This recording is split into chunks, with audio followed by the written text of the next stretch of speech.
becoming a ninja starting from Naruto. Hey, fanfic family! So glad to see you here again to continue this incredible adventure. As always, kindly remember, this story is 100% fiction, so don't go looking for dimensional portals in your closet. All rights to this fantastic novel belong to the original author. We're just your humble narrators of epic tales. Are you enjoying the fanfic? Show it by subscribing to our YouTube channel and dropping us a like. And if you're impatient for more exclusive content, our Patreon is your happy place. Chapter 51: The Secret of the Pure Land in the Underworld. Big brother, Hashirama, father, grandfather. Everyone present was filled with fear and panic. Even though they had expected this, the sight of Hashirama falling still gripped them. They rushed forward to lift his body. Only Tsunade, who was closest to them, was completely stunned by the sudden collapse of her elder. She stood there in a daze, tears streaming down her face as they lifted their great-grandfather. "Don't be afraid, Tsunade-chan." Hashirama could feel the flame of his life fading, but his gentle smile remained as he soothed his beloved granddaughter. "I played too long today and I'm a little sleepy, so I just wanted to take a nap." Tsunade was his most beloved child. She had even inherited his childhood dreams. Ever since Hashirama returned to Konoha to raise the child, he had been by her side, spending all that time trying to find a gift for her, hoping that gift would one day be there for her instead of him. The gem on the pendant contained Hashirama Senju's wood-release chakra. "Take her away," Emiya Shiyuan commanded calmly. "I won't go." Little Tsunade clung to Hashirama Senju's arm, tears lingering in her throat. "Emiya-sama, please don't send me away. I want to stay with my great-grandfather." Little Tsunade began to understand. Something must be wrong with her great-grandfather. At that moment, Emiya Shiyuan's attitude was like rescuing a dying patient at Konoha Hospital. Her great-grandfather was one of them. Although Emiya-sama was the most skilled medical ninja, capable of curing every disease in the world, he couldn't save everyone. Little Tsunade had seen some elderly people on their deathbeds, heard the heartbroken cries of their families, and she couldn't understand why Emiya-sama didn't save them. Emiya-sama's response left her baffled. Their lives were coming to an end, towards death. Death was never a disease. No matter how skilled a doctor might be, they couldn't keep people alive forever. Witnessing the death of a human being was something a medical ninja had to get used to. But little Tsunade still couldn't understand. The only thing she could relate to was the heartbroken family members at Konoha Hospital. She finally understood why they were crying so hard. Tsunade wept and clung to Hashirama Senju's arms, her face stained with tears, but she refused to leave, even struggling desperately when Uzumaki Mito held her. "I won't leave, Lord Emiya." Tobirama Senju clenched his fists, suppressing his inner sorrow, his fingers digging into his flesh, letting his rationality prevail. He said in a deep voice, "Let Tsunade stay. If Big Brother is truly here, at least someone will be by his side. After all, Big Brother loves her the most. Maybe he still wants to talk to Tsunade." As Tobirama spoke, his brow furrowed, for he had learned Hashirama's final words that afternoon. In the afternoon, Hashirama summoned his family. The first Hokage shared his final words with him, hoping they would accept his death calmly, but he omitted little Tsunade, who had been taken away by Emiya Shiyuan. Because Hashirama Senju believed he could survive until evening, he wanted to spend his final moments with his beloved child. In the afternoon, Tobirama Senju and Hashirama Senju also reached an agreement. When Hashirama Senju was on the verge of death, only Shihara Emiya would stay by his side, telling him the secret of the pure land of the underworld and making a final effort. Hashirama Senju had long accepted his own death, but was ultimately persuaded by his brother. At this moment, Tobirama Senju suddenly saw an opportunity. He realized that perhaps he could use this opportunity to allow little Tsunade to stay with Shihara Emiya and Hashirama Senju, and thus gain the secret of the pure land of the underworld. If he knew this secret, perhaps he could save his elder brother's life. Even in the worst-case scenario, he could later learn more forbidden techniques from the secrets of the pure land of the underworld to counter the ever-present Uchiha Madara. "No." Shihara Emiya was silent for a moment. He glanced at the tearful little Tsunade and calmly lied. "Tsunade is the least suitable person to stay." To Shihara, perhaps little Tsunade was the most suitable person to stay. Once she knew the secret of the pure land of the underworld, she would likely become a pawn in his hands, and perhaps even a pawn of Black Zetsu in the future. However, for a child, the truth of the world is cruel. Her worldview, already rudimentary, would completely collapse, and the future could very well lead to extreme darkness. I want to stay with Grandpa, little Tsunade cried, refusing to leave. She clung to Hashirama's arm, refusing to let go, even sobbing. Emiya-sama, please don't send me away. I won't disturb you from saving Grandpa, Emiya-sama, Hashirama pleaded in his eyes. In his final moments, he couldn't bear to see his little granddaughter cry like this, and he also couldn't bear the thought that this was the last time he would see her. Then let her stay. Emiya Shiyuan was silent for a moment, then raised his finger and placed a pitch-black curse seal on her forehead.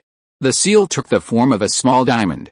The natural energy within the seal was immense, and its overflowing power overwhelmed little Tsunade, causing her to fall into deep sleep. Tsunade is fine. Senju Tobirama stopped the group. Senju Tobirama knew that Emiya Shiyuan would never harm anyone, let alone a child. He even knew that the power of Emiya Shiyuan's seal would be beneficial to Tsunade's future growth. Is Tsunade unsuitable? Senju Tobirama's brow furrowed even deeper, a glint flashing in his eyes as he suddenly asked, then who's the most suitable person to stay, if you can handle it? Emiya Shiyuan pondered for less than a second, then, as if understanding Senju Tobirama's meaning, his gaze slowly lowered. You can stay too. Senju Tobirama finally nodded in satisfaction. Sister-in-law. Senju Tobirama's gaze fell on Uzumaki Mito, a trace of apology on his face. I'll leave the rest in your care, I understand, Uzumaki Mito nodded gravely.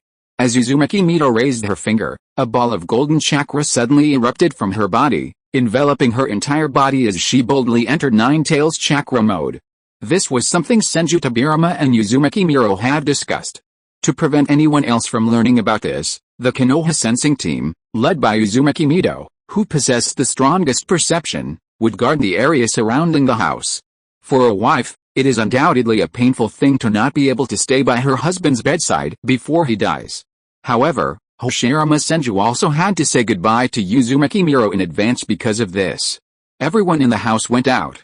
Only Hashirama Senju was lying on the bed, Tobirama Senju was standing beside the bed, and Tsunade was sleeping soundly with her arms around Hashirama Senju. This is the biggest secret in the Pure Land of the Underworld. Emiya looked at Hashirama Senju, his voice a little dull. If other people knew about it, perhaps they would no longer be so in awe of death, nor would they respect their own short lives. It seems that ninjas rarely fear death, Hashirama Senju replied with a smile. He thought this theory was a bit strange. But, what if they no longer cherish feelings? Emiya Shiyuan's words made Senju Hashirama's expression change suddenly. If they no longer cherish everything in this world, no longer cherish their relatives in this world, because the existence of the Pure Land of the Underworld has turned all the people in the ninja world into monsters who completely choose to ignore time, life and emotions, then is there any meaning for the world to exist? Senju Hashirama's face suddenly changed. The Pure Land of the Underworld is a special existence. Emiya Shiyuan raised his fingers, his voice was somewhat calm and indifferent, as if he was recalling the past of his soul in the underworld. It's a world of nothingness. No matter how much a person's soul is in the Pure Land of the Underworld after death, no trace will be left. The human soul can only remain constant at the same time. Perhaps the human soul has spent a long time in the Pure Land, but it was only a moment. Perhaps the human soul has only arrived in the Pure Land for a moment, but it may have already spent 1,000 years. But the human soul cannot be perceived. Time. This is a luxury concept in the Pure Land. Only some extremely powerful beings can have the concept of time, and can truly perceive the eternal meaning of the underworld and death. This kind of existence has transcended the concept of life and death, therefore, it is not an exaggeration to call it a god in the legend. Six-Path Sage Senju Tobirama said this name with a heavy expression. Because in Emiya Shiyuan's words, the image of only one person fits Emiya Shiyuan's description, the Six-Path Sage who was once hailed as a god. People who are reincarnated from the Impure World Reincarnation only have the concept of how much time has passed when they come to the present world. Chapter 52 You are nothing in front of the Sage of Six Paths. Emiya Shiyuan did not answer. This was the answer that anyone could have thought of. However, if Senju Tobirama could have reacted in time, this intelligent ninja would have noticed something else. Emiya Shiyuan, who had once been in the Pure Land of the Underworld, knew the concept of time. Emiya Shiyuan also possessed godlike power. However, in Emiya Shiyuan's description, he was like a bystander explaining the Six-Path Sage, which made Senju Tobirama unaware for a moment, because Senju Tobirama was also trying to decipher the secrets of the Pure Land of the Underworld. I don't quite understand. Senju Hashirama did not quite understand what Emiya Shiyuan said. because for him, the concept of whether time existed was too profound. He believed that only his younger brother Senju Tobirama could understand it. Then let me put it another way, Emiya Shiyuan shook his head and stopped talking about time. Besides time, space is also a luxury. Human souls after death are often lonely. These souls never know how much space they occupy in the pure land of the underworld, or even where they are. In the pure land of the underworld, the obsessions they held at the time of death are liberated, and they can trace souls that resonate with them. However, they never know which region of the underworld they are in, nor do they ever contemplate such questions. Emiya Shiyuan paused, no longer discussing the secret of how the two souls met in the pure land of the underworld, and shifted the conversation to another direction. Similarly, only beings like gods possess a concept of space. Only gods know their own location. Only gods know the destination of every soul. They can summon a soul in the pure land of the underworld to meet with them at any time, and even draw on a soul's power in life. Senju Tobirama realized the horror of the pure land of the underworld. Although the souls of ordinary humans after death are in the pure land of the underworld, the people there are in a state of confusion, with no concept of time and space. What is the point? No, it seems I'm mistaken. Death itself is a loss of meaning. Perhaps eternity is peace. No, that's not right either. Senju Tobirama suddenly realized the problem. For ordinary people, death is certainly meaningless. But for the six-path sage, who still has a sense of time and space in the pure land of the underworld, isn't this equivalent to the six-path sage having achieved eternal life there? Of course, Emiya Shiyuan interrupted Senju Tobirama's reverie, his voice becoming deeper and deeper. Even the gods can prevent a person's soul from entering the pure land of the underworld. I still don't quite understand. Senju Hashirama quickly indicated that he still didn't understand. Because, in Senju Hashirama's view, how could someone not know where they are? How could they not find another person's soul? Brother, shut up, Senju Tobirama interrupted his brother anxiously, having understood the meaning of Emiya Shiyuan's words. Only after Senju Tobirama finished speaking did he realize that his brother was about to die, so he took the initiative to explain. Forget it, let me explain. Senju Tobirama's gaze fell on Shihara Emiya, and he explained in a deep voice, if the Sage of Six Paths can prevent a person's soul from entering the Pure Land, then this means that the Sage can prevent that person from dying in this world. That's right, Shihara Emiya nodded, raising his palm and emitting a stream of emerald green chakra. For that god, as long as they can prevent a person's soul from entering the Pure Land of the underworld, then preventing a person's death becomes a piece of cake. For example, the god can grant Hashirama's soul a special power. This power can allow Hashirama's soul to return to a body that is not yet truly dead, the power of Yang. Senju Tobirama narrowed his eyes, remembering the power that Shihara Emiya had mentioned. I kind of understand, Senju Hashirama finally nodded. He also understood what Shihara Emiya meant. In other words, if I gain the favor of the Sage of Six Paths, the Sage can prevent my death, and I can continue to live. Is that right? Senju Tobirama's tension finally relaxed a little. The Sage of Six Paths was, after all, the ancestor of their clan. However, Senju Tobirama began to feel a little nervous again. If the Sage of Six Paths truly existed, he might even be able to interfere in worldly affairs. Why hadn't he ever appeared? The Senju and Uchiha clans, these two great ninja clans, and the smaller clans that had defected to them, had experienced a 1,000-year-long war. The entire ninja world suffered heavy casualties during the Warring States period. Why didn't the Sage of Six Paths prevent this from happening? The Sage of Six Paths could clearly do many things. He could prevent human death, bring people back to life, and surely bring peace to the ninja world. But the god didn't take any action. However, Senju Tobirama only thought for a moment and quickly found an answer for the Sage of Six Paths. If the gods favored humans too easily, it might make them lazy. Because gaining the gods' favor would make human efforts a joke. When gods truly existed, their power could change everything.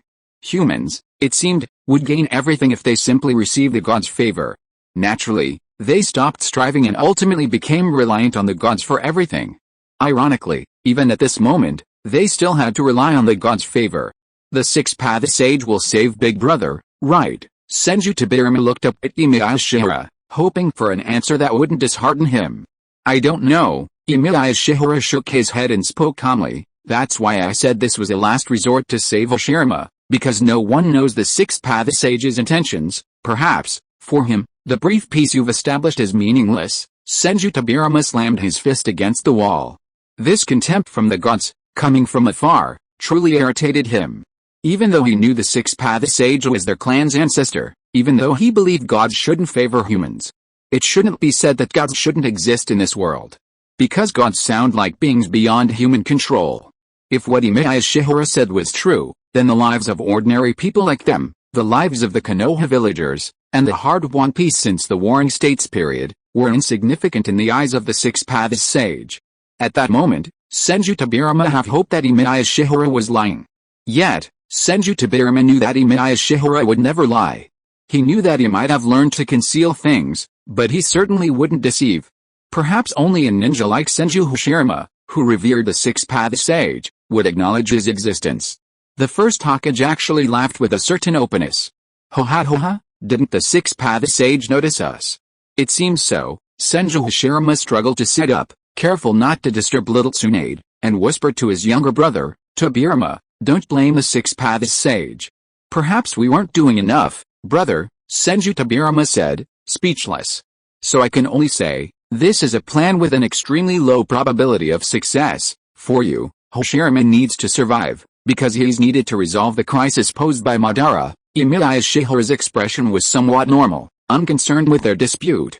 However, for a god like the Six-Path Sage, the crisis posed by Madara's current power isn't enough to warrant his second glance. Even Uchiha Madara himself wasn't as worthy of the Six-Path Sage's attention. This was precisely why Emiya Shiyuan hoped to use Hashirama Senju to test the Six-Path Sage. Let's give it a try. Hashirama Senju's attitude was very frank. He smiled and said, I really want to meet the legendary Sage of Six Paths. Anyway, the worst ending is just death. No. Emiya shook his head, hoping that Hashirama Senju could understand the importance of this in advance. The situation may be more terrifying than death.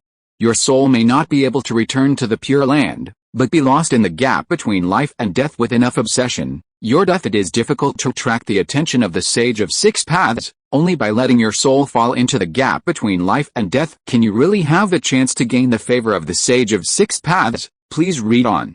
Hatake Kakashi's father is waiting for him in the gap between life and death. He won't be able to see Kakashi if he returns to the underworld, so he waits for Kakashi there.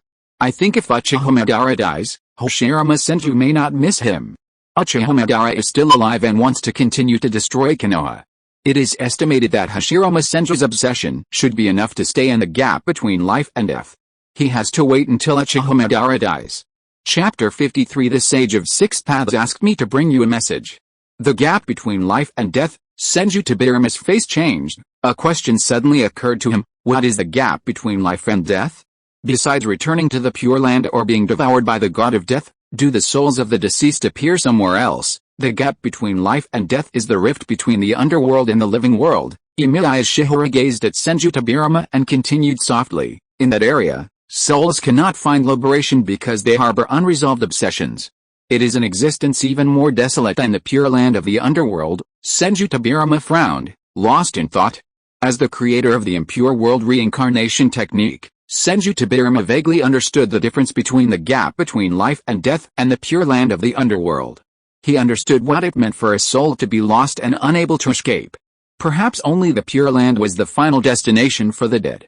The gap between life and death was a place even worse than the Pure Land. If a deceased soul's obsession could not be liberated, it would be like the most basic human desires being unsatisfied, like the body in a state of perpetual hunger. The gap between life and death must be extremely painful, right? That should be an area that even his Impure World Reincarnation technique cannot reach, because the Impure World Reincarnation technique can only summon the souls of the dead who are in the underworld. The gap between life and death. Emiya Shiyuan's eyes fell on Senju Hashirama's face, and he talked about the truly important thing. It is also the space where the Six-Path Sage exists. It would be very interesting to meet the Six-Path Sage. A smile appeared on Senju Hashirama's face, and he made a decision on his own without caring whether his soul would be lost. I really want to ask to see the Six-Path Sage. I want to remind you, if the plan fails, your soul will always be between life and death. Emiya Shiyuan stared at Senju Hashirama, and persuaded him with a serious look in his eyes. The obsession of a person at the time of death cannot be resolved, and the soul will become lonely and painful. It seems to be connected to both the living world and the underworld, but it is an isolated island between life and death. There is no time, no space, no past, no future. You will never even know what you are doing. At that time, your soul has only one thought, to satisfy the obsession at the time of death. Only when the obsessions at the time of death are satisfied will your soul awaken. Only by resolving these obsessions can you return to the underworld as a conscious soul. Only by returning to the pure land of the underworld will your soul be satisfied. Brother, Senju Tobirama suddenly felt a flicker of regret and said in a deep voice, if it is the gap between life and death, even the Impure World Reincarnation technique may not be able to summon your soul. Senju Hashirama subconsciously pondered, ignoring Senju Tobirama's advice, wondering what obsession was plaguing him. My obsession, it should be Madara, right? Senju Tobirama's face quickly darkened. Brother, what nonsense are you talking about? Now he's almost dead. Why are you thinking about Uchiha Madara again? Wasn't 10 years of hunting him enough to dislike him? Talk, scold. Uchiha Madara was indeed a serious problem. Although Senju Tobirama was in a bad mood, he could only understand his brother's feelings. The living Uchiha Madara was his brother's only concern. After all, the friendship between Hashirama Senju and Madara Uchiha was deep. It had gone through the test of the Warring States period, the breakup that led to different paths, the life and death of their former best friend, and finally a long 10-year pursuit. So, Hashirama Senju didn't quite understand, but he knew what he had to do. Now I just need to go to death with my obsession with Madara. That's right. Shihara nodded gently, and continued in a deep voice, letting the will of the soul after death appear in the underworld is the easiest way to contact the Sage of Six Paths. Before that, Shihara raised his palm and explained, before your life is over, before your soul leaves your body, I will put your body on the border between life and death, and make your consciousness appear between life and death. In simple terms, you may die, or you may live. Your life will temporarily be in a strange state. Just like the vegetative patients who were once sent to Konoha Hospital, until your body really dies, this time will be very short, because your body is about to reach the end. Shihara frowned, hoping that Hashirama Senju would understand the brevity of the life window. If the Sage of Six Paths does not choose to take action, your body will really die within a few minutes, and we will wait for your soul to return within these few minutes. It turns out that it's just a few minutes of life lost. Hashirama suddenly chuckled and lay back, seemingly nonchalant. His face softened more than ever. I hope my luck will be better, then die with your obsession with Madara. Emiya Shiyuan's eyes narrowed slightly, his palm resting on Hashirama's body, feeling his life slipping away. Die with this obsession, praying you'll meet the gods on the brink of life and death. Speak a few words, because this may be your last chance. Emiya Shiyuan's chakra pierced Hashirama's acupuncture points like a sharp thorn, gently reminding his patient. I understand. Hashirama nodded, glancing at the still sleeping little Tsunade. A smile played on his lips before he looked back up at Shihara. Thank you, Emiya-sama. I'm truly sorry for all the trouble you've been taking over these years. As he spoke, Hashirama's voice weakened, his gaze finally settling on his younger brother, with whom he had grown up. Tobirama, the future of Konoha? I understand, big brother. Senju Tobirama nodded with a heavy gaze. Meanwhile, he had been publicly nominated in the Konoha village elections to serve as the second Hokage, and he had long been prepared to shoulder his responsibility. Or rather, he had always shouldered that responsibility, carrying on Hashirama's will to protect Konoha. He would not allow the Konoha his big brother had built to collapse. If his big brother truly died, Senju Tobirama was fully prepared. That's good, that's good. Hashirama's eyelids slowly closed, his chakra seemingly draining from his body, and he murmured the name of the friend he had pursued his entire life. Madara. Senju Tobirama's expression was no longer angry, but with a dark look in his eyes, he watched his brother walk into death, reciting the name of his former best friend. The room fell completely silent. Hashirama's body still lay quietly on the bed. Strands of emerald green chakra pierced his body like long needles, barely maintaining a sliver of life, allowing his body to exist. The first Hokage's consciousness had completely vanished. He lay there quietly, as if he were forever dying. The first Hokage, who once reigned supreme during the Warring States period, was now completely silent. Did it succeed?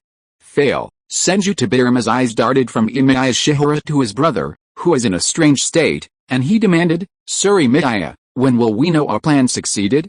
When will we know it failed? Perhaps, failed. Emiya Shiyuan shook his head, His voice hushed. If the six-path sage was willing to save him, he would have done so at the very moment when his life was on the brink of death, allowing his soul, carrying its power between life and death, to return to his living body in the mortal world. We can only know the outcome after his body has completely died, but Emiya Shiyuan suddenly reached out, picked up little Tsunade, who was still clinging to Senju Hashirama's arm while sleeping, and turned to leave.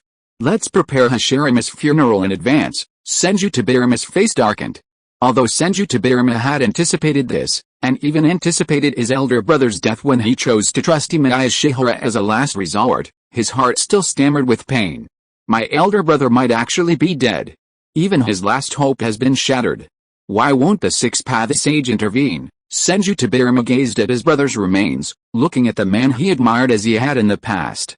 He asked softly, is it really true, as Lord Emiya says, that the peaceful era we've established is insignificant to that almighty God? To him, Emiya Shiyuan reached out to hold the little one in his arms, letting her sleep more comfortably, and then replied calmly, perhaps there really aren't many people worth noting in this era. No one deserves his attention, even if your brother and Uchiha Madara shone brightly throughout history. They were but a tiny candlelight illuminating the darkness of this room before the God, whose light, combined with the sun and moon, illuminates the heavens and the earth. To the God, this little bit of light might be but a fleeting flicker in the vastness of time, not worth a second glance. Even I was the same. Even if this wasn't bad news for Emiya Shiyuan. As time passed, Emiya Shiyuan believed his test of the six-path sage had yielded results. Just as he was about to leave with little Tsunade, Hashirama Senju, lying on the hospital bed, suddenly opened his eyes. Hashirama Senju. Awake. Brother. A beaming smile lit up Senju Tobirama's face, and he even hurriedly urged Shihara Emiya over. Sir Emiya, brother's awake. Shihara Emiya's heart tightened. Hashirama Senju's awakening could only mean one thing. Was the six-path sage finally choosing to intervene in the human world? Just how much power did the legendary god have left? I'm sorry, Tobirama, I may disappoint you. This may just be a brief reunion, because my life really doesn't seem worth mentioning in the long history. Ahaha. Hashirama Senju smiled with relief. His gaze passed over Tobirama Senju and rested on Shihara Emiya, his face filled with unprecedented respect and admiration. But there is still a radiance of life in this world that even gods must respect. The Sage of Six Paths, please let me apologize to Lord Emiya. It's wrong to lie to one person. If you lie to someone, you have to lie to their whole family. Chapter 54 The Sage of Six Paths Apology. A moment ago, between life and death, this was the gap between the pure land of the underworld and the living world. When Hashirama Senju's soul left his body, his death caught the attention of the six-path sage, who noticed the chakra emanating from him. Is it about to begin again? The sage's remaining chakra gazed at Hashirama's, as if he could see the vow his second son had made. Will Ashura's chakra return to the pure land of the underworld to follow his brother and await his next reincarnation? This kind of chakra reincarnation story had been witnessed countless times by the sage over 1,000 years, and he was completely accustomed to it. He could only hope that the two children's chakras would one day reconcile. But this time, it seemed to be an exception. Hashirama Senju's soul, carrying Ashura's chakra seed, did not return to the pure land of the underworld. Instead, it remained in the gap between life and death, trapped by some obsession. This was a problem with the carrier of the reincarnated chakra. The Sage of Six Paths immediately sensed the problem.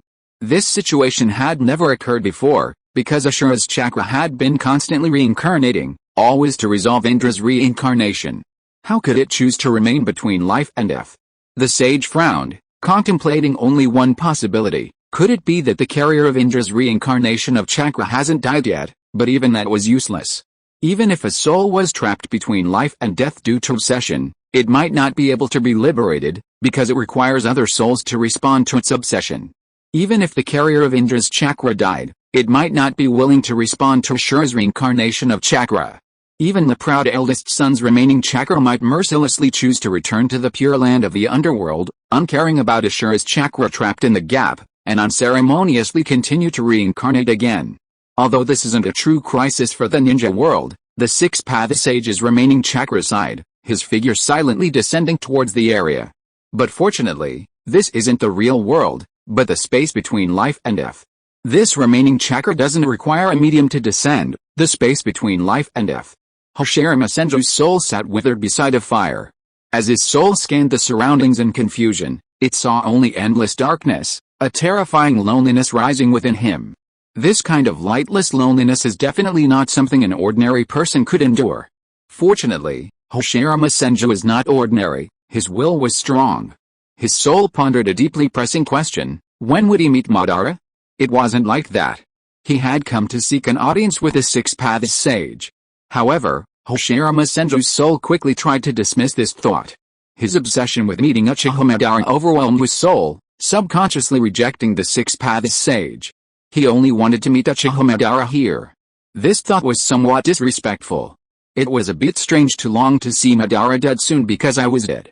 But the thought wouldn't go away. Hashirama realized that in this lonely area, he really wanted to see Uchiha Madara, to have a good chat with him in the afterlife. There was no time here. He should be able to see Uchiha Madara soon. There was no time here. Perhaps it would take 1,000 years before he could see him. Just as Hashirama, feeling a little guilty, wished he could see Madara soon, an eerie old monk emerged from the darkness. He paused like a well-traveled traveler and looked at him kindly. "Newcomer, can I rest here for a while?" Of course, Hashirama, with a kind heart, assumed the old man must be cold coming through the darkness, and even made room for him, indicating he could sit down. However, when the old monk actually sat down, Hashirama suddenly sensed something was wrong. This wasn't right? Hadn't Emiya Shiyuan said there was only loneliness here? Why is there a traveling monk here? "Would you like to chat with me?" A former monk, the old monk, staff slung over his shoulder, slowly sat down and launched into conversation. "Why are you staying here? Who are you?" A hint of caution crossed the face of Hashirama Senju's spirit. Recalling Emiya Shiyuan's instructions, he asked cautiously, "In this place, souls shouldn't be able to meet except for their own obsessions, newbie. Then can you tell me first, who told you about this place?" The old monk raised his gaze slightly, revealing a pair of strange eyes resembling growth rings. Those eerie eyes seemed to completely captivate Hashirama Senju.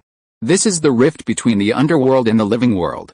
Even the dead shouldn't be able to access this information. That's the Rinnegan. Hashirama Senju recognized those legendary eyes instantly. The Rinnegan. The legendary Rinnegan of the ninja world. The legendary Six Paths Sage's eyes, eerie like tree rings, are considered one of the three great eye techniques, along with the Uchiha clan's Sharingan and the Hyuga clan's Byakugan. "Are you the Six Paths Sage?" Hashirama Senju immediately felt a twinge of regret. Before dying, he seemed to have forgotten to ask Emiya Shiyuan what the Six Paths Sage actually looked like, leaving him completely unable to determine his identity. But it could only be the Six Paths Sage, right? After all, a being capable of traversing the realm between life and death must be a legendary god, not some ordinary being. So, their plan had succeeded. "I never expected that." The Six Paths Sage's eyes closed slightly, and he sighed softly. "Someone in this world still remembers me, a former monk. Is he really the legendary Six Paths Sage?" Hashirama Senju was immediately delighted, and he took the opportunity to express his obsession. "I'm sorry, I stayed here just to see my old friend Madara." The Six Paths Sage raised his finger, and he could only express his helplessness. "Your friend should still be alive." Sorry, that's not what I meant." Hashirama Senju hurriedly suppressed his obsession, but no matter how hard he tried, he could only try to tell the story of himself and Uchiha Madara. "Madara and I have been friends for many years." Hashirama Senju could only recount his past, recounting his first meeting with Uchiha Madara, how he and Uchiha Madara were forced by their respective parents to sever their friendship, and the rivalry between him and Uchiha Madara after they grew up and became clan leaders. "I have never forgotten my friendship with Madara. Even though my father forced me to sever ties with Madara, I still hope that we can remain friends. Even if we grow up and become enemies due to our family feud, I still hope that we can remain friends so that we can join forces to quell this chaotic era." The Sage of Six Paths nodded slightly. This story perfectly fits the characteristics of the reincarnated Ashura chakra bearers. They are kind-hearted and sincere, hoping to unite all the forces around them. "Later, I finally did it. I joined forces with Madara to build Konoha." Hashirama Senju's spirit yearned for those times, yet had to face the reality of their broken friendship. "But, in the end, Madara and I had a falling out. Madara left Konoha and attempted to destroy the village we had built together. We resumed the war." Hashirama Senju's spirit spoke with a heavy heart, a tone of pain and struggle. "To protect Konoha?" I had to hunt Madara for 10 years before my death. Even before I died, I hadn't solved Madara's problem, and he might still have endangered Konoha. It's not your fault. The six-path sage shook his head gently. He knew that Uchiha Madara was the reincarnation of Indra's chakra. Those who carry Indra's chakra often begin to worship extreme power. Honestly, this generation of Hashira chakra reincarnates has done a good job. He pacified the chaotic wars that had plagued the Warring States period, earning the six-path sage's approval. The only regret was that he didn't end the war with Indra's reincarnation. So, your old friends are your obsession, the sage of six paths sighed, as if he understood Hashirama's obsession.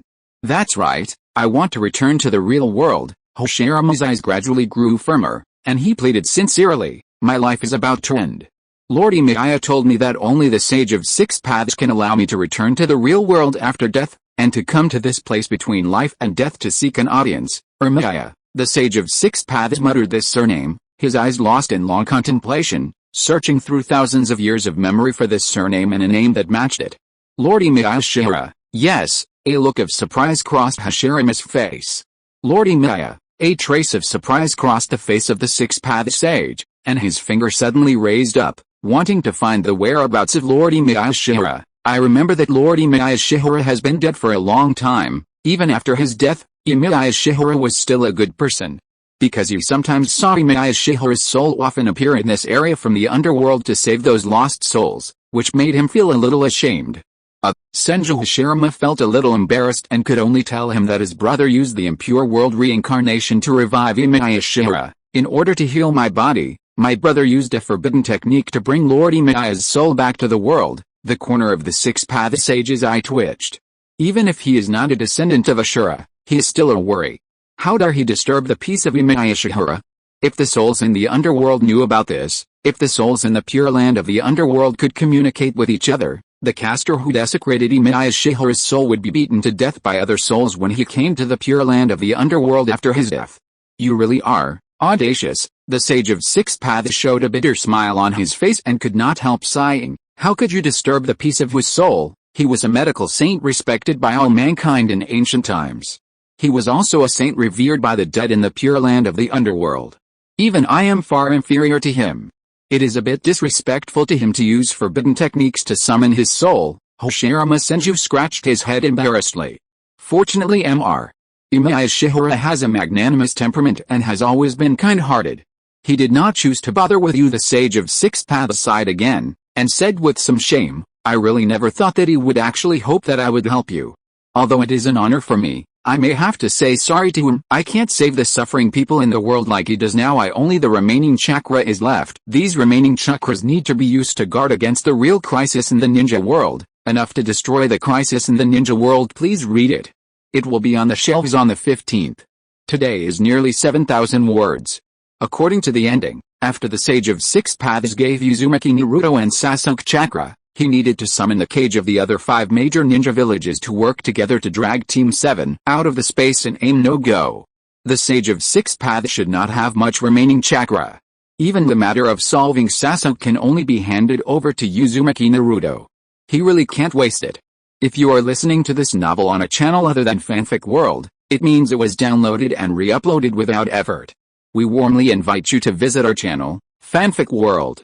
There you will find the original version of this story and many other novels of various genres. We look forward to seeing you dive into a world of incredible novels. Chapter 55 S-Level Commission, Obtaining Hashirama Cells. The Six-Path Sage was sincere. He even arranged for Hashirama Senju to return to the human world to apologize. In the sage's eyes, Emiya Shihara's status and character were worthy of serious consideration. Emiya Shihara's actions were intended to encourage him to intervene in Hashirama's life, a move he had to refuse for the sake of the ninja world. That's why the sage offered an apology. The sage told me, this world does indeed face a crisis more terrifying than Madara. Hashirama believed the sage's words, not even minding his own lack of salvation. It's just that the sage couldn't descend into the human world, so he allowed me to remain here for a moment to apologize to Lord Emiya. So, the sage really exists. We are truly insignificant to him. Tobirama Senju looked at his lively brother, then at Emiya Shihara, who was holding little Tsunade. His expression darkened again. If it weren't for Lord Emiya, Perhaps even knowing he existed wouldn't be a luxury for us. This thought filled Tobirama Senju with deep unease. Although Senju Tobirama had already believed Emiya Shiyuan wouldn't lie about this, the sight of his brother's resurrection, even bringing back news of the six-path sage, still deeply shocked him. A god truly existed in the world, but that god couldn't descend into the world. Even that god couldn't be omnipotent. Furthermore, what troubled Senju Tobirama was the thought that a greater danger existed in the ninja world than Uchiha Madara. What's more troublesome than Madara? Senju Tobirama couldn't help but ask. That's an unspeakable secret. Senju Hashirama shook his head and said gravely, as the six-path sage said, we'll know only when the crisis truly strikes, so, big brother will still die. Senju Tobirama recalled his brother's resurrection and said gravely, is it only in lieu of an apology to Lord Emiya that the six-path sage is willing to give big brother a little more time? That's right. Senju Hashirama nodded slowly.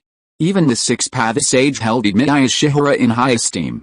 People always assume that the legendary deity is aloof, but they never imagined that the sage of six paths is approachable, even friendly, and even respectful of a great figure like Emiya Shiyuan, just like their younger generations.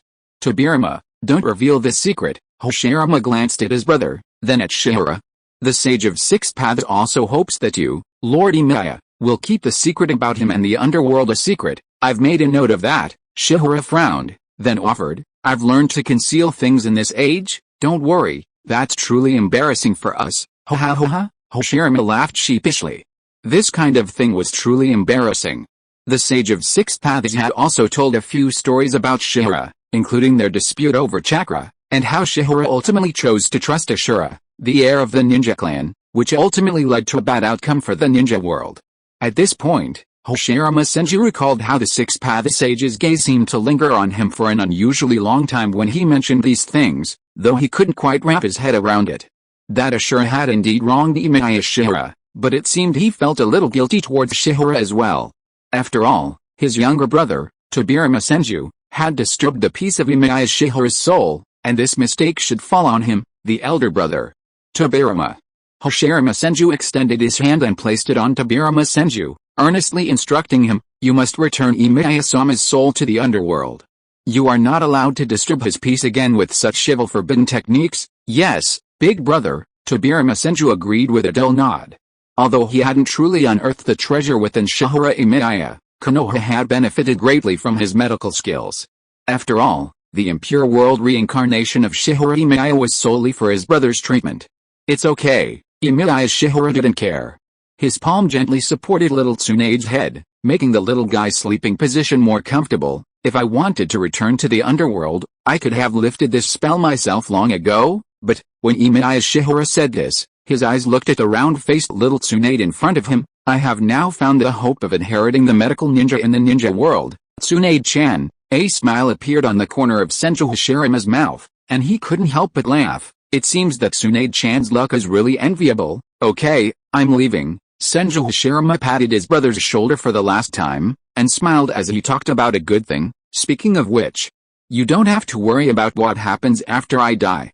The six-path sage will lead my soul to the pure land of the underworld, so that I won't be trapped between life and death because of my obsession with Madara. Senju Tobirama's mood immediately improved a lot. If his brother could find peace after his death, it would indeed be good news for him, and it would make Senju Tobirama's guilt lessen a lot. All along, Senju Tobirama had been forcing his brother into a painful decision, using the responsibility of protecting Konoha as a pretext, even forcing him to survive at all costs, even though he would no longer need to. Just as Senju Tobirama was about to say a few more words, he felt a hand on his shoulder suddenly loosen, and his elder brother's body fell again. Senju Tobirama reached out to steady his brother's body. At that moment, this body would never wake again. Their plan had clearly succeeded, even allowing his elder brother to see the Sage of Six Paths, but ultimately, nothing had changed. I'll take Tsunade away first. Emiya Shiyuan's heart sank. It seemed that his actions had successfully deceived the Sage of Six Paths, and he had even successfully assessed its condition. The godlike being hadn't interfered with his desire to remain in the human world, nor did it possess the power to truly intervene.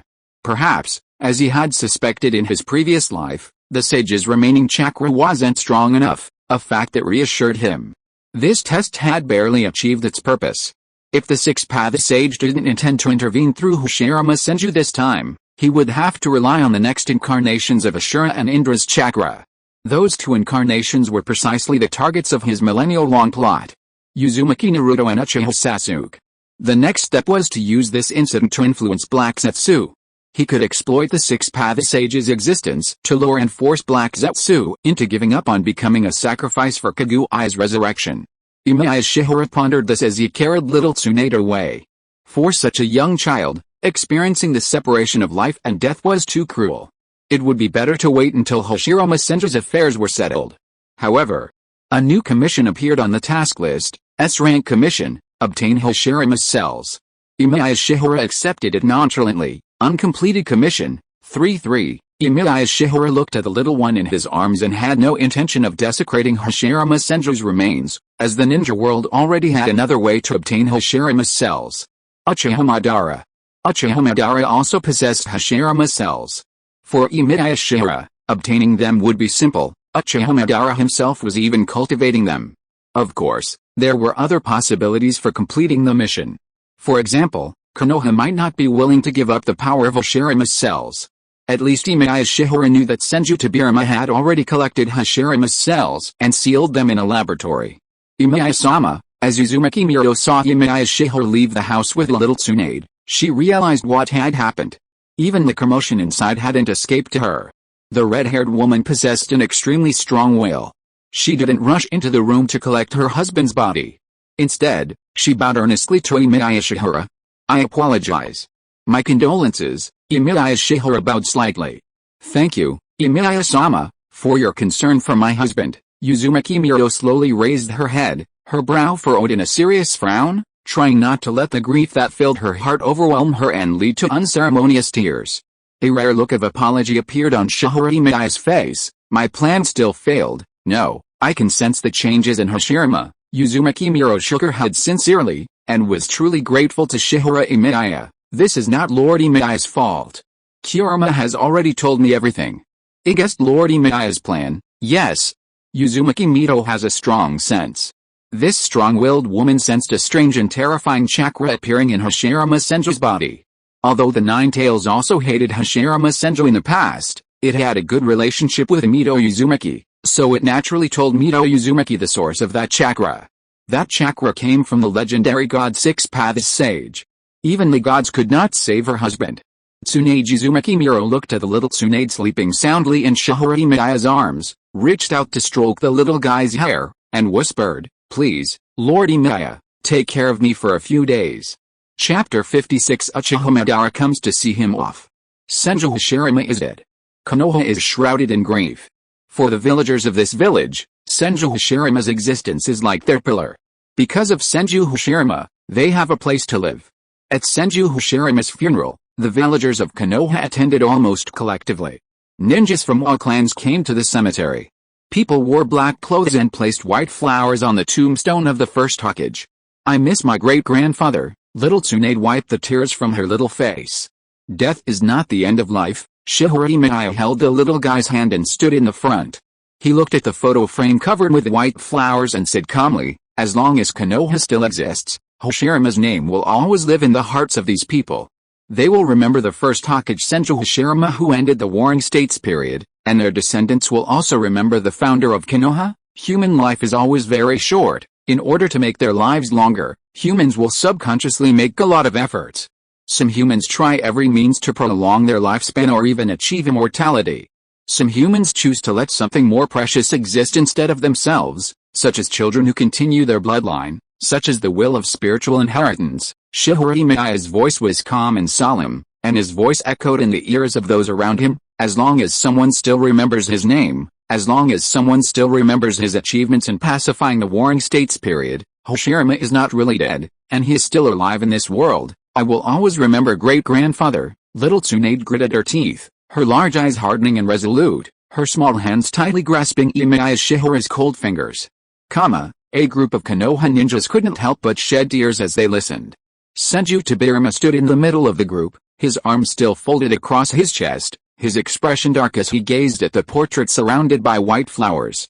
Emiya-sama is right. Suppressing his grief, His voice grew cold and unsympathetic, yet he stubbornly urged the others, as long as the will left by the first Hokage to protect Konoha remains in us, he will never die. The funeral ended.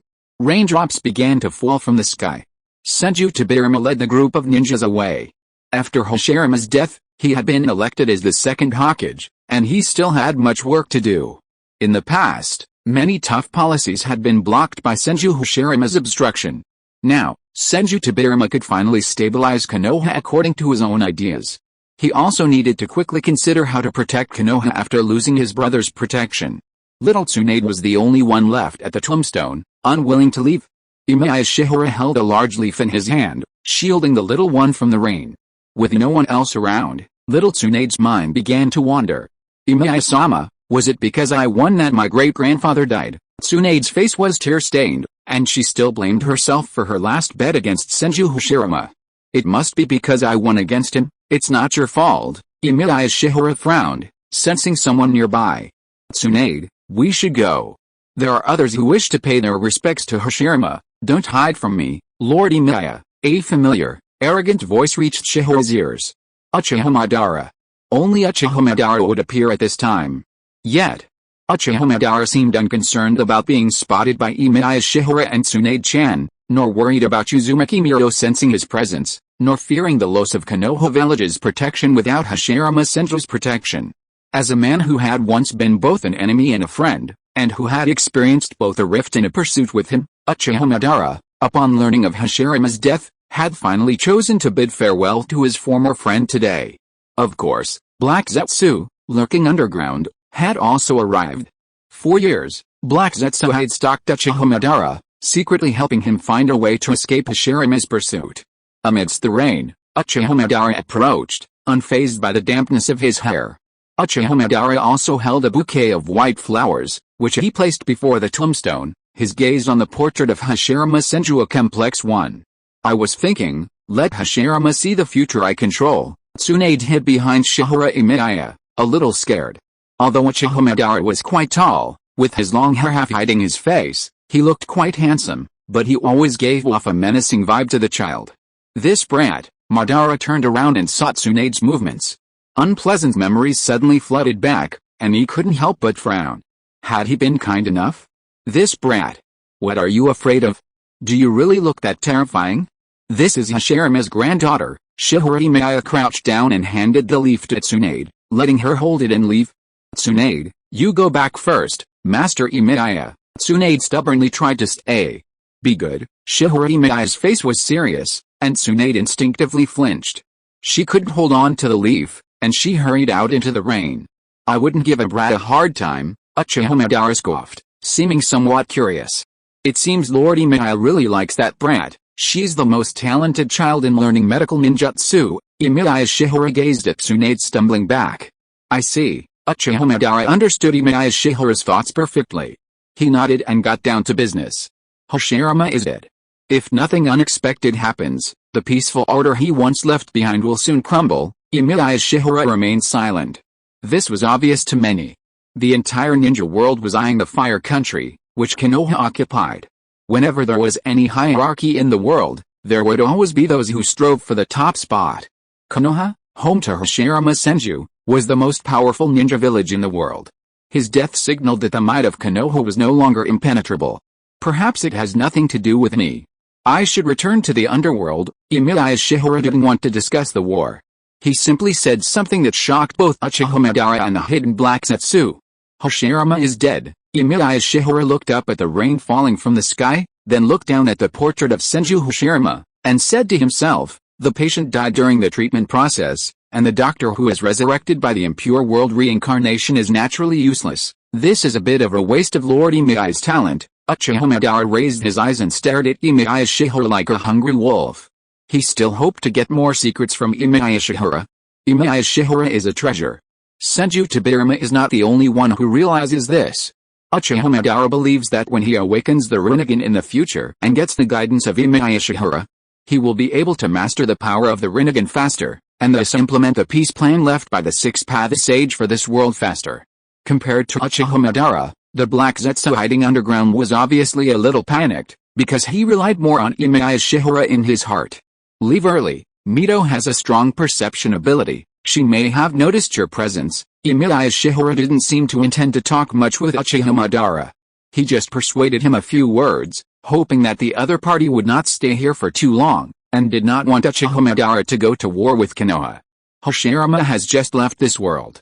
I think if you start a war with Konoha at this time, he will not feel at ease when he leaves. It will also allow me to spend my last peaceful time. Don't worry, Uchiha Madara chuckled. He would not waste his strength at this time. Before I get the Rinnegan, I will not take any extra actions. Besides, Uchiha Madara turned his head to look at the portrait again. He looked at the still gentle Hashirama Senju in the portrait. I came to Konoha today just to see Hashirama off. That's great. Emiya Shiyuan nodded lightly and said casually, as a thank you, before I leave this world, if you have any confusion, you can come to me again. Hashirama is dead, and you also carry another hope of peace in the ninja world. Compared to answering questions, Uchiha Madara laughed. He was not satisfied with Emiya Shiyuan's promise. I would rather get guidance from Lord Emiya. Think about it carefully, Lord Emiya. You will find out soon. Uchiha Madara's voice vanished along with his figure, his words still tinged with that haughty confidence. This world will soon plunge back into war. Hashirama's path is destined to be wrong. The path I choose is the right one. Black Zetsu didn't leave quietly with him. Shortly after Uchiha Madara left, Black Zetsu suddenly appeared before Emiya Shihara. However, Shihara didn't even wait for Black Zetsu to speak. With just a few words, he completely stupefied him. His skill in deceiving Black Zetsu had long been perfected. Shihara looked at Black Zetsu, a smile crossed his face, as if he wanted to share some great news. Black Zetsu, I've discovered a sage of 6 paths. With the sage's help, our Moon Eye project to resurrect Kaguya-sama will surely be more successful. Black Zetsu remained silent, cursing inwardly. Otsutsuki Haguramo, you bastard. Chapter 57 Black Zetsu feels like cursing. It is easy to understand Black Zetsu's mood. If it weren't for the fact that Black Zetsu and Otsutsuki Haguramo had the same mother, he would definitely curse the 6-path sage severely, asking how come he hadn't died completely after more than 1,000 years. For Black Zetsu, the appearance of the 6-path sage was not great news at all. It was news that made Black Zetsu feel like the sky was falling. The 6-path sage was the one who sealed Otsutsuki Kaguya. Black Zetsu knew what kind of person his mother Otsutsuki Kaguya was, and he didn't believe that the 6-path sage would be willing to help resurrect Kaguya. He must be on guard against Kaguya's resurrection. If the 6-path sage joined in, how could he carry out the damn Moon Eye plan? Black Zetsu wanted to hide in panic. He couldn't even figure out what went wrong, and where did Emiya Shihara find the 6-path sage? He had clearly seen with his own eyes that Emiya Shihara had stolen the 6-path sage's body. However, when Black Zetsu looked at the smile on Emiya Shihara's face, he suppressed his inner fear and uneasiness, and carefully asked the truth. Emiya, didn't the 6-path sage die a long time ago? After that, Black Zetsu hurriedly added, Emiya, you are the only one suitable for carrying out a Moon Eye plan. No one in this world can replace you, not even if the 6-path sage really lives in this world. If possible, it would be great to let the 6-path sage roll as far away as possible. Black Zetsu didn't want to contact the 6-path sage at all, and he didn't even want Emiya Shihara to contact the 6-path sage. Death does not mean the extinction of the soul. Emiya Shihara deceived Black Zetsu so easily that he casually adapted the story of what happened to Hashirama Senju. When Hashirama died, he died with his obsession with Madara, so his soul could not be freed and returned to the underworld. Black Zetsu immediately became nervous. This scenario was indeed easy to understand. Black Zetsu knew it was highly likely, given the bond between Hashirama Senju and Uchiha Madara stretching back thousands of years. His obsession with Madara could indeed prevent his soul from returning to the underworld. So, the 6-path sage has appeared. Black Zetsu's mind was a bit confused, and he kept asking, can the long-dead 6-path sage still influence the living world after his death? Probably. Emiya Shihara nodded and continued softly. When Hashirama Senju was on the brink of life and death, he encountered the 6-path sage and, with their power, briefly returned to the living world. He told me not to linger in this world, but to return to the pure land of the underworld as soon as possible. Black Zetsu felt a pang of pain. How could that unfilial son refuse to rest even after his death? What greater crisis could there be in the ninja world? Besides his mother, Kaguya, what greater crisis could there be? Had the six-path sage sensed his conspiracy? Did he realize he intended to exploit Emiya Shiyuan's power? If Emiya Shiyuan returned to the underworld, who would he be able to rely on? Could he still rely on Uchiha Madara? Uchiha Madara looked arrogant and a little unreliable. Moreover, after Emiya Shiyuan returned to the underworld, would the six-path sage tell Emiya Shiyuan the story of Kaguya Otsutsuki? After hearing Kaguya's story, would Emiya Shiyuan still be willing to trust him? Wait. A big question mark appeared in Black Zetsu's mind. If this happened, would he lose Emiya Shiyuan again?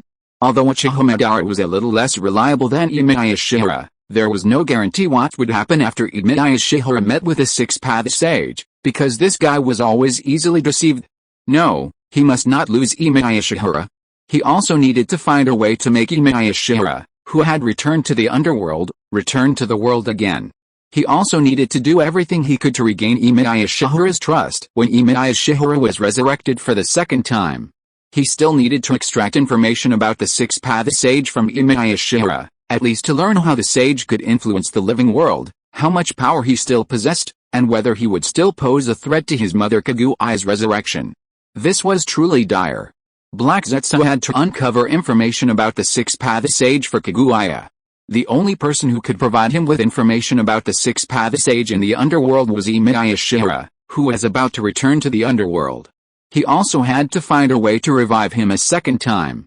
If it weren't for the Impure World Reincarnation technique developed by Senju Tobirama, which offered a solution, Black Zetsu would have been desperate. He had a vague idea. He had to quickly retrieve the other half of Emiya Shiyuan's body and resurrect him once again after returning to the underworld. The six-path sage was truly disgusting. He and Emiya Shiyuan were trusted companions, but after the six-path sage's interference, he needed to find a way to regain Emiya Shiyuan's trust. Black Zetsu could not help but gnashing his teeth in hatred for the six-path sage at this thought.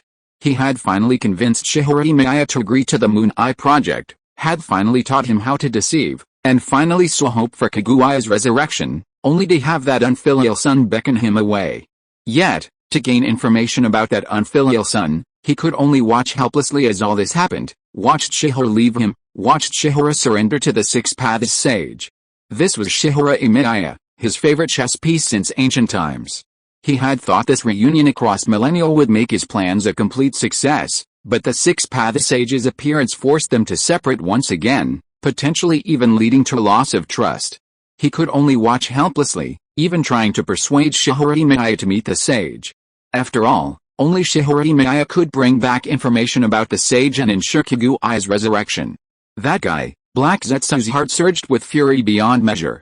If hatred were the only word to describe his feelings towards the six-path sage, it would be far too mild. What's wrong, Black Zetsu? Emiya Shihara's face was filled with surprise, as if he had no idea of Black Zetsu's fear and worry, the painful challenges he had thrown at him, and the brainstorming Black Zetsu had initiated to solve them. I'm just a little uneasy. What if the six-path sage regrets his actions? Besides, there's a gap between the living world and the underworld.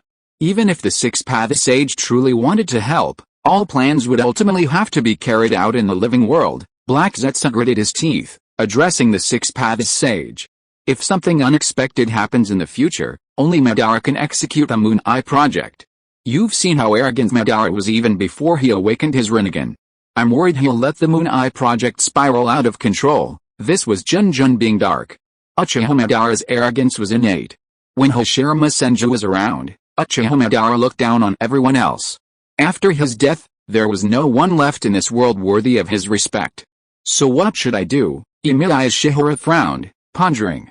He ignored Uchiha Madara's success in executing the Moon Eye in his previous life and casually said, then the next time I see him, I'll tell him about your existence. If anything goes wrong, you can guide Madara to execute the plan. Black Zetsu pondered the same question. To avoid arousing Madara's suspicion, Black Zetsu had never appeared before him, only assisting him from the shadows. Black Zetsu had always hoped that Emiya Shiyuan would guide Uchiha Madara from the front, while he would remain hidden in the background, awaiting Kaguya's resurrection. However, if Emiya Shiyuan left, he would be left alone to guide Uchiha Madara. Although Black Zetsu had already considered the specific identity he would assume to guide Uchiha Madara, such as impersonating Madara's will when he awakened the Rinnegan, he couldn't do that now. Emiya Shiyuan knew his true identity. If he pretended to be Uchiha Madara's will, such a blatant lie would inevitably cause numerous consequences. Even if Emiya Shiyuan even hinted at their ancient acquaintance, Madara would immediately realize it was a deception. He couldn't possibly claim to be Kaguya as well. I can't tell Madara I'm Kaguya as well, because Madara is too proud. He wouldn't allow a god to rule over him. He might even sabotage our Moon Eye project. Emiya Shiyuan, you're the only one Madara would accept. Black Zetsu glanced at Emiya Shiyuan, hoping to capitalize on his reputation. Only with your support will Madara accept my guidance. Only with your presence will Madara accept our peace plan. Indeed. Only Emiya Shiyuan. Because Emiya Shiyuan was the most trustworthy person in the entire ninja world. No one doubted his compassionate heart. Even the sage of six paths couldn't compare to Emiya Shiyuan. Even someone like Uchiha Madara doesn't think that Emiya Shiyuan is a bad person, and he even always hopes to be able to associate with Emiya Shiyuan. Chapter 58, The First Ninja World War. Black Zetsu's plan went smoothly. The only problem was its execution. Arranging a meeting between Uchiha Madara and Emiya Shiyuan in Konoha was unrealistic, and Uzumaki Mito's powerful perception would surely prevent Madara from setting foot there. For example, when Mito saw Little Tsunade returning alone, she immediately recognized Uchiha Madara's presence, sending shockwaves through Konoha. Everyone feared another Madara attack. Without the protection of Hashirama Senju, no one in Konoha, save for the Nine-Tails Jinchuriki, had the confidence to resist him. It wasn't until Emiya Shiyuan returned to the village and informed them of Madara's homage to Hashirama Senju, guaranteeing his credibility, that everyone felt somewhat reassured. HMPH, that bastard killed my brother, how dare he even come to Konoha to pay his respects? Senju Tobirama was furious upon hearing the news, but he was powerless against Madara. No one in Konoha could pursue him. Rather than hunting down Uchiha Madara, it would be better to consolidate Konoha's forces as quickly as possible. Senju Tobirama sensed the scent of war from increasing reports from the border, particularly from ninjas from the neighboring Wind Country Sand Village, who were frequently entering the Fire Country to gather intelligence. War was approaching, and time was running out for Konoha. The villagers of Konoha, gradually recovering from the grief of the first Hokage's death, watched with daze as the second Hokage, Senju Tobirama, instituted sweeping reforms. He overhauled nearly every institution within Konoha village, establishing a medical ninja training department at the Konoha Hospital, reforming the Konoha Ninja Academy's curriculum, and expanding the Anbu's ranks.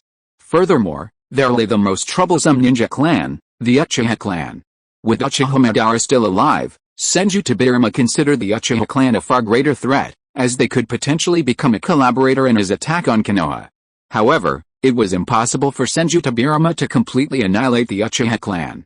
He could only cultivate Konoha-leaning individuals within the clan, such as promoting a distinguished ninja named Uchiha Kagami to his Hokage guard. Furthermore, the long-planned surveillance plan was put into action. Senju Tobirama ordered the Uchiha clan to live in isolation, without breaking up. Instead, members of the clan would form the Konoha police force, independent of the Konoha armed forces. These forces would be responsible for guarding prisons outside Konoha and resolving disputes within the village. Apparently, this exclusion was too noticeable. Strange voices arose within the Uchiha clan. Some felt that this exclusion was too noticeable, while others saw it as a demonstration that the Uchiha clan was currently the most powerful ninja clan in Konoha. After all, the Senju clan had been broken up and disappeared. Those who attempted to oppose Senju Tobirama's policies were quickly arrested and imprisoned. The establishment of the Konoha police force by the Uchiha clan was a foregone conclusion. This is all for Konoha, Senju Tobirama said, his tone somewhat firm. At this moment, Konoha cannot afford any more internal unrest. War is inevitable. The war came quickly. Even faster than Senju Tobirama had anticipated. The ninjas of the Sand Village in the Wind Country had gathered and marched across the small country of River Country. All the way across the border of the Fire Country, provoking war against Konoha. The scale of the war escalated even faster than expected. At first, people simply thought that the ninjas of the Sand Village were dissatisfied with their indigent location and wanted to seize the rich lands of the Fire Country. Soon, the entire ninja world was engulfed in war. After several other ninja villages discovered the conflict between Konoha and the Sand Village, they quickly assembled their ninja forces to follow suit, hoping to seize the fruits of victory. Major ninja villages like the Iwagakure of the Land of Earth and the Kumagakure of the Land of Lightning joined the war. The distant water land, the Mist Village, also joined, and the entire ninja world was shrouded in the smoke of war. Even the small coastal nation of the Whirlpool country was drawn into the conflict. Senju Tobirama had anticipated the war, and his strategy was simple: attack the weak and defend the strong. Konoha's ninja forces first eliminated the weakest, the sand village of the Wind Country, forcing its surrender before advancing north to defend against the ninja armies of the Iwagakure and Kumagakure villages. The southern part was temporarily left to the Uzashio village of the Whirlpool country. The leader of the Uzashio village was the head of the Uzumaki clan.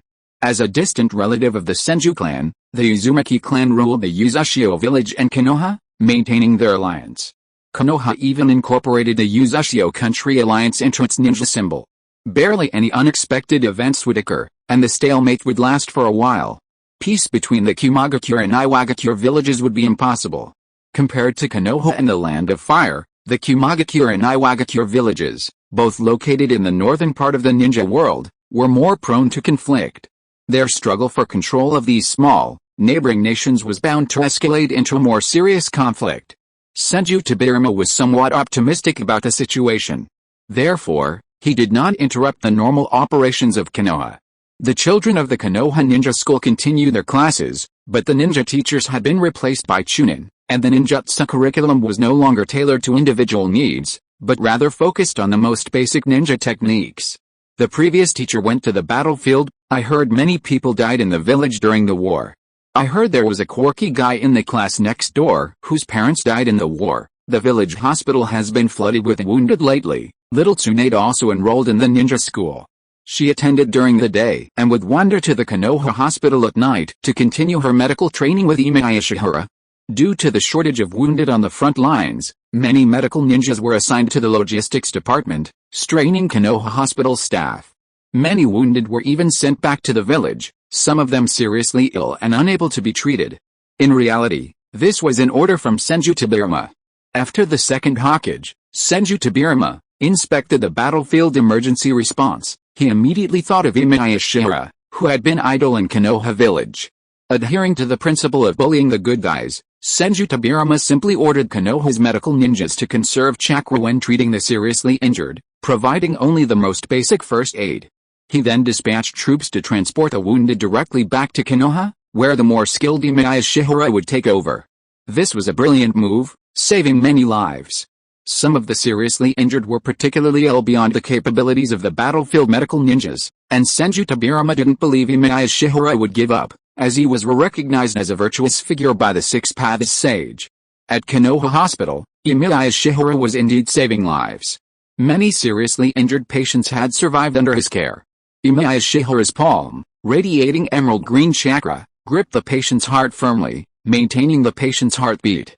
Finally, he transformed the emerald green chakra from his fingertips into silken threads, stitching together the tiny wounds on the heart and blood vessels.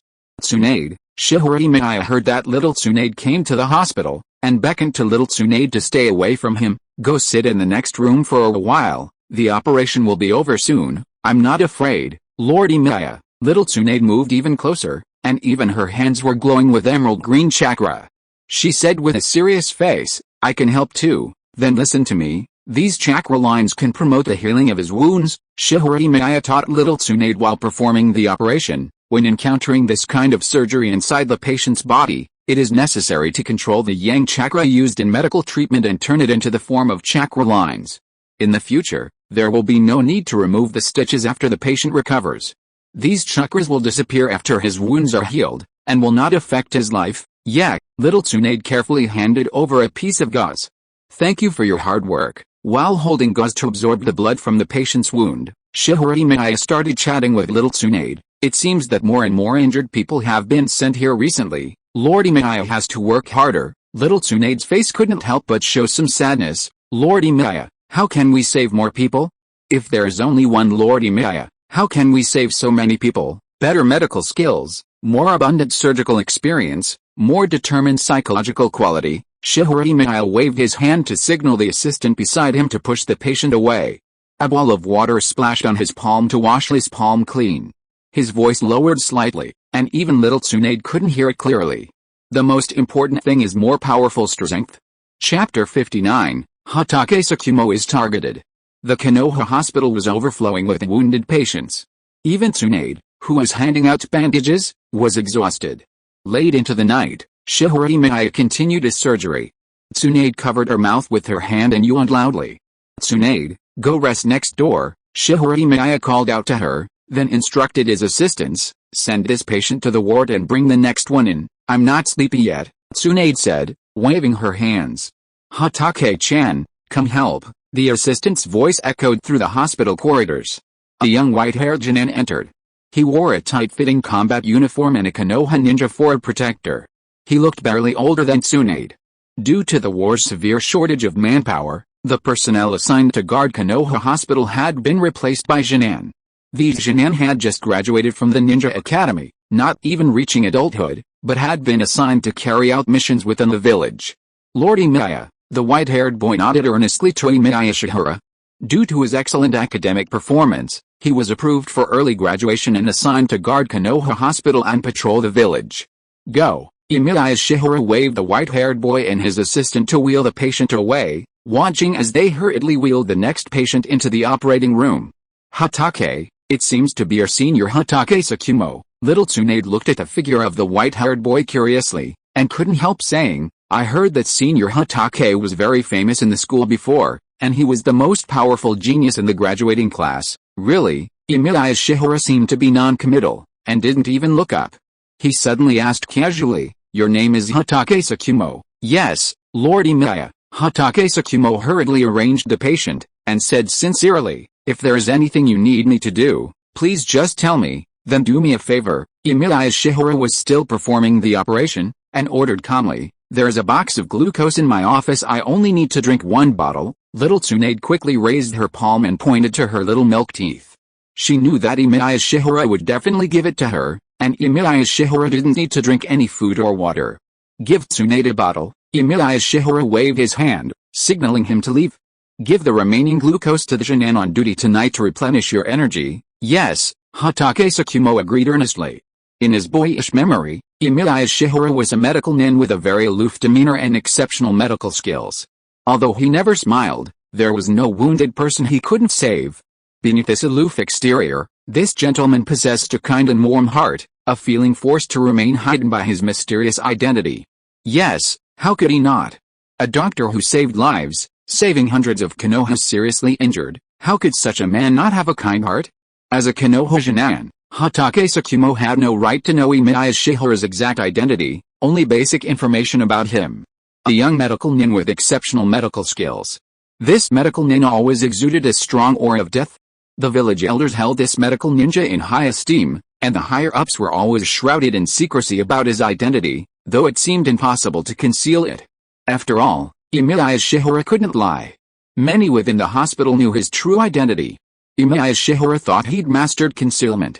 But his novice methods were always a bit clumsy. He'd occasionally accidentally slipped his real name into the medical scrolls he'd written, or even signed for the hospital's venerated medical ninjas. No wonder the villagers kept it a secret.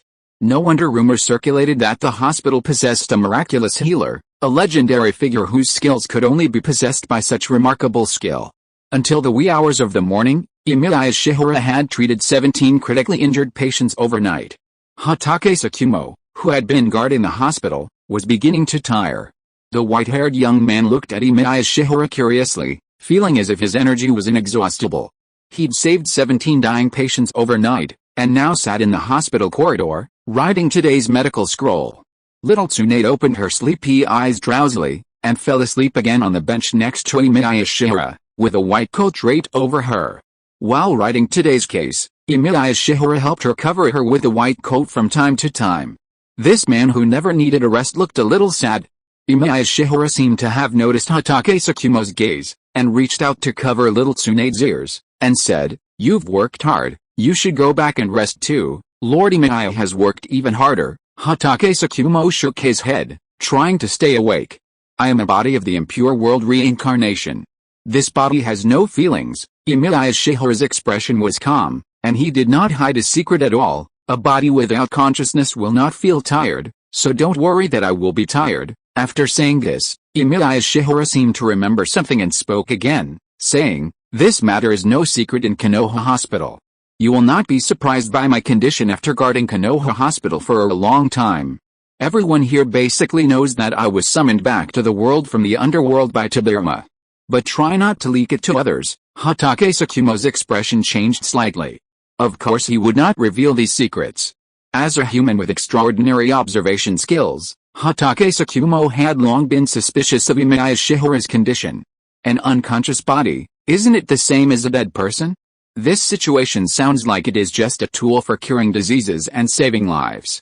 Won't Lord Emiya get tired? Hatake Tsukumo couldn't help but ask one more question.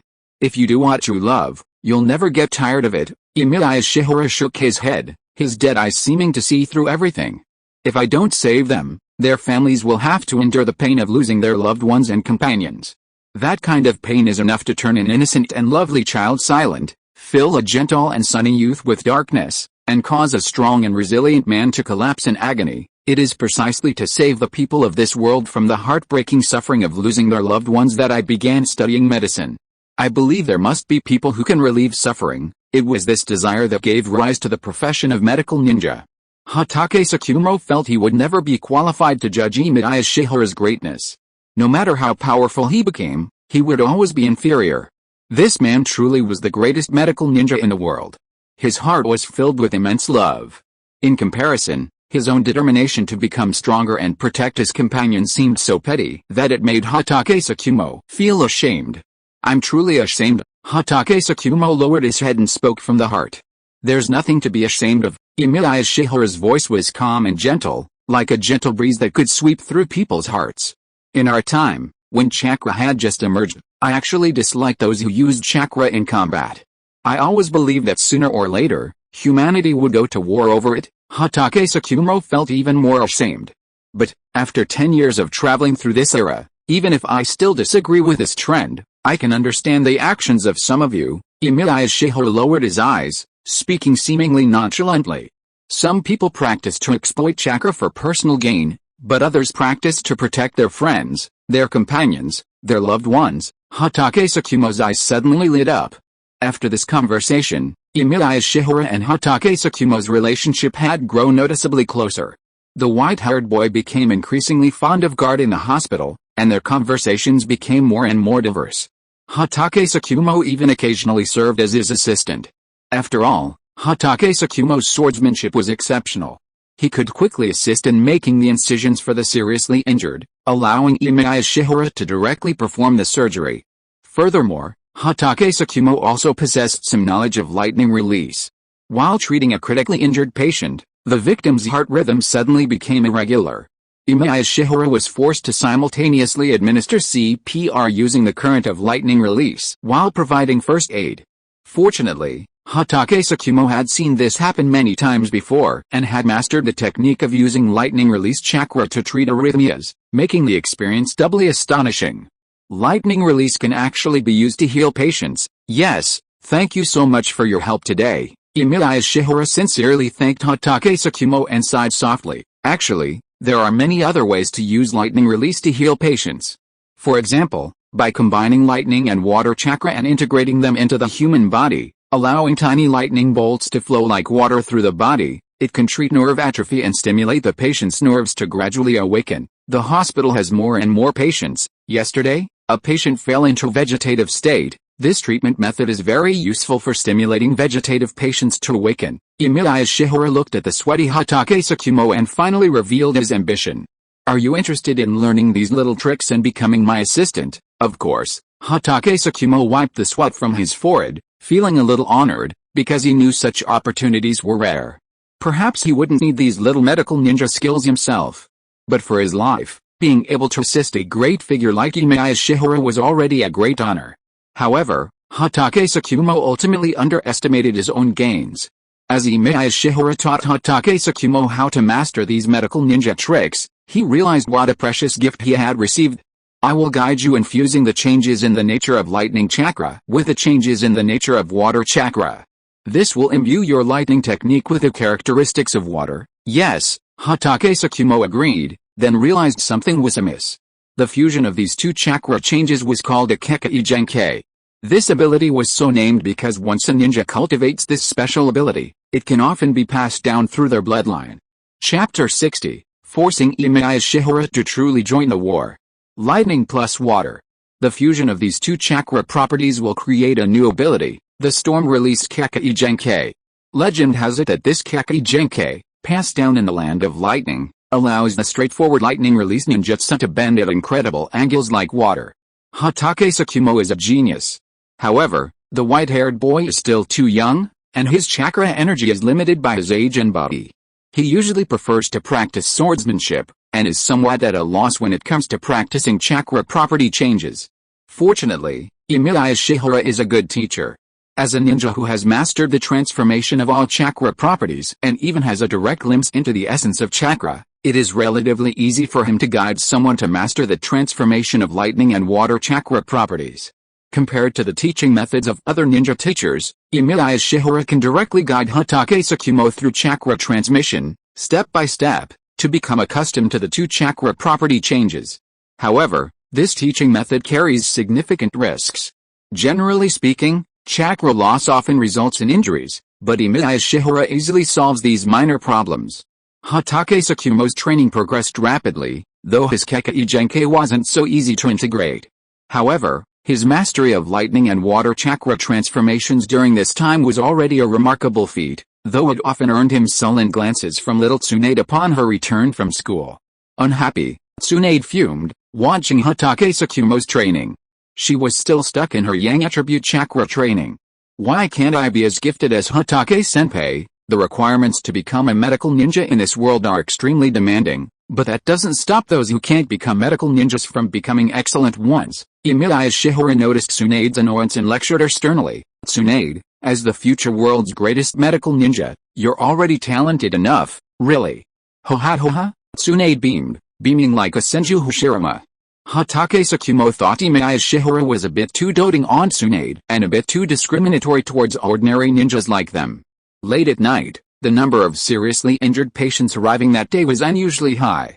It was not until a ray of early morning sunlight fell on the corridor of the hospital that Emiya Shiyuan was finally able to sit on the chair in the corridor and began to write today's case scroll with a serious expression.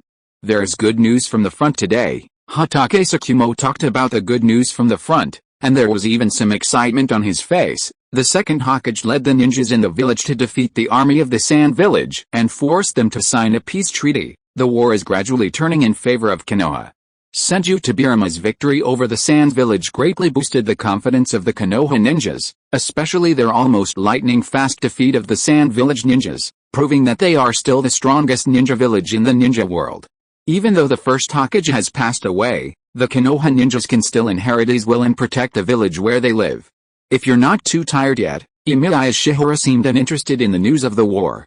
He looked at the scroll filled with medical records in his hands, glanced at the little Tsunade sleeping soundly on the bench, and whispered to the white-haired boy, "Go get me a few more blank scrolls, and don't wake Tsunade." Yes, Hatake Tsukumo quickly left. But his mood remained excited. Everyone in Konoha was excited by the victory. Compared to the ordinary ninja in the village, whose fighting spirit was growing increasingly fervent, Senju Tobirama's fighting spirit was gradually weakening. The ninja in the village only needed to obey their superiors' orders and fight for their lives. As the village's highest authority, the Hokage had much more to consider.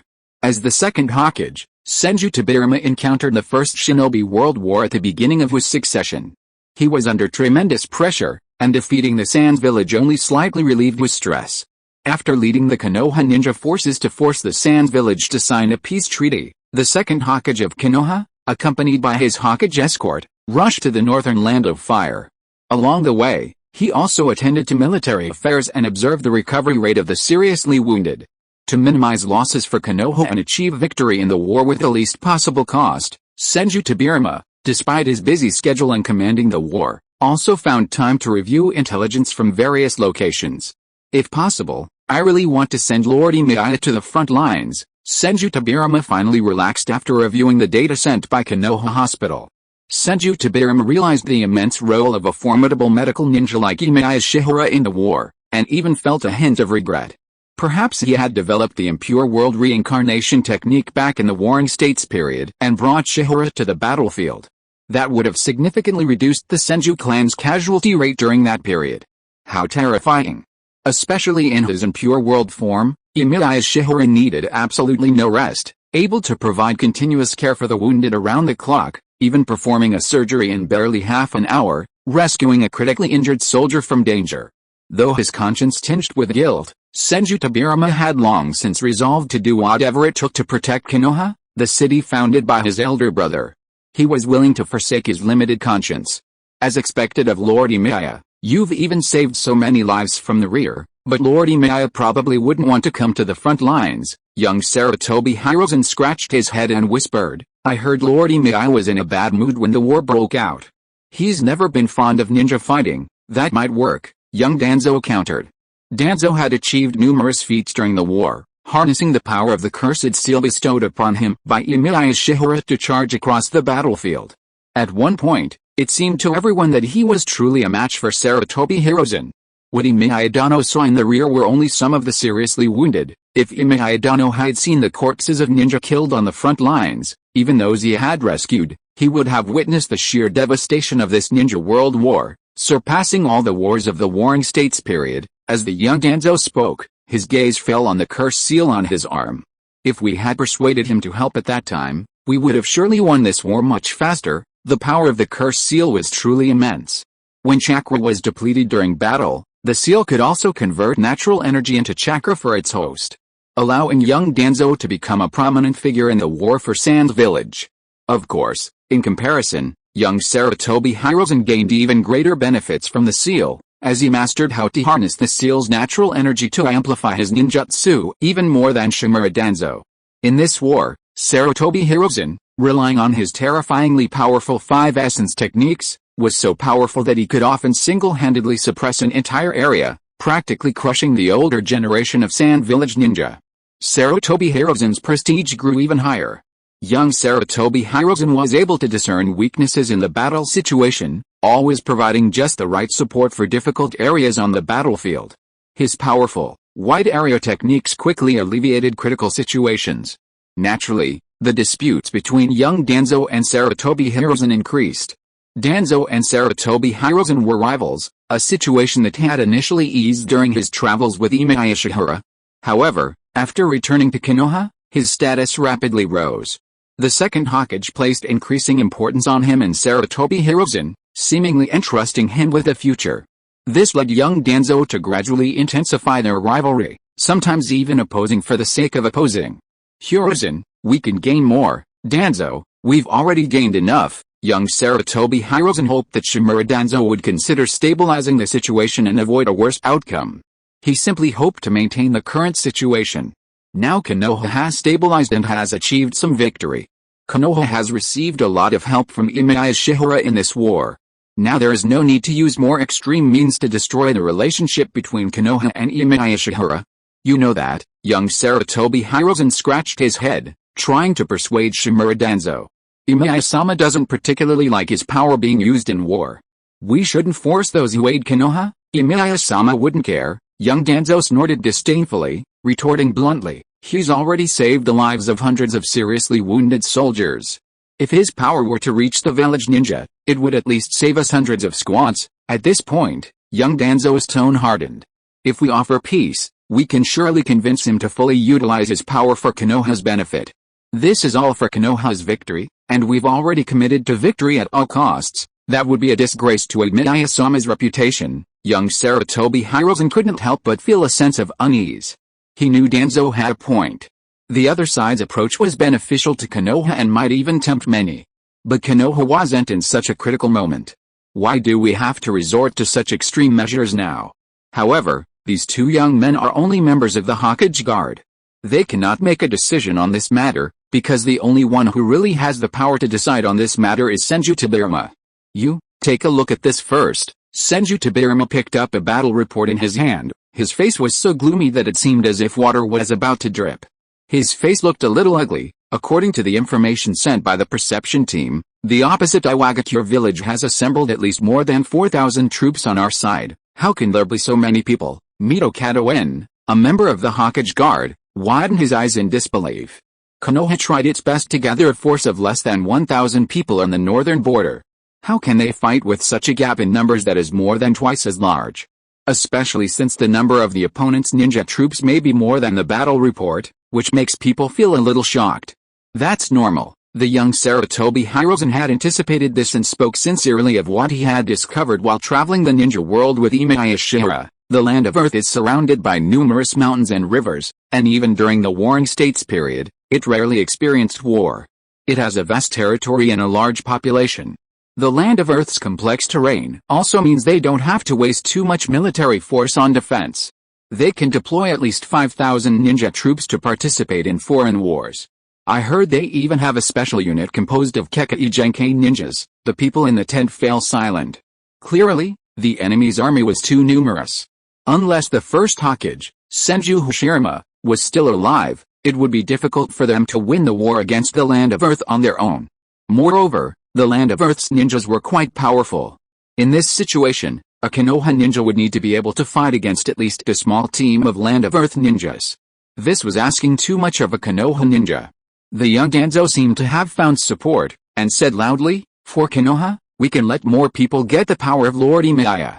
Only in this way can we win the war. This is one way, but ultimately we need to get Lord Emiya's recognition of Konoha's will for peace, rather than using some dark means." The young Sarutobi Hiruzen looked at Senju Tobirama and made a better suggestion. "When Danzo and I followed Lord Emiya, the people of the Iwagakure village owed Lord Emiya a great favor.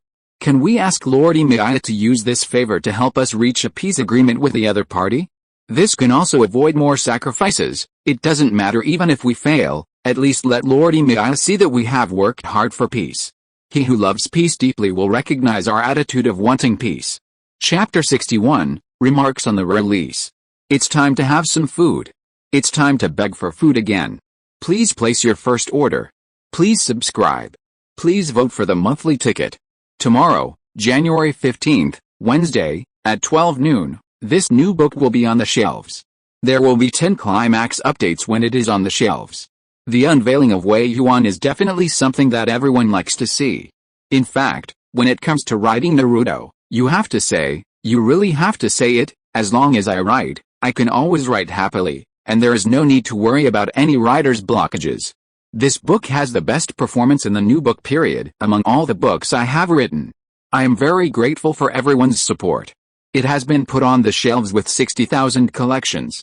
The fake collection is around 17,000, and the real collection is around 12,000.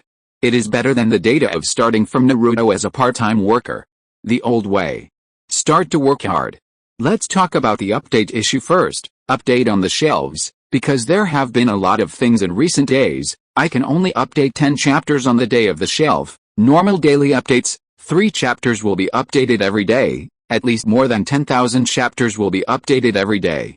This should be guaranteed because I have never failed to write the Naruto chapter. Irregular updates. In the early stage, there will be additional updates for the first order. If the first order exceeds the 6,700 first orders of the previous work, 1 chapter will be added for every 300 first orders. If it exceeds this first order, I will add an update in the subsequent daily updates. In the middle stage, there will be additional updates for the average order. In the final stage, there will be additional updates for follow-up orders. As for the rewards and additional updates from the leader, I think it would be great if everyone could subscribe. The following is the book promotion, Sacrifice, link. Naruto teaches to become stronger and change tragedy. This book is an old book by another Naruto boss, Juzi Buhurwang. I remember that this book was published at the same time as the work. He can still continue to make a living in Naruto, let them offer their loyalty. This is Chang Shiju's book. Aside from the fact that I couldn't win his PS5 and snack gift packs after participating for a few months, there aren't any other drawbacks. Restricted Death God. This is Ian Ju's new book. It looks like his previous style, but I haven't had time to read it yet. The system is very abstract, fortunately, so this is the book by Ju, the first of the 9 groups of abstracts. I've been following it. It's light-hearted, humorous, perverted, and very abstract. Pie merchants. The end. That's all. Tomorrow at 12 noon, I'll leave this new book in your hands. I can't do anything, so I can only wish you all a happy new year. I hope everyone is healthy and well in the new year. If you are listening to this novel on a channel other than Fanfic World, it means it was downloaded and re-uploaded without effort. We warmly invite you to visit our channel, Fanfic World. There you will find the original version of this story and many other novels of various genres. We look forward to seeing you dive into a world of incredible novels. Chapter 62 Madara, This is Black Zetsu, It is My Will. Young Sarutobi Hiruzen had a good idea.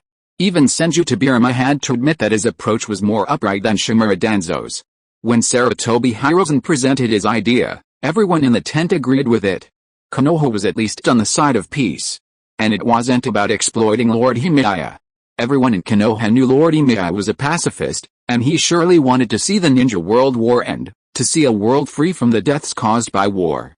Speaking of which, Akemichi Tofu, a member of the Hokage's guard, said curiously, his chubby face wrinkled like a bun. What favor did the Iwagakure village owe Emiya Dano back then? It's just an overflow of sympathy, said the young Danzo, his voice slightly irritated, as if he disliked talking about these past events. When the Iwagakure village first attempted to seal the Four Tails, the beast went berserk, resulting in numerous casualties. Did Emiya Dano treat the injured? The young Danzo nodded, his tone clearly filled with discontent. If I had known this would happen, I shouldn't have agreed to rescue them. It was merely an angry remark. The original request for help was from the current second Tsuchikage, Mew, and his short, stout apprentice, so Danzo couldn't possibly influence Emiya Shihara's decision. Then let's follow Hiruzen's wishes. Senju Tobirama took the initiative and wrote a handwritten letter, hoping that Emiya Shihara could mediate the war between Konoha and the Iwagakure.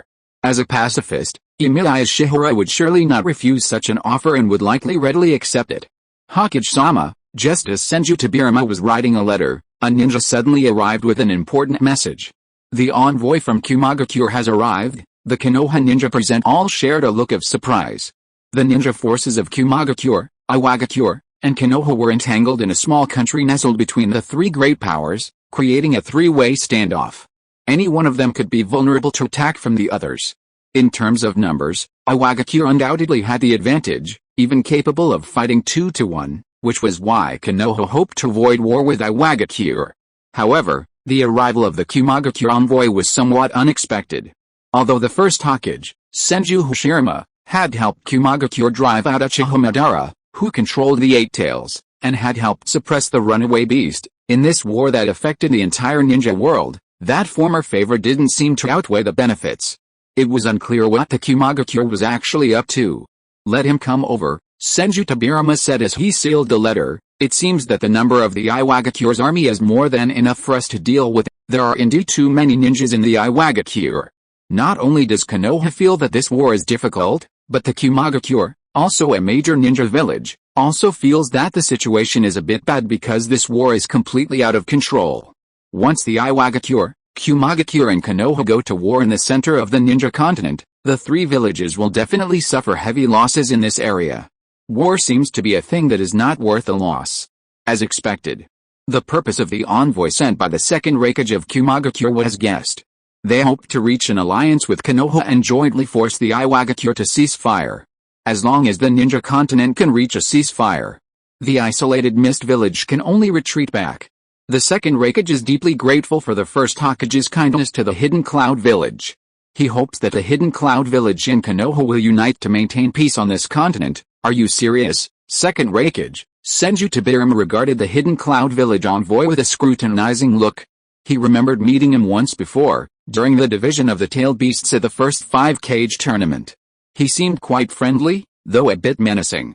As long as the second Hokage agrees, the Hidden Cloud village can announce the alliance ceremony. The Hidden Cloud village envoy brought the Raikage's authorization, and even his attitude was modest, announced the alliance between the Hidden Cloud village and Konoha to the entire ninja world. It sounded like the Hidden Cloud village was truly sincere.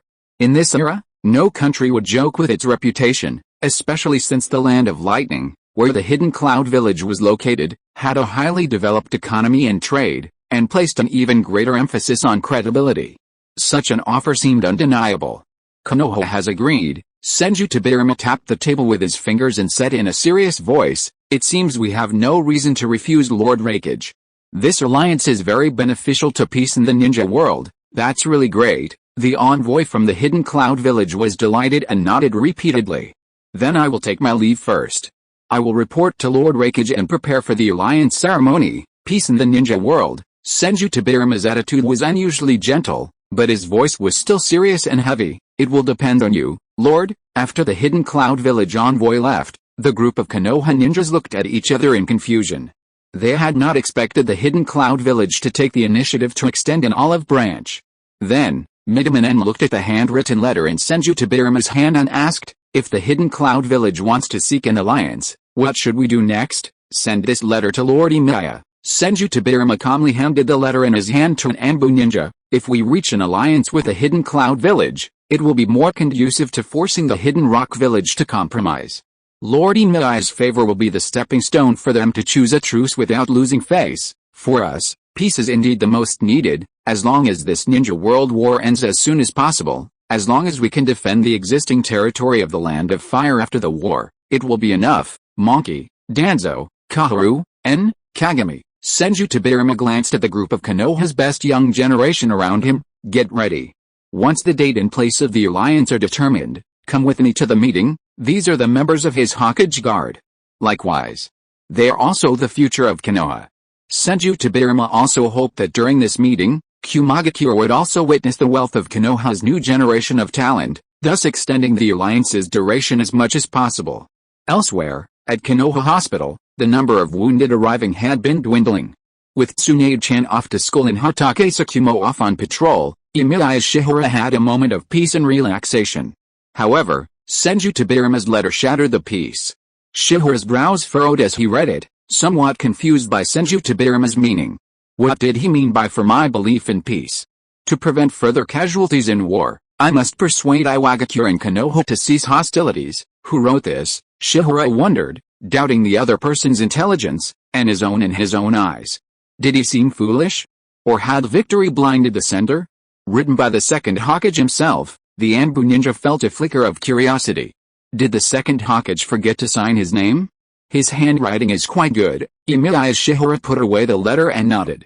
Go back and tell Tobirama I've received it. Yes, the second Hokage also said so. The Anbu ninja quickly reminded him of an important piece of information. We also need to tell Emiya-sama about the war situation. Konoha and Kumagakure will form an alliance. This news should have been announced to the entire ninja world. The second Hokage is now preparing to attend the alliance ceremony. Perhaps this will encourage Iwagakure to withdraw from the war. I understand. You can leave. Emiya Shihara frowned. He watched the Anbu ninja retreat and noticed a dark figure slowly emerging from his side. It was Black Zetsu. Ever since Emiya Shihara was finally alone, Black Zetsu had been eager to appear. Ever since the war began, he had been eager to chat with Emiya Shihara. However, Emiya Shihara waved the letter in his hand away. Black Zetsu, a rare ray of sunshine appeared on Emiya Shihara's face, as if he finally breathed a sigh of relief. It seems that this war is finally over. This is not the end, it's just the beginning. Black Zetsu's figure slowly emerged from the ground, its voice becoming a little gloomy and hoarse. This ninja world war has fully proved how short-sighted these ninjas who obtained chakra are. Emiya Shihara don't believe this is the end. The real chaos has just begun. Just like the Warring States period that began after Ashura's death, a new era will begin after Senju Hashirama's death. Ninja World War. All ninjas in the world will participate in this war. And no place will be immune to the disasters of war, be it a big country or a small country. When they realize that there is no strong person in this world who can completely suppress their greed, the greed in their bodies will be released, and human nature will begin to become more and more distorted by their inflated greed. Ninjas will fight more and more for the sake of profit. Ninjas will become more and more unscrupulous. Ninja wars will become more and more tragic, and precious lives will become more and more humble. As Black Zetsu spoke this, he felt a surge of joy. He could now harshly criticize the ninjas of this era right in front of Emiya Shihara. Just as he had criticized the Six-Path Sage and Ashura's ninja clan for the Millennium Warring States period, so too could he criticize the world during this Ninja World War. This was a moment of immense joy for Black Zetsu. It was as if Black Zetsu could see through the calmness on Emiya Shihara's face, the suppressed pain and regret within him. What a wonderful feeling. This was a delicacy he should have enjoyed at the outset of the Ninja World War. Unfortunately, Emiya Shihara had been saving lives. Now, taking advantage of Emiya Shihara's solitude, Black Zetsu finally found his opportunity. He tried to make Emiya Shiyuan despair of the world, so much so that no amount of words from the Six-Path Sage could change the course of this new era shrouded in war. Don't count on humanity to save itself. Only the legendary goddess of the Yuna could change everything.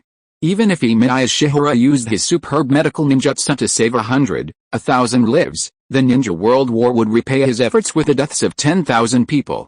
Emiya, war never ends. When humans start the first war with weapons in hand, the smoke of the next war has already begun to rise. Emiya Shiyuan sighed helplessly. A little regretful. Black Zetsu was getting more and more verbose. Whenever Black Zetsu found an opportunity to criticize the world, he couldn't wait to give Emiya Shiyuan a good nagging. It was just like the ancient times.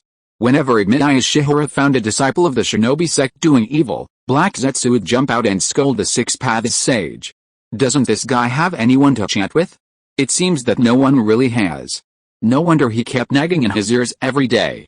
Even if he was paralyzed in his work of treating patients and saving lives, thinking that he could avoid Black Zetsu's nagging, he didn't expect that in return he would release his suppressed emotions.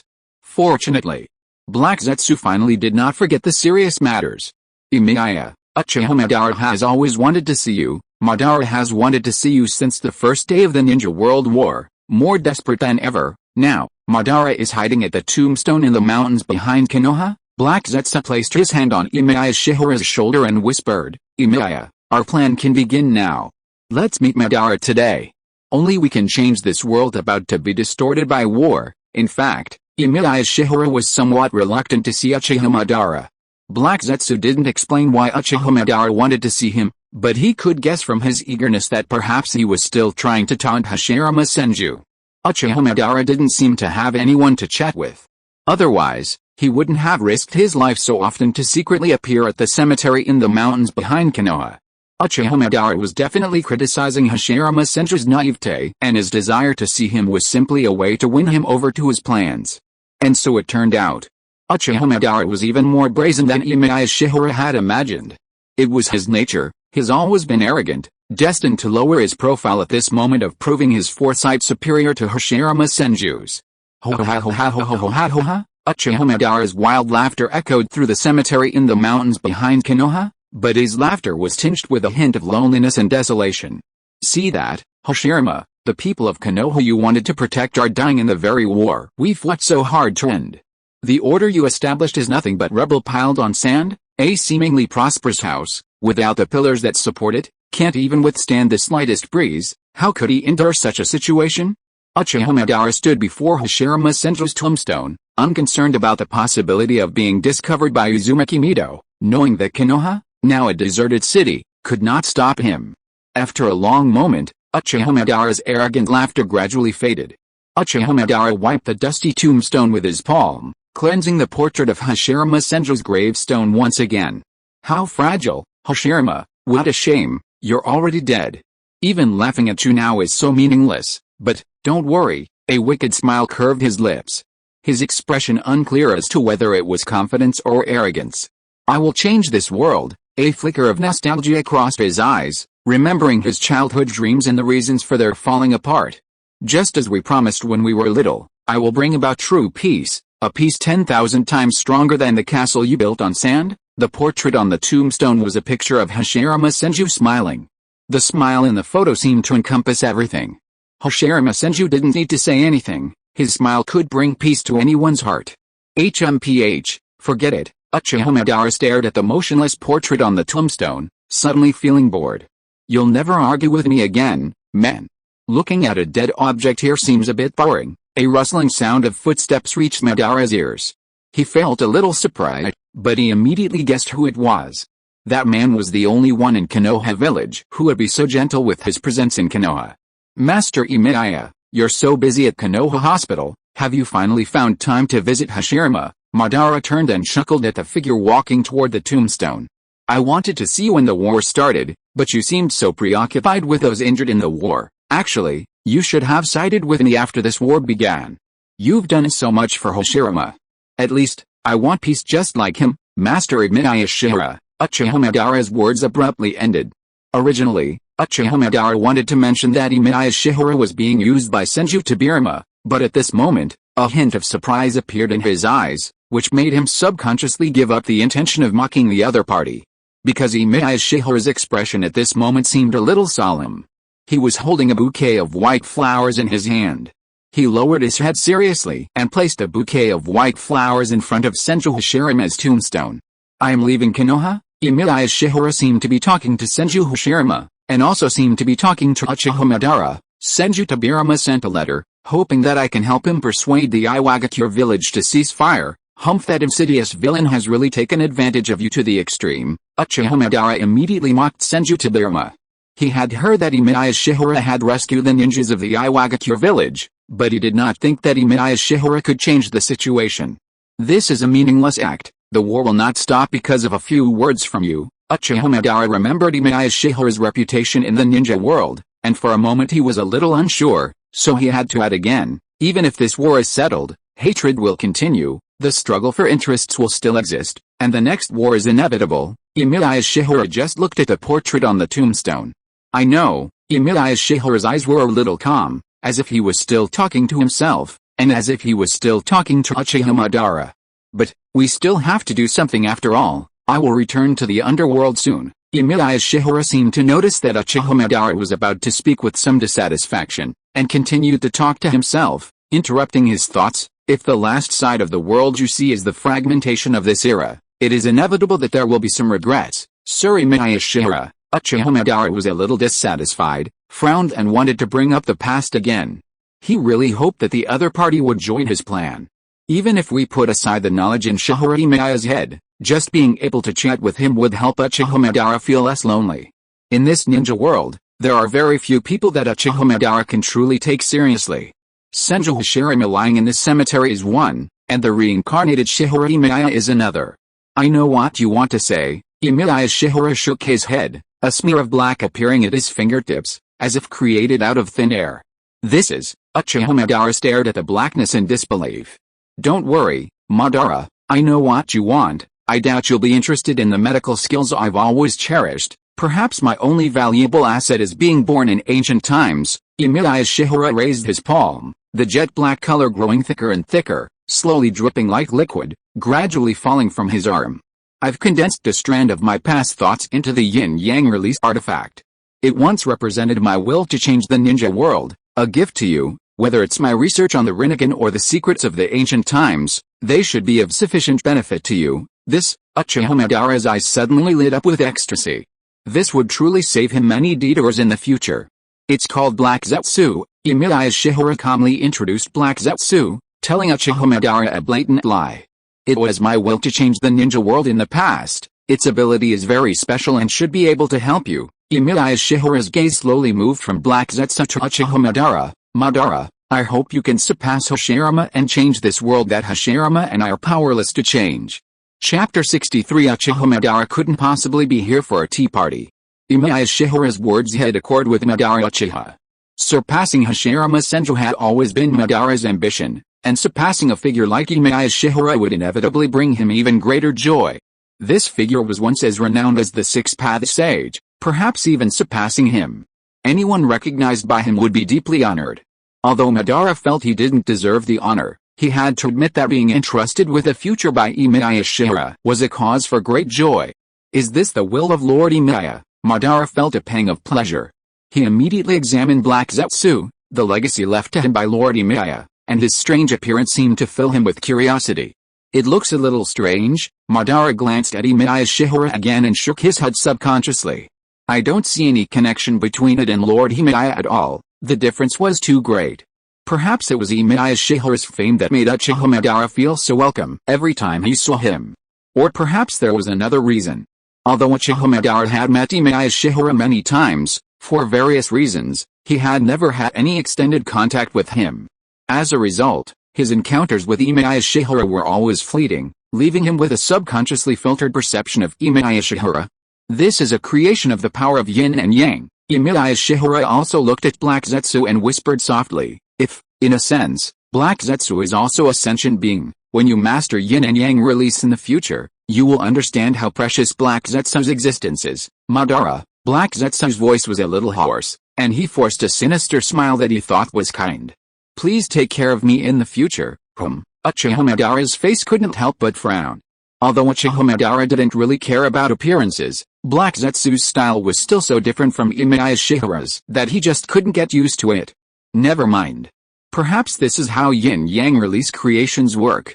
After all, based on Shihara Emiya's reputation and credibility, this great figure would surely not lie or deceive him. Black Zetsu undoubtedly possesses a wealth of hidden knowledge, and he should be able to learn many important secrets from him in the future.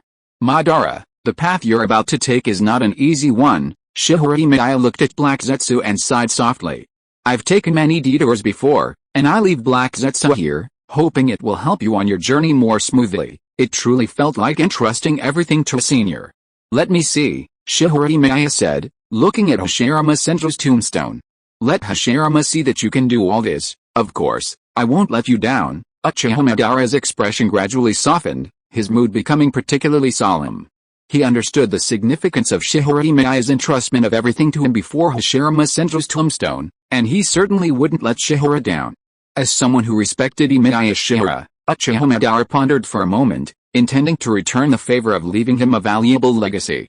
Then, let me do a little for you, sir. At least we should calm the wars of this era, so that Emiya-sama won't be too disappointed with our times before he leaves. Uchiha Madara's gaze turned arrogant again, and he sneered, although this might benefit that sinister villain Tobirama, it's at least a small advantage for him. I will help Emiya-sama quell this war. After all, wars can't be easily quelled with words. Some people's wills are more stubborn than rock. To make them obey, we must completely shatter their will. Uchiha Madara clenched his fists, confidence returning to his face. He also recalled his past encounters with the ninjas of the Iwagakure village. In this regard, unrivaled power is more reliable than words. There's no need to refuse me. Uchiha Madara was always arrogant. Consider it a return gift to Lord Emiya. Once Uchiha Madara made a decision, he wouldn't listen to anyone else's opinions. He was so resolute that he even insisted on traveling with Emiya Shihara. Emiya Shihara frowned.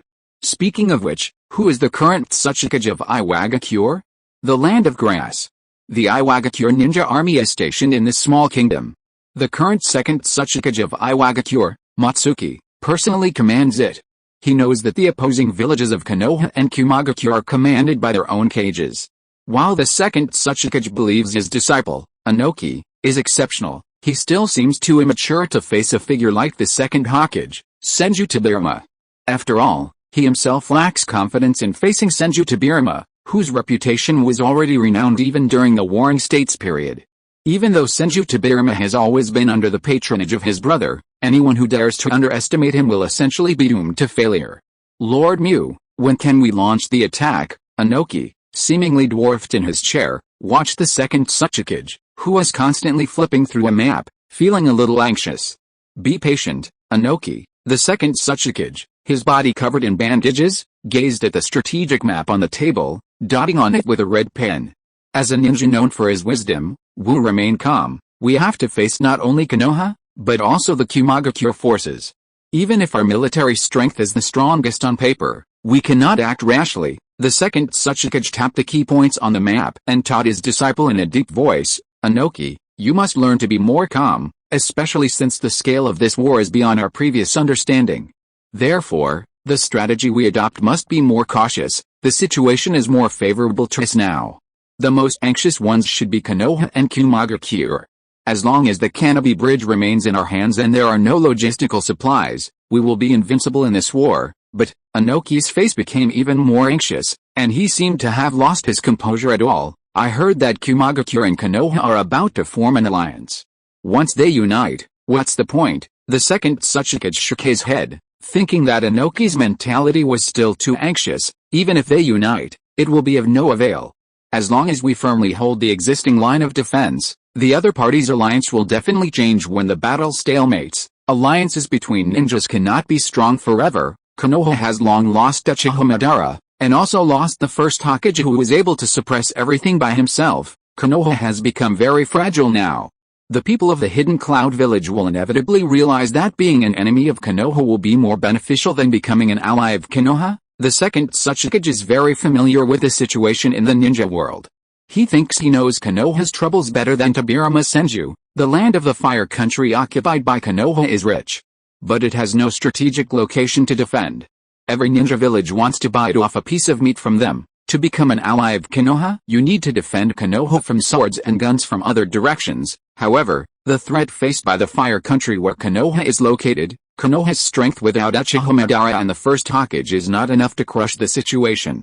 This also means that they will never have too much spare energy to fulfill their obligation to support their allies in the war. Even if those muscular guys in the Hidden Cloud Village have no brains, as time goes by, they will realize that forming an alliance with the current Konoha is not worth the cost, because sooner or later they will find that their alliance with Konoha will only be a one-sided contribution to Konoha, and Konoha will never be able to help them. As for the promise of gain, it's nothing more than Konoha not invading their territory. It's really hard to see clearly. The second Tsuchikage had long believed that he saw through everything. Konoha occupied the most fertile land in the ninja world at the beginning of the establishment of the major ninja villages.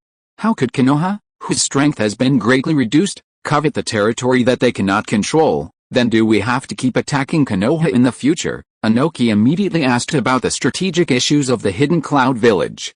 No, Konoha is not important. In our war with Konoha, as long as we guard the logistical lifeline, we can send a detachment to stop Konoha.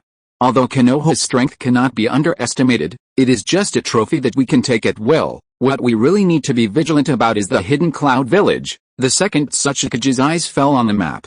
Looking at the marks he had made, he taught in a deep voice, "The Hidden Cloud Village will not sit idly by and watch us occupy the land of fire and grow stronger.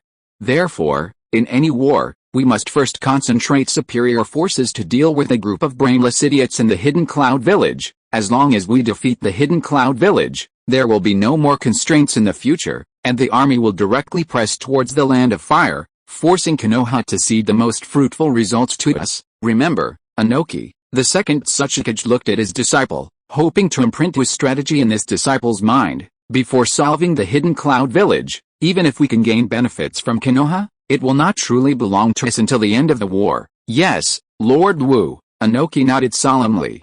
Although Inoki still preferred to defeat Konoha, he trusted his teacher's judgment more, as the second Tsuchikage had been the strategic advisor for Iwagakure before taking the position. Speaking of which, are there any unusual movements in Kirigakure? The second Tsuchikage glanced at the map on his desk. The map, centered on the land of Earth, revealed the maritime threats to Kirigakure. The ninja world is spherical. Kirigakure, isolated overseas, holds a crucial geographical location, allowing it to attack the nations of the ninja continent from all directions. There's been no news. They're probably attacking Konoha too. Inoki pondered for a moment, then whispered, "After all, our land of Earth has numerous defensive fortresses. Even if Kirigakure wants to seize land from us, it will be the most challenging. We still have to be careful. The enemy often strikes unexpectedly." The second Tsuchikage shook his head and ordered his Iwagakure Anbu ninjas to quickly gather intelligence along the coastline. He didn't want to risk a firestorm just when things were going their way. Unfortunately, when things get bad, they always seem to get worse.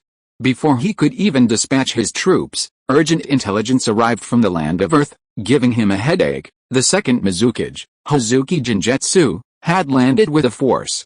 That mustache-headed lunatic, a flicker of anger flashed in the second Tsuchikage's eyes, furious at the second Mizukage's surprise attack, which had disrupted his long-prepared battle plan. But, unexpectedly, the second Mizukage of the Hidden Mist Village, Hazuki Jinjetsu, had not come seeking war. Instead, he had sent a request for an alliance, hoping to join forces and win the war against Konoha. "How can I believe that?" The second Tsuchikage, Mew, refused to believe the Mizukage's promise. However, the Hidden Mist Village messenger, seemingly aware of Mew's attitude, delivered a message that forced the second Tsuchikage to agree to a meeting. This news was considered a thorny issue by the Ninja High Command. "This is the information we have gathered from the Sands Village. Konoha has been using a great man with superb medical skills to treat the seriously injured in this war. The recovery rate of these seriously injured has remained high, and many ninjas can return to the battlefield after recovery. If you continue to stalemate here, even if the Iwagakure village has enough ninja troops, it will be impossible for them to compete with Konoha here in terms of consumption. With the help of the great man, the possibility of Iwagakure village winning will be greatly reduced." The second generation Tsuchikage Mew frowned with some dissatisfaction. Does the Mist Village still need to remind this news?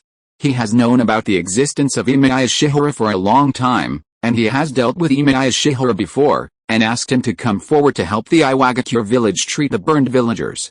What do you mean? The second generation Tsuchikage thought hesitantly.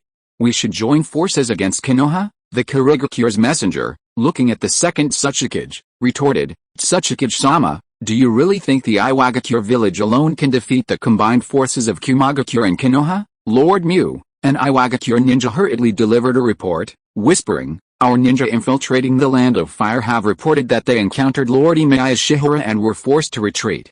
It's said that Lord Emiya is on his way to the front lines here. Normally, infiltrating behind enemy lines would inevitably lead to sabotage. However, encountering Lord Emiya Shiyuan meant there was no way around it. After all, even the most challenging missions to infiltrate the rear were led by a lead Jonin from the village, and they had likely seen him during the disaster relief operation. Most importantly, the infiltrating Iwagakure ninja had their reasons for retreating. Uchiha Madara is also accompanying them, the Iwagakure ninja whispered, mentioning a figure that made the second Tsuchikage frown. What is he doing here? The second Tsuchikage was forced to ponder. The second Tsuchikage sensed the situation was becoming increasingly chaotic, and he was somewhat overwhelmed. But asking him to stop fighting was a complete gamble. But why was Uchiha Madara here? He couldn't possibly be here for a tea party on the battlefield. We can accept the Karigakure's alliance. The second Tsuchikage pondered for a moment, then suddenly accepted the Karigakure's proposal. The wise general even went further, but our alliance's goal in Konoha is to destroy it. They're using evil forbidden techniques to desecrate the ancient sage, Emiya Shihara. Regardless, we cannot tolerate the use of evil forbidden techniques to disturb the peace of the dead in this era. Tell the second Mizukage that if he doesn't want his body used after death, this alliance should not be at odds. It seemed like a difficult call to make. After all, there were countless evil forbidden techniques among the ninja, and ninjas from all the major villages were desperately researching powerful ninjutsu to achieve victory. However, such things could only be done, not spoken. Some truly evil techniques can only be used as a last resort. Even the Iwagakure village wouldn't allow their ninja to use them, fearing they might stray. In reality, this claim seems easy to raise. The story of Emiya Shiyuan is deeply ingrained in the ninja world. Every ninja has grown up listening to his stories. Even the worst possible outcome, the second Tsuchikage's intentions are far from pure. As the Kage of a village, he can't truly be a kind-hearted person. We hope that Lord Emiya Shiyuan's soul can rest in peace. We must expose the evil of Konoha and appear to be on the side of justice. It would be best if Lord Emiya Shiyuan no longer aids either side in this war. Konoha will lose his medical ninjutsu. This way, we can maintain our stalemate and gain a greater advantage in future wars. Emiya Shiyuan had once been indebted to the Iwagakure village, even leading Inoki to plead for their help. This favor should never be forgotten. From this perspective, if their war was for the peace of Lord Emiya's soul, then it seems Lord Emiya Shiyuan would have no reason to help Konoha treat the wounded, right? Perhaps Emiya Shiyuan's relationship with Konoha would even be in trouble. He didn't believe that the kind-hearted medical ninja would be willing to help Konoha participate in the war. Because he had truly selflessly rescued the people of Iwagakure, and didn't even care about the opinions of the two Konoha brats. Speaking of which, Inoki was a little curious. He remembered the time he met Emiya Shiyuan. Is it really Konoha's evil forbidden technique that disturbed Lord Emiya's deceased peace? Lord Emiya never mentioned this, but the aura of death on him can't lie. The second Tsuchikage knew more about the intelligence. He nodded and said, we didn't know it in the past. Now it seems that it must have been the evil forbidden technique of Konoha's second Hokage, Senju Tobirama, because he used a fighting method that combined dead people and detonating tags in this war. Anyway, this is our chance to take advantage of each other. Chapter 64. This is a new era determined by strength. News spread quickly in the ninja world. When Konoha and Kumagakure announced their alliance, news of the alliance between Karigakuure and Iwagakure was also spreading, making their alliance even more influential. Konoha's ninjas are using evil forbidden techniques to disturb the peace of the dead and use the dead to fight the living. This is an absolutely intolerable evil. The second Hokage, Senju Tobirama, has resorted to every possible means to win the war, even resurrecting the ancient medical ninja Emiya Shiyuan and using this great medical ninja in the war. These rumors spread rapidly throughout the ninja world. Even the already defeated Sand Village was on the verge of action. The Sand Village ninjas immediately sensed something was wrong. They didn't break the alliance, but instead sent troops to the front lines in the Land of Grass, waiting for an opportunity to strike. If Konoha were defeated, Sand Village would immediately renege on the treaty. If Iwagakure and Kurigakure were defeated, Sand Village would immediately send troops north to seize the territory of the Land of Earth. If both sides were defeated, it would be a double blessing for Sand Village. The only good news in this situation was that the Kumagakure village was still willing to ally with Konoha, remembering the kindness Hashirama Senju had shown them in the past. At the Konoha camp, Tobirama Senju's brow furrowed. Thanks to the Kurigakure village's interference, they had formed an alliance with the Iwagakure village, bringing the situation, which had been gradually improving, back to a stalemate. A bunch of bastards. The young Danzo was well aware of the attitudes of the hostile ninja villages. He knew they were definitely taking advantage of this opportunity to attack, and he cursed bitterly. They clearly took advantage of Lord Emiya's medical skills in the past, and now they're shouting that we're disturbing Lord Emiya's peace. Be quiet. Tobirama Senju glanced at Danzo Shimura and said gravely, this excuse is completely irrelevant. Before the war is won, they can use anything as an excuse. In the past, it was simply a desire to seize the Fire Nation's land. Now, it's just to improve their reputation in the war, and it was precisely this reputation that was most devastating to Konoha. Konoha was already at a disadvantage against the Iwagakure village, and with the addition of the Kurigakure village's forces, the distant relatives of the Uzashio village could only provide defensive support. However, Tobirama Senju understood the problem. It was the backlash from his continued use of Emiya Shiyuan in the war, or rather, the backlash from Konoha's exclusive use of Emiya Shiyuan's wealth. In the past peaceful times, Konoha was the only ninja village with the greatest power. The intimidating influence of the first Hokage, Hashirama Senju, remained. Even if he chose to reincarnate Emiya Shiyuan, the 10 years of Emiya Shiyuan's travels in the ninja world allowed all the other ninja villages to reap the benefits of his resurrection. Konoha merely reaped the largest share of the benefits, such as the medical skills left behind by Emiya Shiyuan and the power he bestowed upon them. Isn't this the same situation as when Konoha was first founded? Konoha had always enjoyed the lion's share of the profits. The other ninja villages' territories in the Land of Fire, where Konoha was located, were far less prosperous than those in their respective territories. They were resentful, but they were only able to suppress him under the first Hokage's control. Now the first Hokage was dead. Konoha still occupied the Land of Fire. It also profited from the medical ninja Emiya Shiyuan. This backlash mirrored the origins of the Ninja World War, only with an additional pretext for war. Judging from previous events, Senju Tobirama believed that a quick end to the war would change everything, and that using Emiya Shiyuan was irrelevant. Konoha's current strength prevented a quick end to the war, and it even needed to find a way to quickly forge an alliance with the Hidden Cloud Village to stabilize the already deteriorating situation. First, stabilize the alliance with the Hidden Cloud Village, Senju Tobirama sighed. Ultimately, he relied on the favor his brother had bequeathed to this world to secure an ally for Konoha. Hokage-sama, someone still raised an objection. This alliance between Konoha and the Hidden Cloud Village was on the Hidden Cloud Village's side, and if they were besieged by the Hidden Cloud Ninja, they would be in trouble.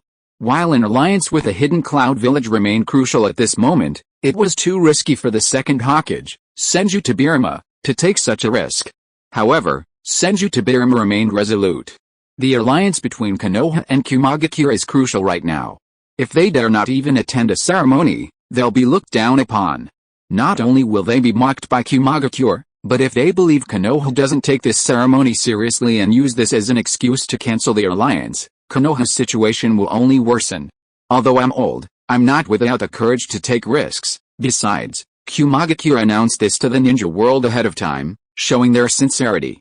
We can't be disrespectful and let them think Konoha's ninjas are narrow-minded. This alliance is crucial. Senju Tobirama rejected the other's advice, his attitude firm. As long as the second Raikage and I reach an alliance, Konoha will regain the upper hand. Under the current circumstances, it's unlikely that Emiya-sama will be able to convince Iwagakure to withdraw. Let's meet him again after we return from Kumagakure, elsewhere, at the Iwagakure camp.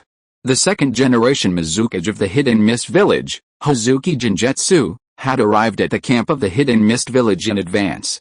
This second-generation Mizukage was very brave and did not care about the danger of being ambushed and assassinated.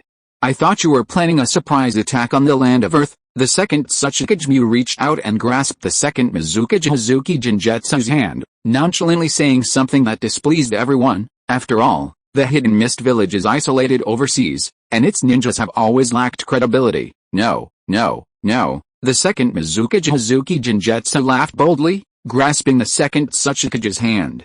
At least when it comes to shared interests, we're still trustworthy. If you don't agree to an alliance, it's not too late for me to lead an attack on the land of Earth. Now, to reassure you, I'd risk all my life to meet you, even sending our ninja troops across the sea from elsewhere. A hint of distress flashed in the second Tsuchikage Mu's eyes. He understood Hazuki Jinjutsu's concerns. He was simply worried about being attacked by the Iwagakure village while passing through the land of Earth. Even if the Iwagakure village could keep its promise, a village cage wouldn't deliberately send his troops into a dangerous place. The ninja world is full of small nations. It would be safer for the Karigakure's troops to pass through the small kingdom. Don't worry, Bandage Man, we're absolutely sincere in this alliance. The second Mizukage, Hazuki Jinjutsu, stated his true intentions with great sincerity. Compared to the narrow valleys of Iwagakure, the Karigakure prefers the riches of the land of fire. That's perfect, the second Tsuchikage grudgingly agreed. Although his words contained evidence of defamation against the land of Earth, the second Tsuchikage, Mu, had no intention of arguing with him. Alice, I didn't intend to look for you. It's a pity that the defense of the land of whirlpools is too strong. The second Mizukage, Hazuki Jinjutsu, seemed to relax a little, and said nonchalantly, we can only find another shortcut and think of a solution from here. In fact, we originally wanted to form an alliance with the Sand Village, but that village was defeated too quickly, and the Cloud Village wants to get closer to Konoha. After all, we can only choose you, huh? We don't plan to form an alliance with you either. The second Tsuchikage would not lag behind in his words, but while they were arguing here, they exchanged information with each other. But there may be an unexpected change on the battlefield. What change? Lord Emiya Shihara is coming to the battlefield. The second Tsuchikage led the other party into the tent in the camp and said, and his entourage, oh, hot tea. The second Mizukage, Hazuki Jinjutsu, beckoned Inoki to serve him tea, seemingly disregarding Emiya Shihara and his entourage. It doesn't matter. We've known about their existence for a long time, and their medical skills are indeed quite formidable. The second Mizukage of the Hidden Mist Village showed no regard for diplomatic etiquette. He took the steaming cup of tea from Inoki's hand and drank it without a care in the heat, seemingly oblivious to the temperature. Inoki was truly transfixed. And this Mizukage was truly peculiar. Even as they discussed a life-or-death battle, the second Mizukage seemed more relaxed than ever. The second Mizukage, Hazuki Jinjutsu, sipped his tea leisurely while continuing to discuss Emiya Shihara and the war. Ultimately, victory in war is determined by strength. Our combined forces are capable of crushing Konoha with overwhelming force. Even the most powerful medical ninjas cannot. His Excellency Emiya's entourage is Uchiha Madara. The second Tsuchikage Mu interrupted Hazuki Jinjutsu nonchalantly, muttering a name that struck fear into the second Mizukage. Puff. Hazuki Jinjutsu spat out the hot tea in his mouth and turned back to scold Inoki, who had poured it. Hot, you little brat. Are you trying to scold me to death? Don't use my apprenticeship as an excuse for your indiscretion. The second Tsuchikage Mu cursed immediately, coldly saying, you're fighting with high-temperature steam. How could you possibly think the tea is hot? That's a problem. The second Mizukage, Hazuki Jinjutsu, set down his cup. The hot tea on his body slowly turned to steam, drying his clothes once again. If they had joined Konoha, the second Mizukage, Hazuki Jinjutsu, couldn't help but frown, seeming to dislike the news about Uchiha Madara. Our coalition wouldn't necessarily be at an advantage. We're all ninjas who've experienced the Warring States period. Even if we could outnumber them, we wouldn't be able to withstand such a massive loss. With that, the second Mizukage, Hazuki Jinjutsu, stood up, as if preparing to leave. Now that I think about it, we don't seem like a good fit for the alliance. This guy was so shameless. Then you can't go back today. The second Tsuchikage, Mu, knew his character well. I never thought I'd fall into their trap. The second Mizukage, Hazuki Jinjutsu, sat down rather helplessly and continued to assign Inoki. Forget it, kid. Prepare some refreshments for me. Inoki stared in growing astonishment. Wasn't this the proper cage of the village? Why did he dress like an old gentleman, yet seem so unruly? Is the news confirmed? After the second Mizukage, Hazuki Jinjutsu, sat back down, his expression suddenly becoming solemn. If this news is confirmed, We must prepare our tactics against Uchiha Madara in advance, very certain. The second Tsuchikage Mew nodded. That couldn't be better. The second Mizukage, Hazuki Jinjetsu's lips curled up. He stroked his mustache and grinned confidently. Let's end the humiliation of the Warring States period, along with the past. In this war, a flash of shock crossed Inoki's face. The short Tsuchikage disciple stared at the second Mizukage, Hazuki Jinjetsu, in disbelief. He had never imagined he'd dare challenge Uchiha Madara. Having witnessed Uchiha Madara's power, Inoki still harbored a fear of him. He practiced day and night to avoid being timid if he faced a foe like him again. However, he still felt a sense of lingering fear. Perhaps he had truly underestimated the Mizukage. This second-generation Mizukage actually has the strength to challenge Uchiha Madara. Don't be so confident, the second-generation Tsuchikage Wu said a word to puncture the confidence of the second-generation Mizukage Hazuki Jinjetsu, which was like a balloon, and said in a deep voice, it is better to first determine the other party's intentions. After all, he is with Lord Emiya. I don't think that Lord will let him go on a killing spree, then leave it to you. The second-generation Mizukage Hazuki Jinjetsu simply let that Tsuchikage do what he wants. He began to enjoy afternoon tea again. What can I do? Anyway, my strength is not a match for Uchiha Madara, and my brain is not as good as you, a bandaged man. Have some tea first. The corner of Inoki's eye twitched. He originally thought that the other party was really a brave man, but now it seems that this Mizukage is clearly a bad guy. Kid, pour the tea, pour the tea. The second-generation Mizukage Hazuki Jinjetsu was domineering in the Iwagakure camp, shouting and bullying that Tsuchikage's disciples, looking lawless. Inoki really wanted to smash the teapot on his head. But despite their thoughts, the Iwagakure camp was surprisingly harmonious. The second Tsuchikage Mew and the second Mizukage Hazuki Jinjetsu were longtime rivals, and they knew each other's thoughts in this situation.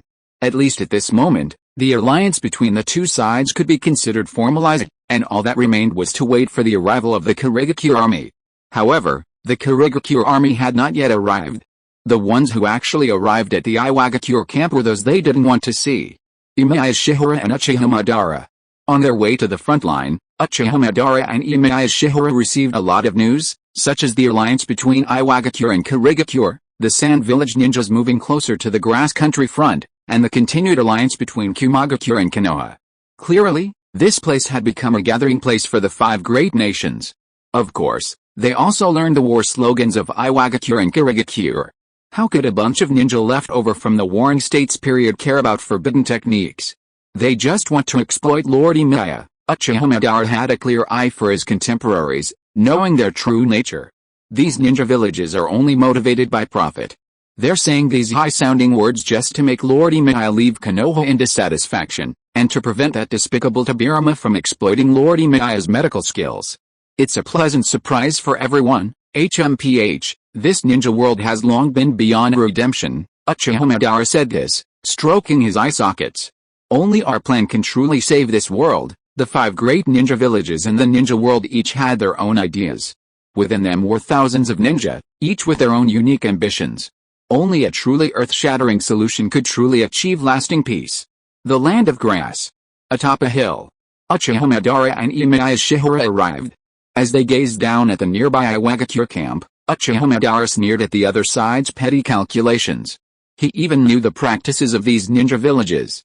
Now the armies of the five great ninja villages have converged here.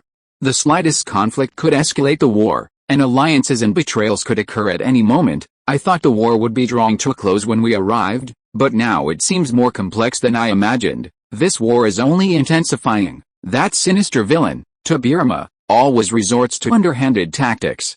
This time, even Konoha, the very leaf Hashirama wants to protect, could be burned to ashes in this war. But what? It's not a big deal after all. A mere grain of sand can't stand up to me. In Uchiha Madara's view, his only real rival, Hashirama Senju, was dead, and the remaining group was nothing more than a bunch of petty fowl. Uchiha's mentality was profoundly arrogant. Compared to Emiya Shiyuan's equal respect for everyone, Uchiha Madara's equal respect meant treating everyone with disregard. Let me do it myself. Shihara Emiya shook his head, unwilling to allow Uchiha Madara to participate in this battle. If you were to come, there would probably be many casualties, wouldn't you? This wasn't a sign of confidence. Before arriving, Shihara might not have felt this confident, as his total chakra output was too low, and he would likely have a difficult time. However, on the way here, Emiya had the opportunity to examine Uchiha Madara's body to observe the awakening time of the Rinnegan, and thus obtained Hashirama's cells, S-rank commission, obtain Hashirama Senju's cells, increase total chakra output, and enhance wood release power, currently limited by Impure World Reincarnation. Of course, that wasn't important. What really mattered was that the Impure World body could be strengthened by Hashirama's cells, raising his total chakra output to above S, chakra energy. S, approximately 10 calories, combined with the Impure World body's unlimited chakra and the ability to release techniques without hand seals, it should be enough to make the opponent willing to listen to him.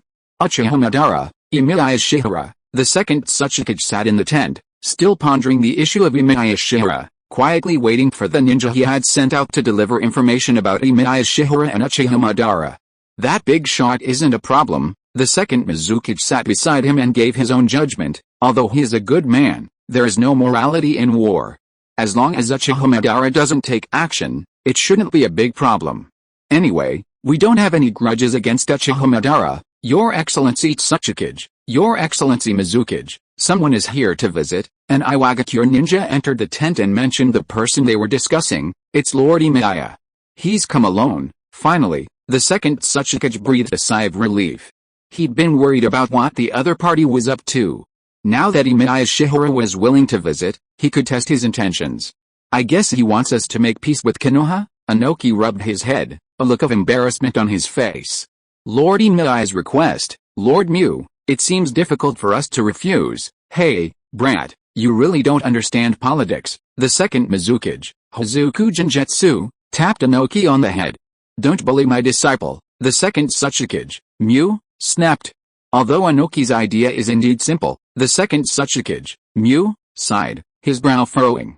If you're here to negotiate a ceasefire, Lord Emiya's idea is a bit naive. This isn't the peaceful era of ancient times. Indeed, such a thought was naive. While Emiya Shiyuan's reputation was high, how could the land of grass, with its armies from the 5 great ninja villages, stop at such a tense standoff simply because of a single word? How could anyone give up without sufficient benefits? Let's go out and greet them. After all, they have a debt of gratitude to the Iwagakure village. The second Tsuchikage Mu, unwilling to see his disciple become unsympathetic, rose to his feet and donned his own Tsuchikage hat. If you want us to withdraw, are you going to refuse? Inoki's face tinged with embarrassment. Of course not. The second Tsuchikage, frustrated at his disciple's stone-like stubbornness, angrily scolded, but you can't agree to this either. As the future Tsuchikage of the Iwagakure village, you must learn to think differently. What an idiot. The second Mizukage, Hazuki Jinjetsu, couldn't help but sneer. Shut up. The second Tsuchikage Mu glanced coldly at the second Mizukage Hazuki Jinjetsu before teaching his disciple again. Even if I can agree, other people in the land of Earth will not agree. We have wasted so much military resources that we can't withdraw without any gains. Just delay it, even if you agree. The second Mizukage Hazuki Jinjetsu grinned, and taught Inoki, the Tsuchikage's disciple, with a smile.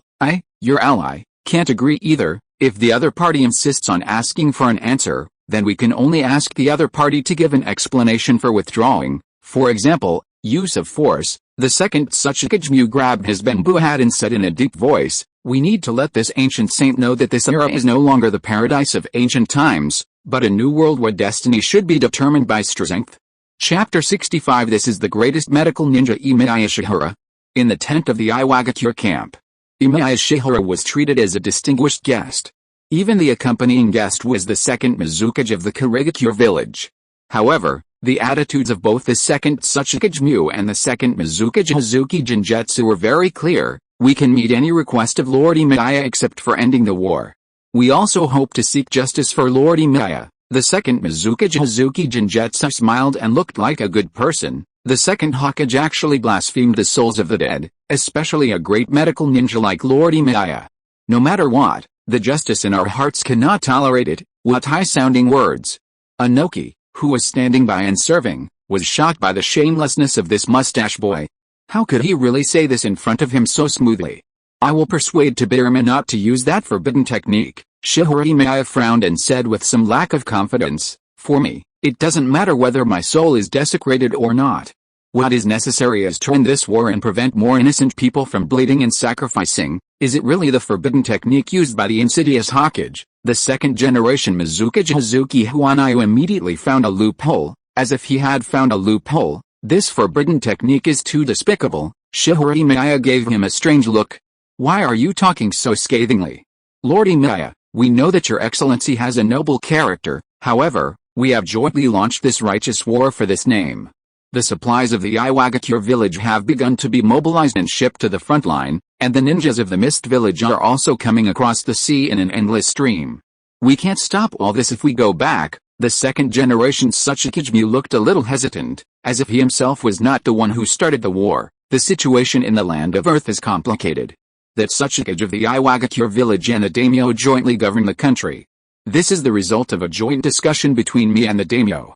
I cannot agree to it. The land of water is even more complicated. The second generation Mizuki Hazuki Jinjutsu stroked his mustache and talked about his difficulties. If we just stop fighting and go back, some ninjas in the land of water might think that the village is cowardly, and there might even launch a rebellion. Inoki felt a little ashamed listening to the side. However, the disciple of the Tsuchikage was also studying seriously. While the situation in the land of water is less clear, Inoki is well aware of the situation in the land of Earth.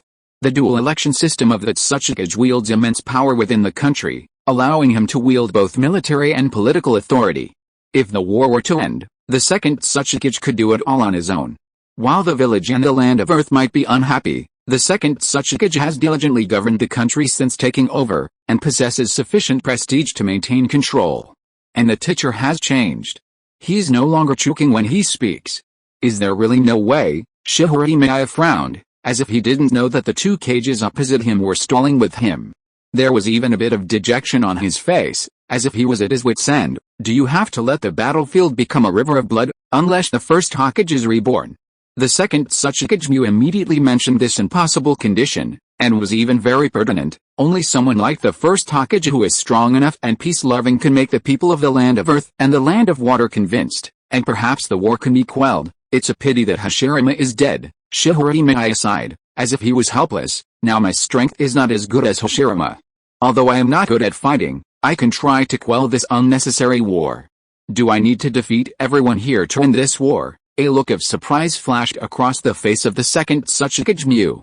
Even the second Mizuki Hazuki Huanayu next to him was a little shocked. The ninja world has long known Emiya Shihara's exceptional medical skills. Those who have devoted so much time and effort to this art are unlikely to have an advantage in cultivation. Furthermore, Emiya Shihara rarely intervenes. This inevitably surprises them at his decision. What do you mean, Lord Emiya? The second Tsuchikage looked at Emiya Shihara hesitantly, hoping he had heard correctly. Are you planning to end this war single-handedly? If I intervene? Emiya Shihara nodded and looked at the second Tsuchikage. It shouldn't result in too many casualties, and you'll have an explanation when you return. We don't want to harm Lord Emiya. The second Tsuchikage subconsciously refused, saying gravely, Lord Emiya owes a great debt to the Iwagakure village. I should have agreed to your request to withdraw. How could I? The second Tsuchikage was not a talkative man. He was actually quite straightforward. However, at this time, he could only say this, and even glanced at his disciple Inoki, hoping that Inoki would listen carefully.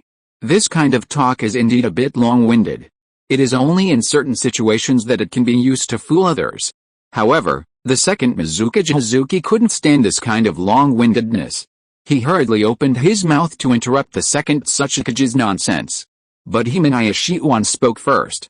Don't worry about hurting me, because the impure world body is immortal. Only by breaking my body and sealing me up can I stop my actions. The second Tsuchikage was a little helpless. How about this? The second generation Mizuki Hazuki Jinjutsu noticed the other party's mood, touched his mustache, and suddenly said, since Lord Emiya will not be injured, let me and the bandage man take action together. If we lose, the war will end here. Anyway, if the shadows of the two villages are lost, no one can stop Lord Emiya on the battlefield. You are too shameless. The second generation Tsuchikage glanced at Hazuki Jinjutsu beside him and couldn't help wanting to scold him. He whispered, and do you think I will lose to Lord Emiya? Nonsense. The second generation Mizuki Hazuki Jinjutsu glanced at Wu and had to remind him, The opponent is a ninja from the ancient times. Even if he is just a medical ninja, he may have quite unique fighting methods. I don't want this war to end. We must always avoid accidents, absolutely can't lose. It would be too embarrassing if both shadows lose. Indeed, the second generation Sasuke Wu's mentality is still good. His eyes are slightly gloomy. So, just don't hold me back. Emiya Shiyuan remained silent. These two guys seem truly shameless. The second Mizukage wanted to attack simultaneously with the second Sasuke. Emiya Shiyuan glanced at his task board. Instead of just defeating 2 it had refreshed with 3 tasks. S-rank task, defeat the second Sasuke Mu from Iwagakure. S-rank task, defeat the second Mizukage Hazuki Jinjutsu from Mist Village. SSS rank task, quell the first Shinobi World War by defeating the second Sasuke Mu, the second Kazuke Shimon, and the second Mizukage Hazuki Jinjutsu, the instigators of the first Shinobi World War, and convince them to end it. Was this based on a good assessment of the situation? Emiya Shiyuan had noticed the system's task board mechanism. For example, during the first Nine Tails Rebellion in Konoha, it would refresh based on the situation. According to the system, defeating all 3 meant ending the war. Emiya Shiyuan could only accept 1 task at a time, and he prioritized the task from the second Sasuke Mu. This quest has a high probability of rewarding the second Sasuke's Kekai, the eliminating dust release. This is a Kekai that Shihara Emiya has never had the time to integrate. Its dust release attack is terrifying, unleashing immense power even in his Impure World Reincarnation state. Shihara Emiya still hopes to receive the reward for this quest. Although he would have to fight them simultaneously, defeating the second Sasuke first might still allow him time to receive the next commission. Shihara Emiya pondered for a second, glanced at the commission to end the war on the list of commissions, and offered a suggestion. Why not call on the second Kazuke of the Sand Village, Mr. Simon? Perhaps that would save us from further trouble. The second Sasuke Mu and the second Mizukage, Hazuki Jinjutsu, both looked surprised. Not really, it seemed quite plausible. After all, the Sand Village was not known for its integrity in the ninja world. No, did this ancient medical ninja truly believe he had the power to defeat the cages of all 3 villages? Or did he hope to end the war once and for all? After all, neither Konoha's second Hokage nor Kumagakure's second Raikage wanted the ninja world war to continue. The second Raikage was in the land of lightning preparing for a ceremony to forge an alliance with the second Hokage, Senju Tobirama. The only ones who truly wanted the war to continue were Iwagakure's second Sasuke, Mu, the second Mizukage, Hazuki Jinjutsu, and the second Kazuke, Shimon. Therefore, when the news reached him, Shimon, the second Kazuke, immediately agreed. Sama-sama Chiyo, the female Jonin of the Sand Village, had to remind the other party what it would mean if he participated in this gambling fight. The story of Lord Emiya has been passed down from generation to generation in the Land of Wind.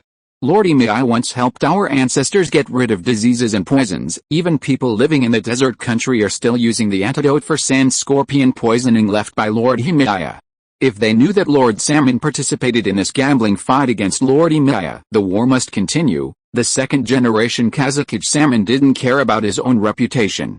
He had a very distinctive and cold personality. He didn't want to see his subordinates questioning his orders at all. If Iwagakure and Mist Village stop, Sand Village will never have a chance to benefit from this war. As long as this gambling fight fails, we can even reach an alliance with Iwagakure and Mist Village. Tear up the previous humiliating treaty, and join forces to attack Konoha. The second generation Kazuke knew that if Iwagakure and Mist Village withdrew from the war, Sand Village would no longer be able to continue fishing in troubled waters. He also hoped that the shadow side in this gambling fight that could decide the end of the Ninja World War would win. Win or lose, it doesn't matter. If we win, then we will fight the insidious second Hokage of Konoha, Senju Tobirama, to free Lord Emiya's soul. If we lose the bet, the second Kazuke Shimon's voice suddenly quieted, his mind seemingly calming. After all, it was Lord Emiya who wanted to end the war. We have obeyed his will, and the Kingdom of Wind will no longer have any opinions about the village, and even the fault of the previous defeat will not be pursued. Tell the truth. The second Kazuke Shimon looked at the Kazuke's bamboo hat in his hand. In this era, wars between ninja villages have resulted in thousands of casualties. Only Lord Emiya of ancient times had the prestige to attempt to end the war in such a peaceful way. Whether we lose or win, neither the village nor the country will have any objections. Perhaps, The same goes for the Hidden Mist and the Hidden Rock villages. The wind was noisy, but the wind in the Kingdom of Grass smelled of blood. This small country was a battlefield. Ninjas from the major ninja villages had been constantly testing and assassinating each other, so it wasn't surprising that a bit of blood was afoot. When the second Kazekage Salmon arrived, the second Tsuchikage Mu and the second Mizukage Hazuki Jinjetsu's faces showed a hint of joy, for they knew they had welcomed an ally. While Emiya Shiyuan's chosen method to end the ninja world war was risky, if Emiya Shiyuan lost, the second Kazekage Salmon would undoubtedly join their war alliance, escalating the scale of the conflict. The war alliance of Iwagakure, Kirigakure, and Sandagakure versus the peace alliance of Konoha and Kumagakure. This gambling match immediately attracted a crowd of ninjas. In addition to the ninjas from Sandagakure, Iwagakure, and Kirigakure's Mizukage guards, even Konoha and Kumagakure sent ninjas. Kumagakure has prepared the alliance ceremony. Kumagakure's Reikage Guard A stood beside the Konoha ninja. This Reikage's guard had no name, as he would succeed the future third Reikage and carry on the names of all previous Reikages. Due to his immense strength, even considered to have surpassed the second Reikage, he was dispatched to the front lines. The future Reikage gazed at the group of figures within the arena and declared solemnly, "If this bet fails, we will begin a joint war." Hokage-sama is already on his way to the alliance ceremony, said Sarutobi Sasuke, the ninja of Konoha village. He couldn't help but sigh. If peace could be achieved this way, it would be wonderful. Who do you think will win? It should be Lord Emiya. Sarutobi Sasuke expressed confidence in Emiya Shiyuan, having witnessed him easily pacify the rampaging Ninetales. While some trickery was involved, Emiya Shiyuan's combat prowess was undoubtedly formidable. Having dedicated his life to healing and saving lives for so many years, his strength was often subconsciously overlooked, or perhaps even considered insignificant to him. But, if those Kage lose, the future third Reikage expressed some distrust in their credibility. Can they truly uphold their promise? After all, the people of Iwagakure are known for their honesty, often cunning and deceitful. Will they violate Emiya-sama's promise? Sarutobi Sasuke's face was filled with a surge of fighting spirit. If they dare to do so, then the ninjas of Konoha will fight to the death to defend Emiya-sama's honor. Emiya-sama's honor will not be trampled upon by anyone. The future third Reikage was at a loss for words. After all, Konoha's desecration of Emiya-sama's soul was a morally unpalatable act. He had met Emiya Shiyuan before and knew he didn't mind such trivial matters, but they could inevitably be used as a weapon against them. However, their worries about the gambling match would soon cease. The true host of the gambling match had finally appeared. This was someone no one had anticipated, yet also someone everyone could have guessed, since he had accompanied Emiya Shiyuan to the land of grass. Boom! A proud figure draped in red armor landed in the center of the arena. This figure had traversed the ninja world countless times before, his presence leaving scars and indelible fear in the hearts of the people. Uchiha Madara. Perhaps only Uchiha Madara could guarantee the peaceful execution of the agreement. Although Uchiha Madara, upon being invited by Emiya Shiyuan to preside over this gambling match, had strongly hoped to challenge the three ninja villages, regardless of the number of opponents. Both Emiya Shiyuan and the three village Kages felt that a gambling match between them was the most appropriate to decide the outcome of the war. Even the second Tsuchikage Mu and the second Mizukage Hazuki Jinjetsu found Uchiha Madara's proposal a bit too intimidating. Compared to Uchiha Madara's danger, the ancient Emiya Shiyuan seemed so weak and vulnerable. Humph, you are lucky. You actually let Lord Emiya end the war in this way. Uchiha Madara looked at the second Tsuchikage, the second Mizukage and the second Kazekage with contempt, and couldn't help but sneer. Apart from the dead Hashirama, there is only one person in this world who can defeat me, and that is Lord Emiya. The second Tsuchikage's heart sank.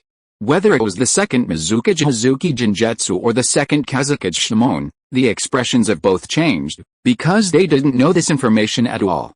Although when Emiya Shiyuan was resurrected in Konoha by the Impure World Reincarnation, he clashed with Uchiha Madara, causing Uchiha Madara to flee Konoha, which was not a good image, but at that time, Emiya Shiyuan's identity was still top secret. Wouldn't it be better if they picked someone who was more troublesome than Uchiha Madara? That's different, Emiya Shiyuan spoke up, silencing their wild thoughts. You were simply too weak at that time, he explained. Your strength was already superior to mine. HMPH, Uchiha Madara chuckled contentedly, his gaze still haughty as he regarded the second Tsuchikage and the others. But he praised Emiya Shiyuan sincerely. While I would like to accept your praise without hesitation, I still don't have the confidence to fight you. I'm not as confident as those three. Indeed, Uchiha Madara lacked confidence. Although Emiya Shiyuan's impure world body was far from its peak power, whenever he recalled the sight of the massive soul contained within it, he still lacked confidence that he could fight Emiya Shiyuan. But there was no need for them to fight. Emiya Shiyuan's desire to fight was too low, and his behavior and mannerisms discouraged him from fighting. Even if he won, he wouldn't be happy.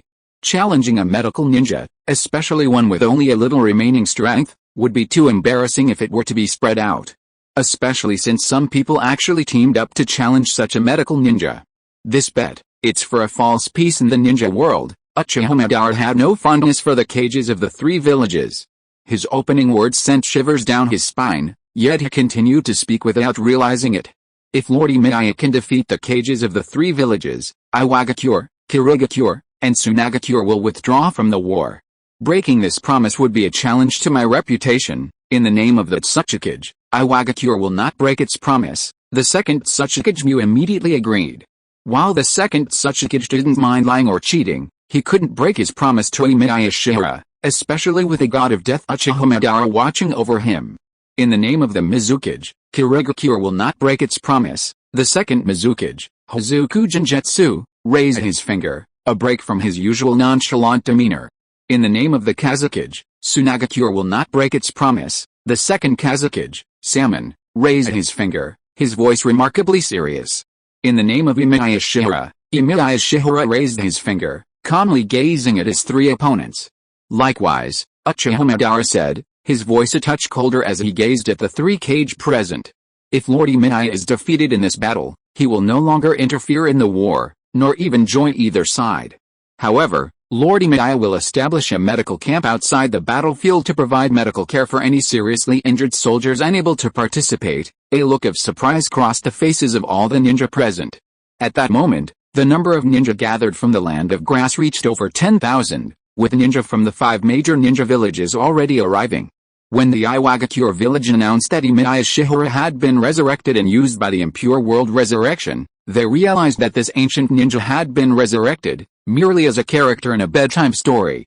At that moment, they all heard Uchiha Madara's words. The ninjas couldn't help but discuss this matter. This was a thankless task, and they couldn't imagine why someone would always want to do such a thing as saving lives. The medical ninjas were very clear about Emiya Shiyuan's attitude. They knew him better than anyone else. The traces of his legacy, spread across millennia, still circulated around the world, the medical ninjutsu still in use today. Because, he's a medical ninja, he endures pain that others cannot endure, saving those who cannot escape pain. This is the will of a medical ninja, this is the way of a medical ninja. Chapter 66 The Gambling Battle Between the Three Cage and Emiya Shiyuan. This man's traces still gently protect the world. This is the glory of the ancient times, which has passed through the long and immemorial time and still shines on the world, bringing them a ray of warmth in the cold ninja world. If a rare disease appears in a place, then if you ask around the place where the disease occurred and ask about the stories passed down about Emiya Shiyuan, as long as you listen carefully, you will most likely find a cure for the disease. To this day, this man is still saving peace. Even if this man loses this bet, he will not hate others because of it, and will even continue to rescue seriously injured people in this war. A little ashamed. The second Tsuchikage is really ashamed. Really ashamed.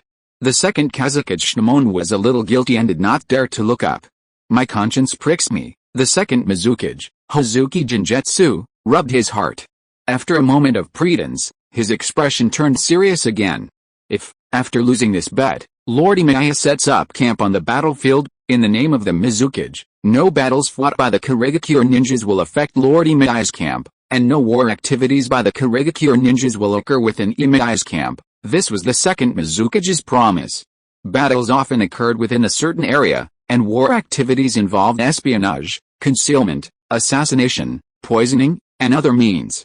Once the second Mizukage made this promise, any ninja from any village who sought refuge in Emiya Shiyuan's camp when faced with danger or trouble would abandon their mission before Shihara's camp. In the name of the Kazukage, no battles of the Sand Village ninjas can affect Lord Emiya's camp, and no war activities of the Sand Village ninjas can appear in Lord Emiya's camp. In the name of the Tsuchikage, no battles of the Iwagakure ninjas can affect Lord Emiya's camp, and no war activities of the Iwagakure ninjas can appear in Lord Emiya's camp. The second Tsuchikage Mu and the second Kazakage Shimon did not lag behind. Their eyes gradually became firm, and the respect in their eyes almost overflowed. To be honest, if it were not for the future of the village, they really wanted to give up the bed at this moment, respect Emiya Shihara's wishes and end this war. But they could not abandon the responsibility of protecting the village, even though they carried the name of Kage. If you want to become a Kage, you must have the courage to take on everything. There happened to be another person in the audience. In the name of the future third Raikage, lightning flashed all over his body. The future third Raikage declared to all the ninja present, no battles of the Kumagakure ninjas shall affect Lord Emiya's camp, and no war activities of the Kumagakure ninjas shall occur in Lord Emiya's camp. Every ninja present was stunned. If all these promises were kept, it would mean that no wars or ninja activities would occur in Emiya Shihara's camp, and a truly absolute safety zone would be created on the battlefield. No, there was still one village that hadn't made a promise. And this village had been using Emiya Shihara to win the war. Every ninja instinctively glanced at the Konoha ninjas wearing swirling forward protectors, and their gazes instinctively wanted to avoid them. Sarutobi Sasuke lowered his head in shame. The Konoha ninjas even regretted coming here. The second Hokage, Senju Tobirama, hadn't given them much instructions before leaving. Simply telling them to defend the camp and that he would return soon after attending the alliance ceremony. Unexpectedly, the second Hokage hadn't designated a representative to assume his authority, nor had the future third Hokage stepped forward to save face. After all, no one dared claim to be the future Hokage. Most importantly, Sarutobi Sasuke was truly embarrassed. He knew the second Hokage's style, to spare no expense for Konoha, including Emiya Shihara. To save medical resources on the front lines, Senju Tobirama even sent all the seriously injured to Emiya Shihara's care. Sasuke couldn't fathom the second Hokage's true feelings. He might even publicly reveal his feelings, potentially breaking his promise and allowing Konoha's ninja to use Emiya Shihara's camp. After all, they'd been exploiting Emiya Shihara all along. It was truly disastrous. Konoha was now truly humiliated in front of the other ninja villages. The crowd was excited for a while after the cage of other villages and the future third Raikage made the declaration, and suddenly burst into laughter when they saw the silence of the Konoha ninjas. If it were the Konoha ninjas, they would definitely not dare to make such a vow, because they have been using Lord Emiya to try to win. Konoha was almost unable to hold on, right? We, the Iwagakure village, owe Lord Emiya a huge favor. Konoha's second Hokage, Senju Tobirama, wanted to take advantage of Lord Emiya Shihara's kindness and ask Lord Emiya to help him ask us to withdraw our troops. If that were the case, the second Tsuchikage would definitely agree to Lord Emiya's request, but before Lord Emiya arrived, we had allies, so we had to choose to continue fighting. What a mess. The future third Raikage glanced at the collective silence of Konoha, and couldn't help but feel a little emotional.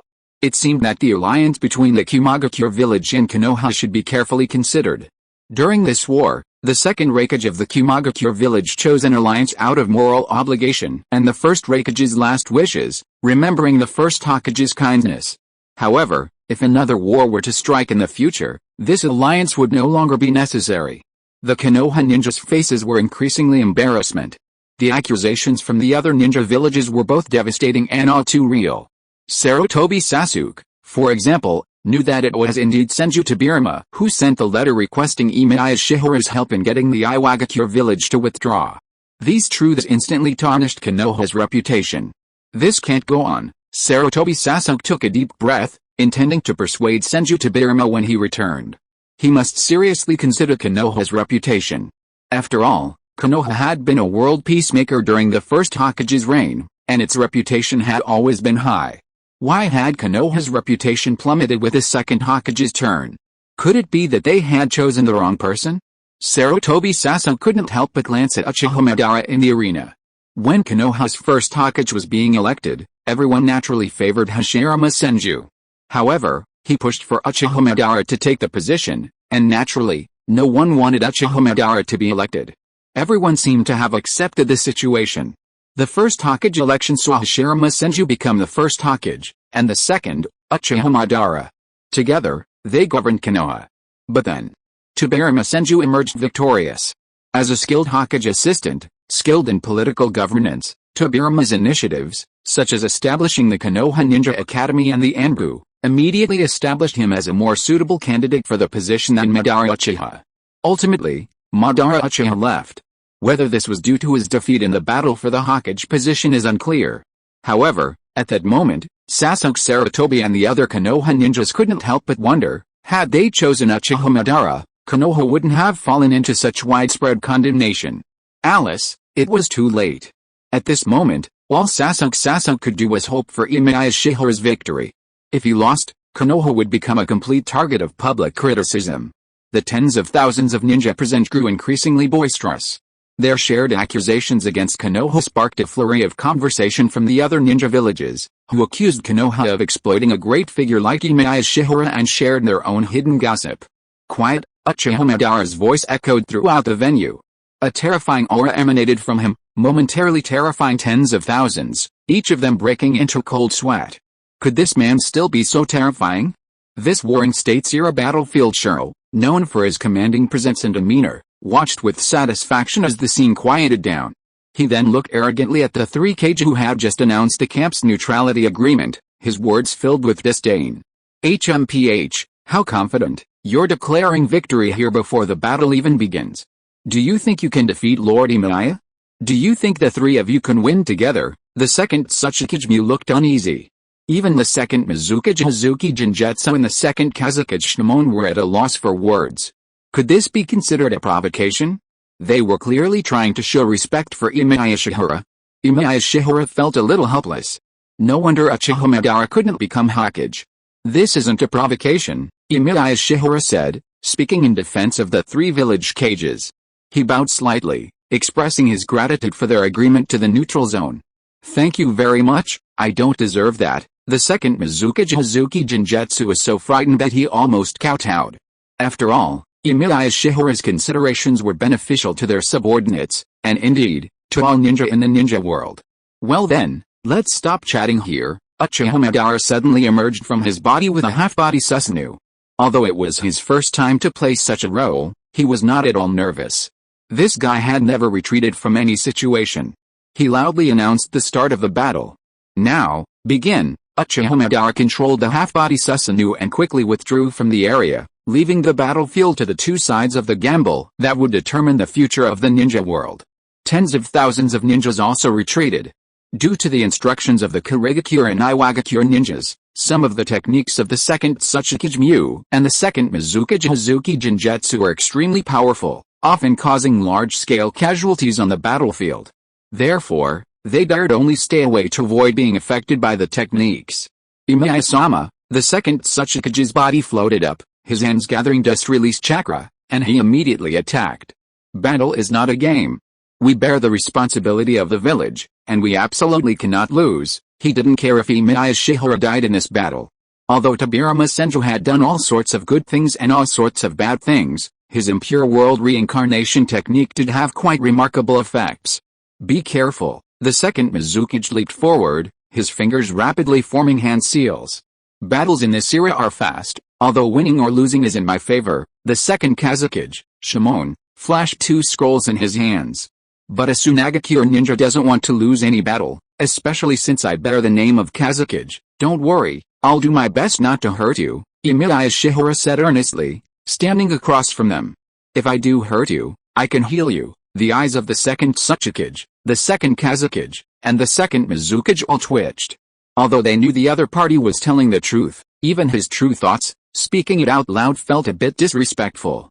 Begin. The second Kazukage flung his Kazukage hat off his head and tossed the scroll into the air. Two puppets flew out from the puffs of smoke. As his Kazukage hat was tossed away, the second Kazukage's terrifying features were revealed. A blue dragon tattoo stretched across his head, and one eye was painted with a pitch-black dragon claw. Entering combat mode, the second Kazukage became as ferocious as his appearance. Chakra threads shot out from his fingertips, wrapping themselves around the puppets. As if coming to life, the two puppets suddenly rushed towards Emiya Shihara. Sorry, Emiya Shihara simply smashed into them head-on.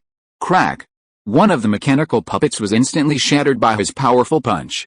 Even the most ingenious puppets were mere toys before the sheer strength of Shihara Emiya. Even the corners of his clothes weren't even dirty. Strength like the first Hokage, the second Kazekage Salmon suddenly realized his opponent's power. He saw a flash of chakra from Shihara Emiya's fist. As a Tsunagakure ninja who had always coveted the land of fire, the second Kazekage Salmon constantly watched Konoha and was no stranger to this kind of uncanny strength. The second Kazekage Salmon hurriedly controlled another puppet to leap into the air to evade Shihara Emiya's attack. However, he saw Shihara Emiya raise a hand, and an emerald green chakra scalpel appeared in his palm, severing all the chakra strands with a single blow. I found some information. The second Kazekage Shimon watched his puppet fall to the ground, and turned back to remind his teammates, the opponent should be very good at close combat.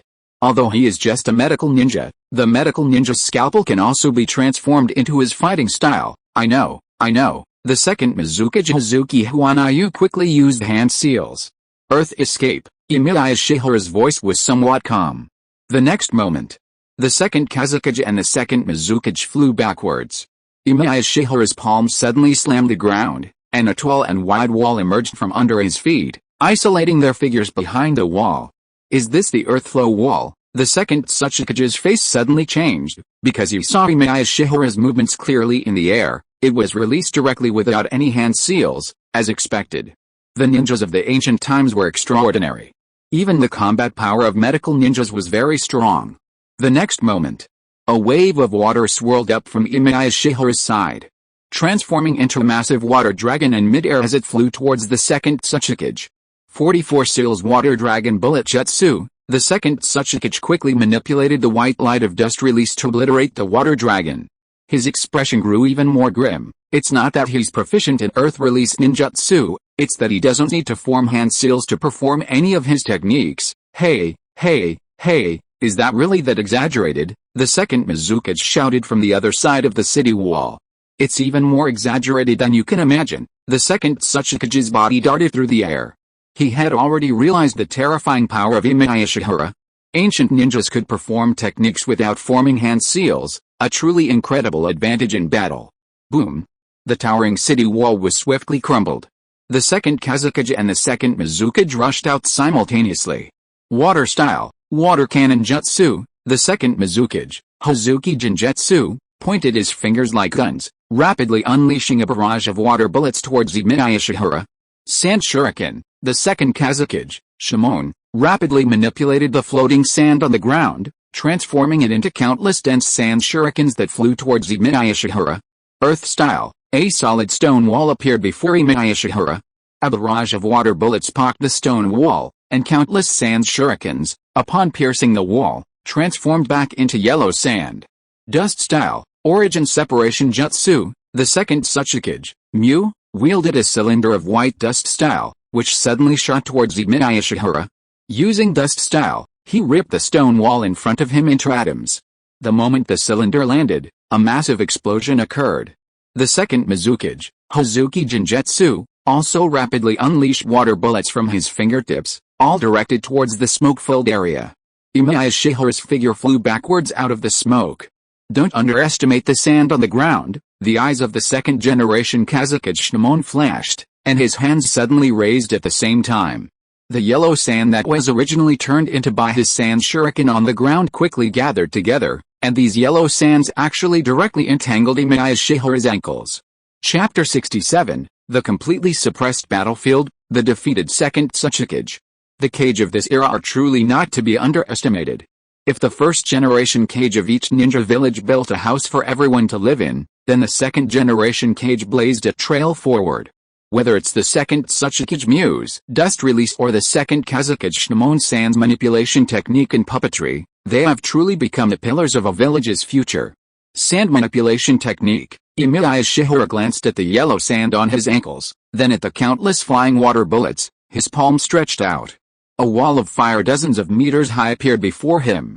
No matter how many water bullets were burned by the firewall at this moment, they were transformed into mist.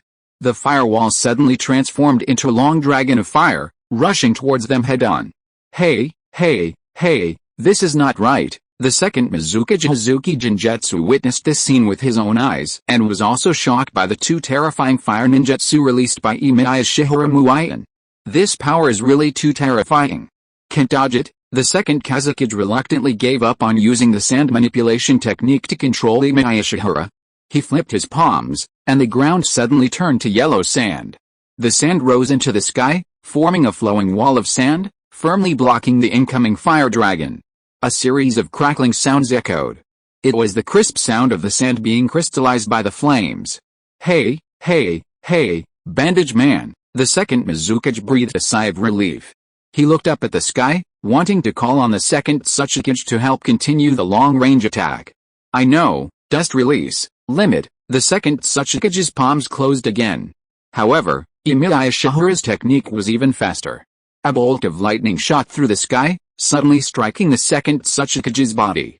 Lightning releases the fastest of all ninjutsu, inherently possessing the properties of natural lightning, its speed too fast for a human to dodge.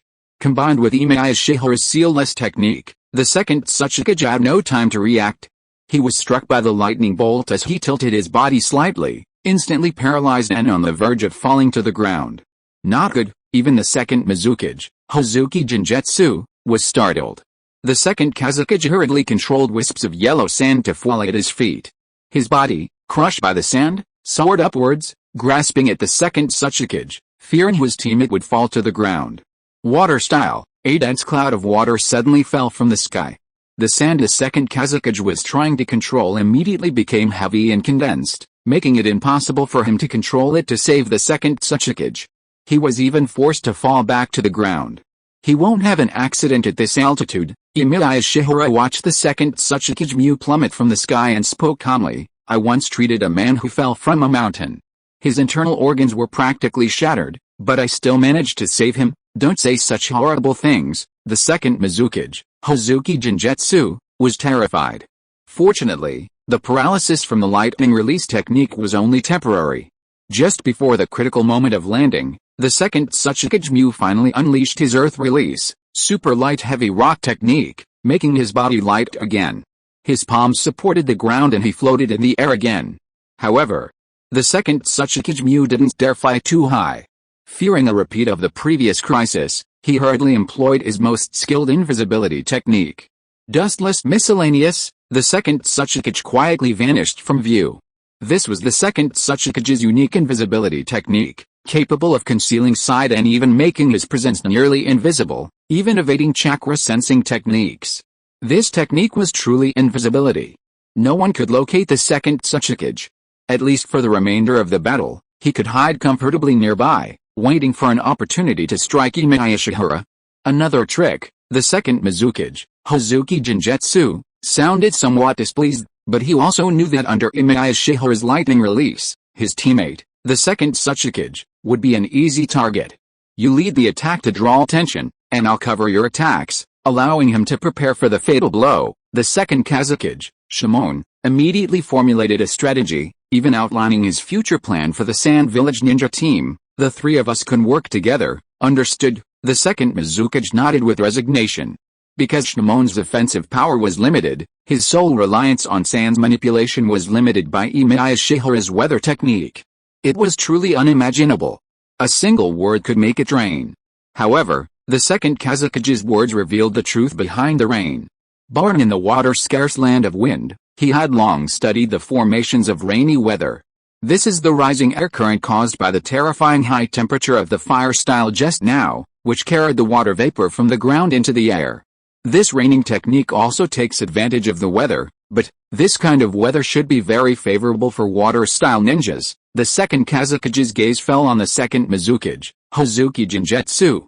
This was why he let Hazuki Jinjutsu take the lead in the upcoming battle. But they soon ran out of options. Because in this weather condition, Emiya Shiyuan was clearly more adept than the second Mizukage. The water style he unleashed didn't require any hand seals at all, and the infinite chakra of his Impure World Reincarnation body meant he didn't have to worry about chakra consumption. Before the two of them finished speaking, water dragons followed one after another. The second Kazekage could only control the heavy sand to barely condense a sand wall to provide them with a safe area to perform the technique. Then let me do it. This hazy, drizzling weather is perfect for clams. The second Mizukage suddenly bit his finger, quickly joined his hands together, and slammed his palm down on the ground.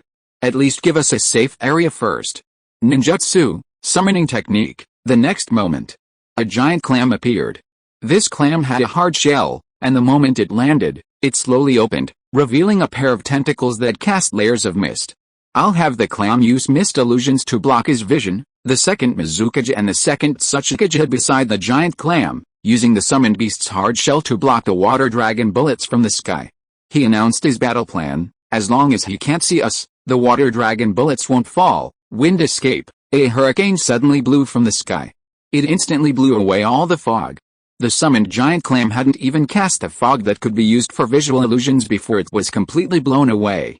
Earth escape. The dirt on the ground suddenly surged out. The mud quickly enveloped the giant clam. It wasn't the mud rising. It was the ground collapsing rapidly. If Izuki Huanayu's summoned beast had stayed any longer, it would have been suffocated by the earth-burrowing mud. Bang! The giant clam dissipated in smoke. Huh? The second Mizukage could only watch, stunned, as it unfolded. This was a technique he'd always used to decide battles, a technique that could even allow him to defeat 100 enemies alone. Yet, before he could even cast it, it was violently broken by Shihara Emiya. Watch out! The second Kazukage frowned, his fingers quickly releasing a string of chakra, lifting the second Mizukage and flinging him aside. As soon as the second Mizukage left his spot, a continuous stream of water dragon bullets pelted him. Outside the battlefield, a group of ninjas watched in amazement. Although the battle between these cages and Shihara Emiya consisted of a continuous flow of their respective jutsu, they could all see Shihara Emiya's ease.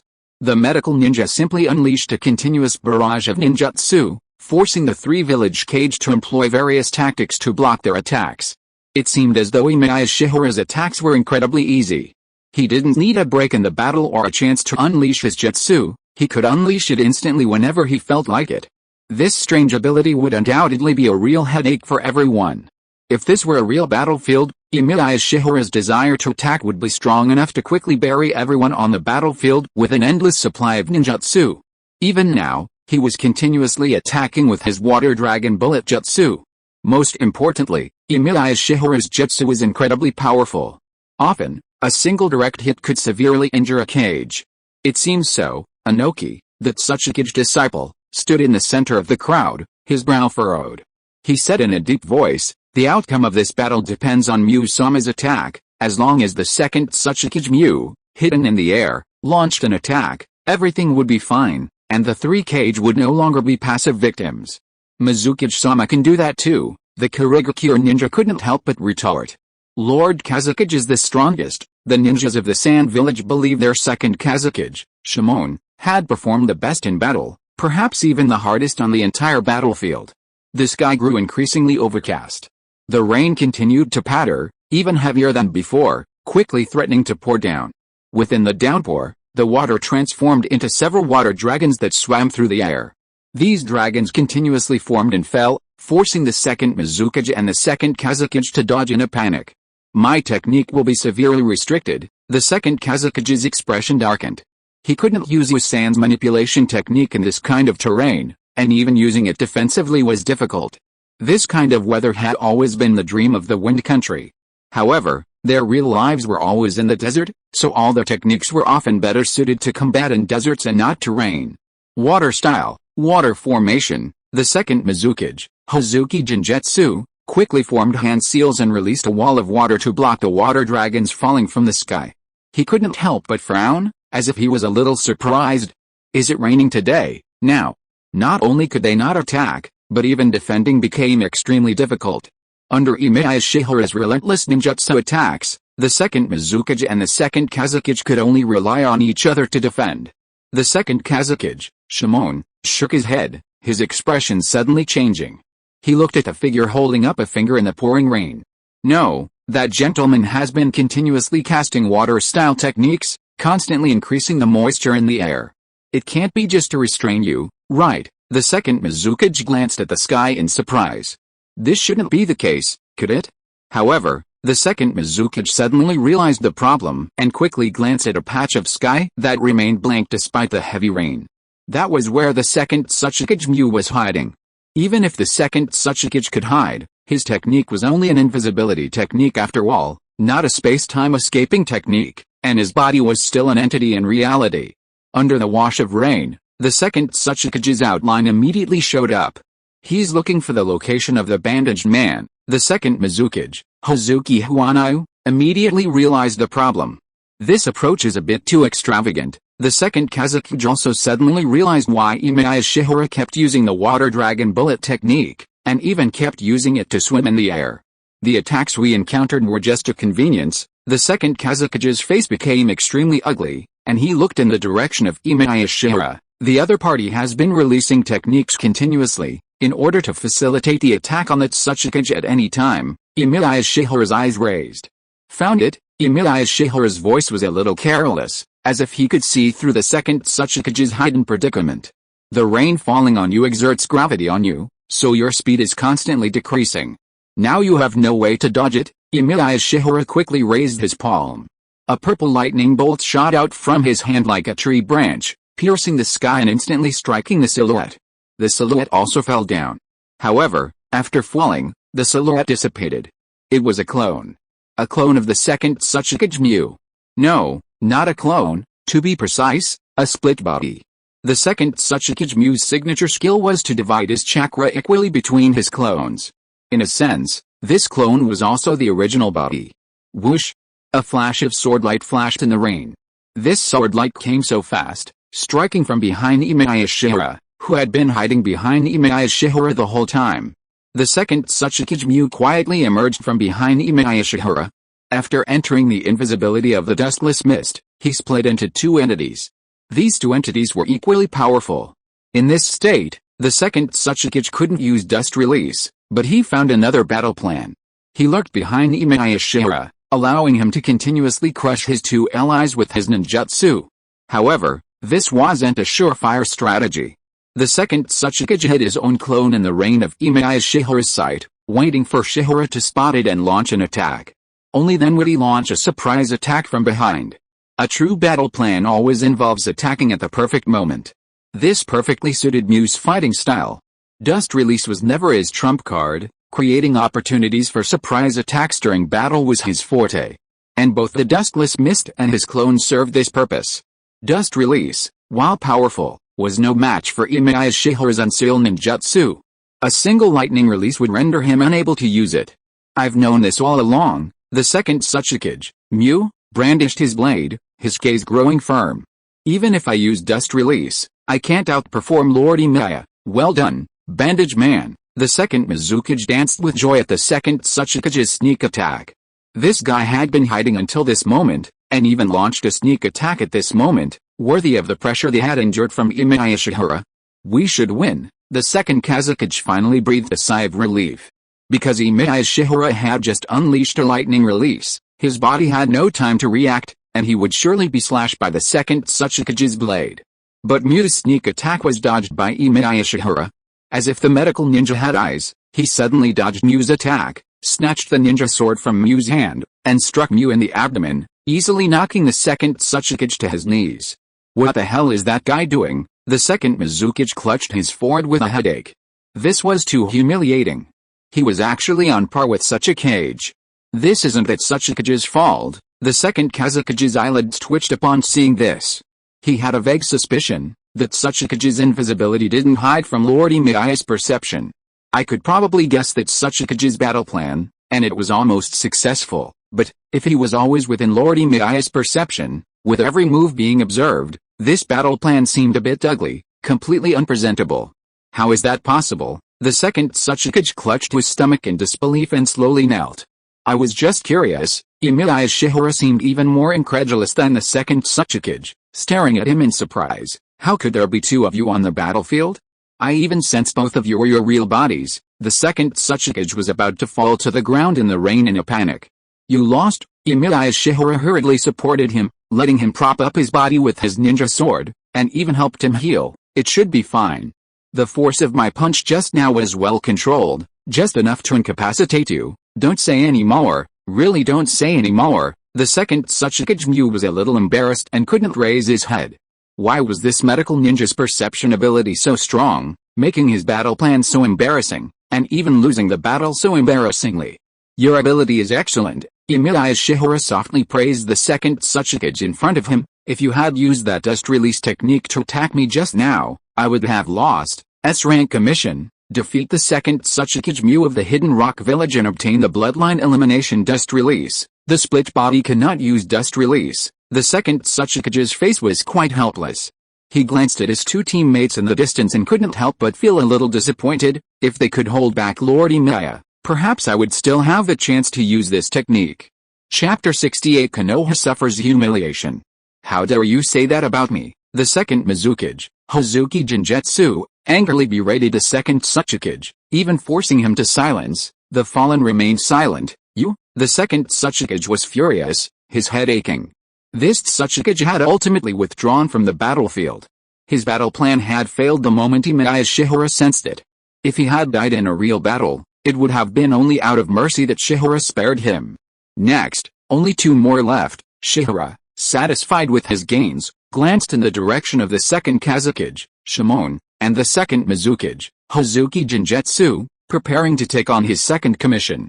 Honestly, we're definitely no match for Lord Emiya. I might as well surrender, so I don't end up like the bandage man. Hazuki Jinjetsu immediately raised his hands, unconcerned with his meager contribution to the battle, and surrendered decisively. Emiya Shihara's eyelids jumped. The second Mizukage surrendered so quickly that even he didn't have time to accept the commission to defeat the Mizukage. But Emiya Shihara still had time. The second Kazekage, Shimon, was a man of integrity, unable to match the second Mizukage's unbridled behavior. Emiya Shihara quickly accepted the commission to quell the First Shinobi World War, then looked intently at the second Kazekage. Surrendering would be a disgrace to the cage. The second Kazekage Shimon glanced at the second Mizukage beside him, seeming deeply dissatisfied with his surrender. Then you can continue fighting, the second Mizukage, Hazuki Jinjetsu, retorted bluntly. The second Kazekage Shimon shook his head. He looked at Emiya Shihara seriously, bowing respectfully. Before this battle even began, the Sand Village was willing to accept Lord Emiya's offer of peace. It was obvious. Without the second Tsuchikage, neither of them had any hope of victory. Although the second Mizukage still had some hidden tricks up his sleeve, they stood no chance against Emiya Shihara's unmarked ninjutsu. As for the second Kazekage, Shimon, his sand's manipulation technique was completely unusable in this artificially inclement weather, and he didn't believe he and the Mizukage could be a match for Emiya Shihara together. After all, their fighting styles were mutually exclusive. Under these circumstances, the chances of defeating Emiya Shihara were slim, so it would be better to only lose face for the second Tsuchikage and save their own. Is the war about to end? Someone finally asked, the most concerning question. Although the alliance between Kumagakure and Konoha had yet to offer any answers, the villages of Iwagakure, Mist, and Sand had all chosen peace. It would be tactless for Kumagakure and Konoha to continue the war, especially since they were the ones seeking peace. It's just the end of the first war, Uchiha Madara inevitably said, pouring some cold water on the situation. He looked at the group of ninja cheering and celebrating, then at the second Tsuchikage and second Mizukage who were blaming each other. The next war isn't far off. I'm already satisfied to see it end. Emiya Shihara sighed, as if worried about the future of the ninja world. That being said, the actual peace ceremony was quite solemn. The second Mizukage, second Kazekage, and second Tsuchikage solemnly announced to everyone present that their three villages would work together to end the war. SSS-level commission, quell the First Shinobi World War. Defeat the second Tsuchikage Mu, second Kazekage Shimon, and second Mizukage Hazuki Jinjetsu, the instigators of the First Shinobi World War, and convince them to end the war wholeheartedly. Commission completed. Reward, SSS level chakra, approximately 1,000 calories. While the reward was a bit meager, at least he had time to complete the next commission. If the second Kazekage, Shimon, had spoken a moment later, the mission might have vanished, or even been unfinished. That would have been disastrous. Emiya Shihara couldn't reverse time. Regardless, at least the mission was accomplished. Peace was imminent across the ninja world. The only remaining issue was whether the Hidden Cloud Village in Konoha would withdraw their forces. The Hidden Cloud Village has always wanted peace, the future Third Raikage agreed. He could make any decision on the battlefield, and his power and status within the Hidden Cloud Village allowed him to say so. Konoha's situation was, by comparison, far worse. Although Sarutobi Sasuke wanted to declare Konoha's acceptance of peace, and even believed it was what the second Hokage wanted. He ultimately couldn't make the final decision. His only option was to arrange for the Konoha ninja forces to retreat to the border of the Land of Fire to avoid further irritation from other ninja villages. However, Sarutobi Sasuke didn't have to worry too much. Senju Tobirama soon received news from the Land of Grass. Far away in the Hidden Cloud Village, the second Hokage, Senju Tobirama, had received the news. He and the second Raikage even received a peace message from the Hidden Cloud Ninja. Of course, there was some less than encouraging news. For example, the future third Raikage urged careful consideration of the alliance between the Hidden Cloud Village and Konoha, after the Konoha ninja's performance at the ceremony that sealed peace in the ninja world had been somewhat disappointing. Konoha's use of the great medical ninja Emiya Shiyuan was considered unethical. Unethical, the second Raikage's expression grimaced. In the Hidden Cloud Village of that era, this was a rather harsh accusation. To put it bluntly, if a Hidden Cloud ninja was deemed unethical, they would essentially be isolated, and no ninja from their own village would want to be their companion. This was simply the ethos of the Hidden Cloud Village. Since the Raikage lineage required a sworn brother to practice powerful techniques together, without a strong sense of brotherhood, one could not become a Raikage. Sarutobi Hiruzen and the others looked mortified. Accustomed to Emiya Shiyuan's kindness, they saw nothing wrong in exploiting it.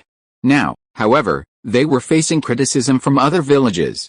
Furthermore, according to reports from the Kumagakure ninja, the gambling match that day was a spectacular spectacle. The other ninja villages declared they would not use Emiya Shiyuan's neutral camp for ninja activities, but Konoha shinobi dared not do so, and the public outcry was so intense that the ninja could barely hold their heads up. Although Emiya Shiyuan had won the gambling match and quelled the conflict, preventing the neutral camp plan from being implemented, it had also tarnished Konoha's reputation from the first Hokage's reputation as a peacemaker. The second Raikage couldn't suppress the news because the impact of that day was so significant. The Kumagakure ninja refused to give these Konoha ninjas a good look, and their whispers and discussions could always reach them. Under these circumstances, no one could stand.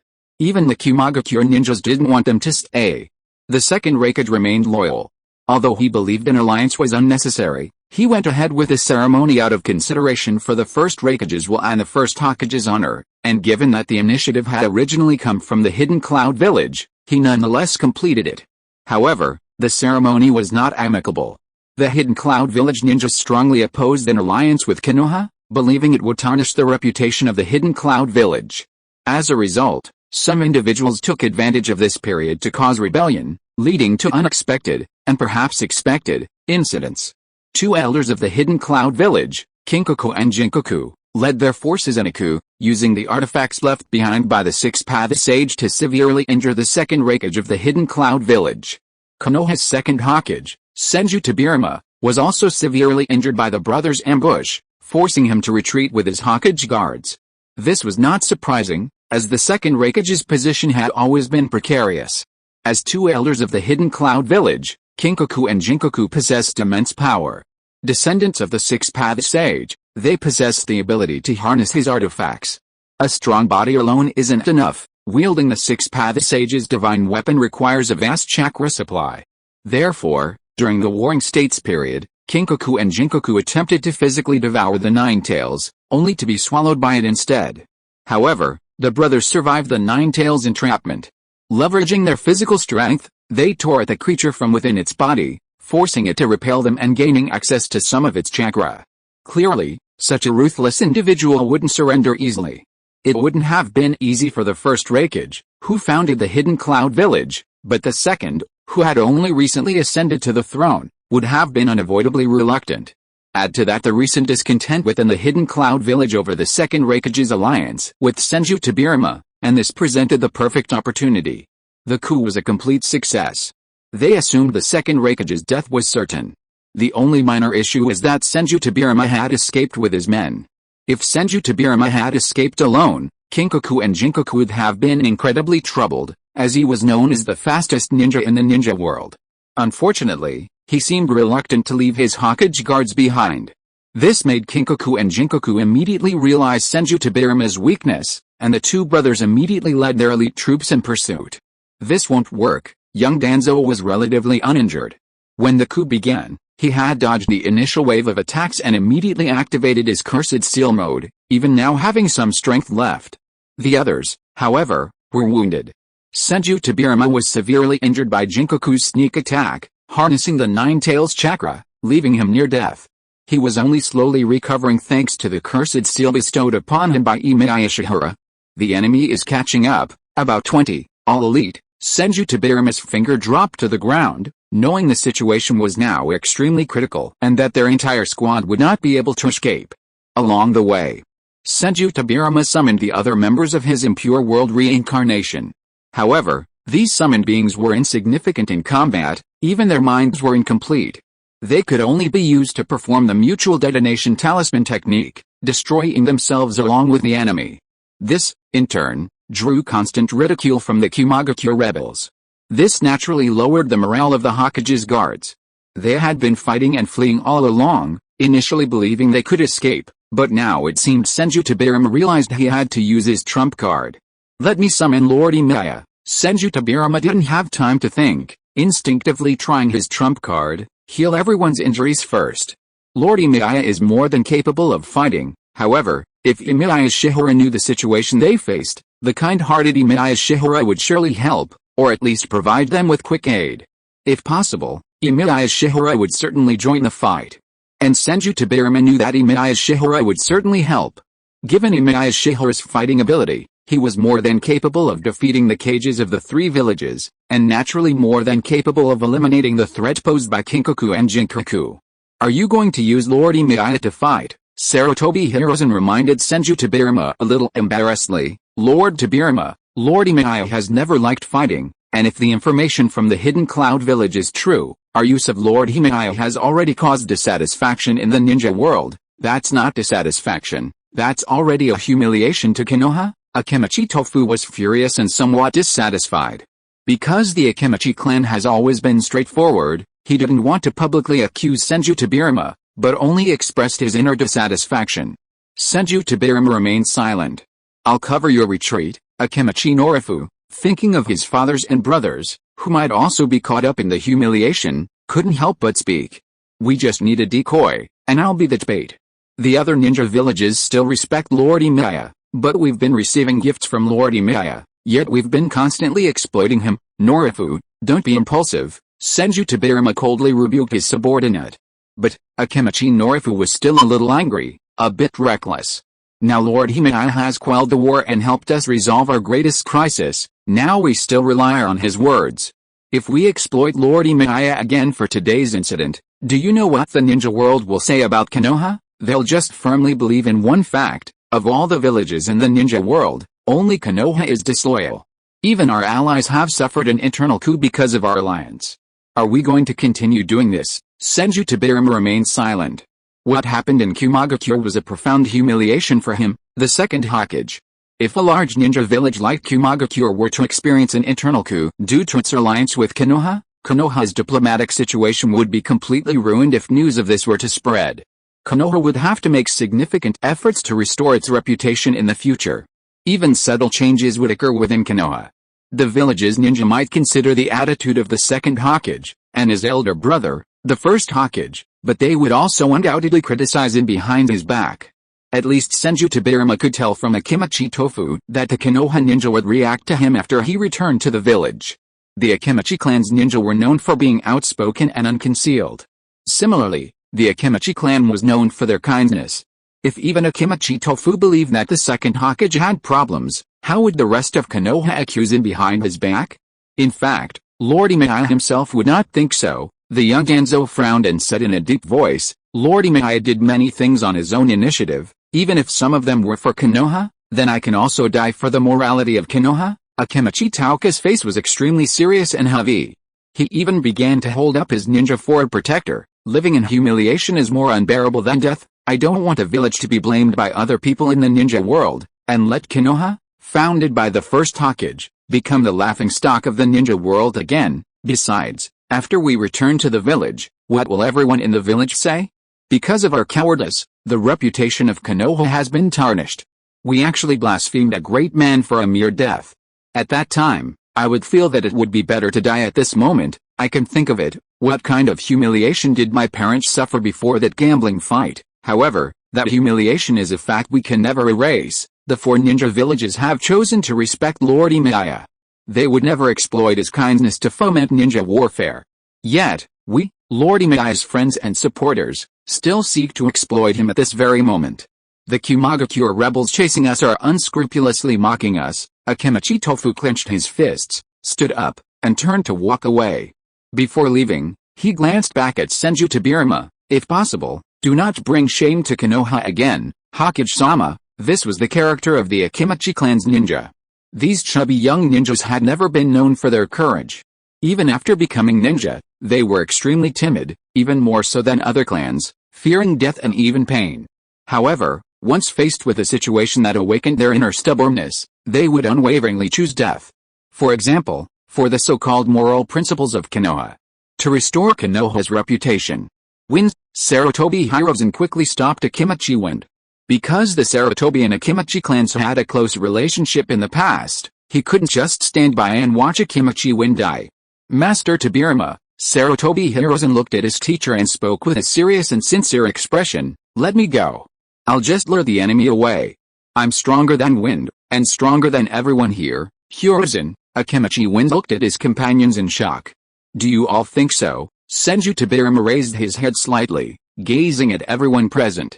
However, Sarutobi Hiruzen's gaze was firm, Akimichi Wind's attitude was resolute, Uchiha Kagami frowned slightly, and Utane Kaharu and Mitokado En's gazes were evasive.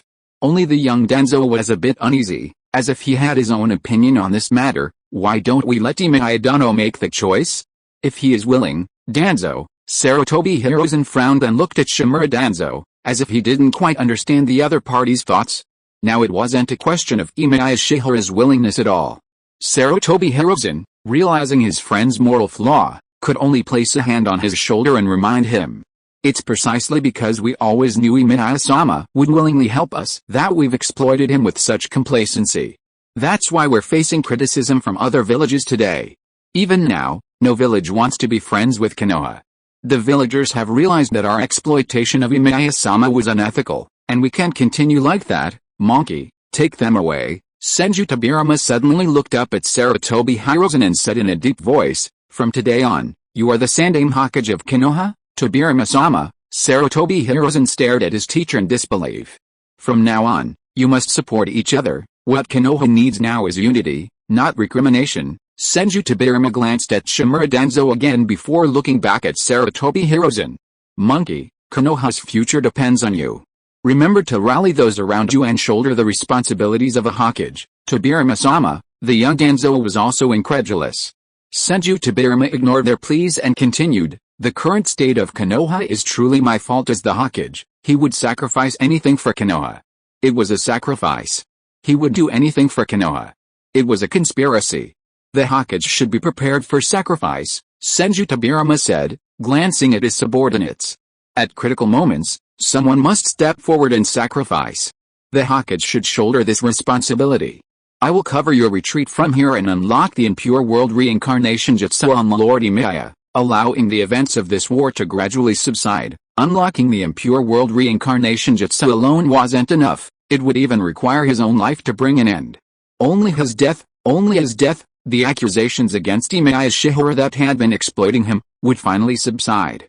As long as he lived, resurrected Emiya Shihara through the Impure World Reincarnation Jutsu, and remained Hokage, the other ninja villages could forever accuse Konoha. Let's end it here. Senju Tobirama recalled his first Impure World Reincarnation, when he resurrected Emiya Shihara. He had only sought to save his elder brother, never expecting it would end up like this. His attitude towards Emiya Shihara had also changed since his elder brother's death. No. Or rather, his attitude had always been the same. He would sacrifice everything for Konoha, even himself, or resort to dark means. Speaking of which, Senju Tobirama couldn't help but think of two of his students, Sarutobi Hiruzen, the kind of exceptional ninja willing to sacrifice himself for Konoha, and Shimura Danzo, the kind of dark ninja willing to stop at nothing for Konoha. Danzo, Senju Tobirama looked at Shimura Danzo and calmly admonished, I know you and Monkey have been competing since childhood, but Konoha needs unity now.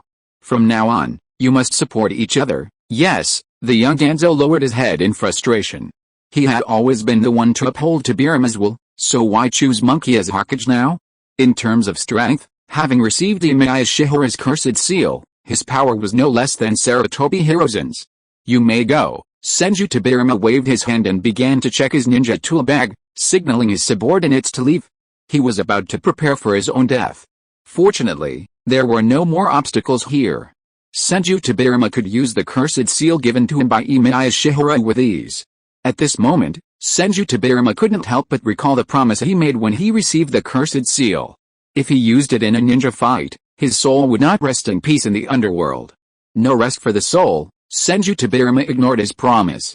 The cursed seal on his arm began to flow, instantly entering cursed seal mode. Ninjutsu, summoning jutsu. Senju Tobirama was the first to perform the summoning jutsu. He was unsure whether he would still have the strength to summon Emiya Shiyuan and perform the Impure World Reincarnation on him. Bang! A puff of summoning smoke appeared. Emiya Shiyuan's figure appeared before Senju Tobirama. When Emiya Shiyuan appeared, he looked at Senju Tobirama in front of him in surprise, as if he didn't quite understand why he chose to summon him. If you are listening to this novel on a channel other than Fanfic World, it means it was downloaded and re-uploaded without effort.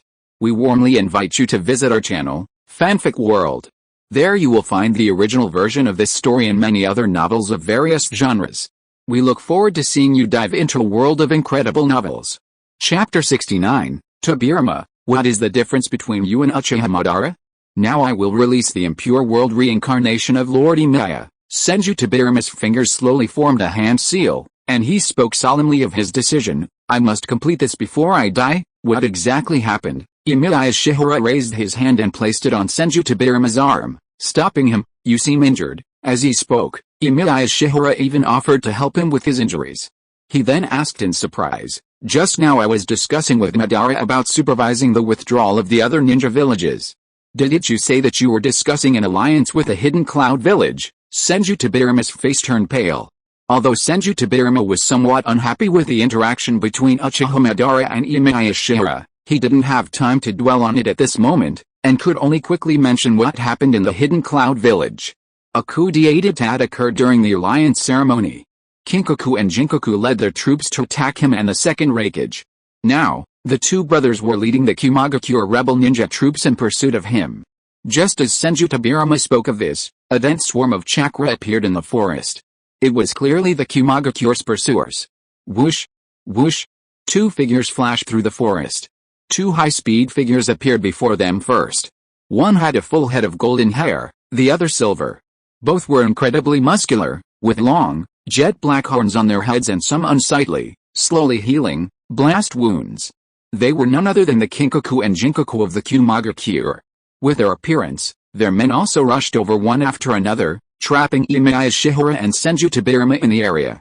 Finally caught you, Konoha's second Hokage, Senju Tobirama. We've been keeping an eye on you for quite some time. You're still using Lord Emiya Shiyuan. Kinkaku's smile was tinged with mockery as he saw Emiya Shiyuan.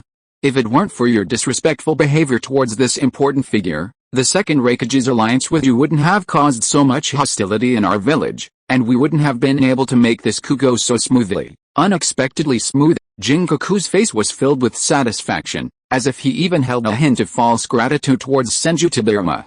Konoha is already hated by everyone in the ninja world. Now that we kill you here and take your body back, it will only make the villagers even more satisfied. Indeed, this coup went even more smoothly than expected. While the village ninjas disapproved of their attack on the second Raikage, they also didn't object to the fact that there was anything wrong with their attack on the second Hokage. The only problem was that they hadn't done it during the alliance ceremony. Compared to Kinkaku and Jinkaku's original belief that they needed to use force to intimidate the village ninjas, being able to make the village ninjas neither agree nor oppose their actions, and even having some ninjas start to argue about whether their coup was right or wrong, was enough for them. As long as they killed the second Hokage and returned to act righteously, they could steal the power of the hidden cloud village. It seemed that this was going very smoothly. Because the second Hokage, Senju Tobirama, was waiting for them in this forest, and it seemed that he had given up the idea of escaping. As for the group of young Konoha ninjas, it seemed that they had already escaped from here. But it didn't matter. For Kinkaku and Jinkaku, Senju Tobirama was their only target. The others were not important at all. The only trouble was Emiya Shihara.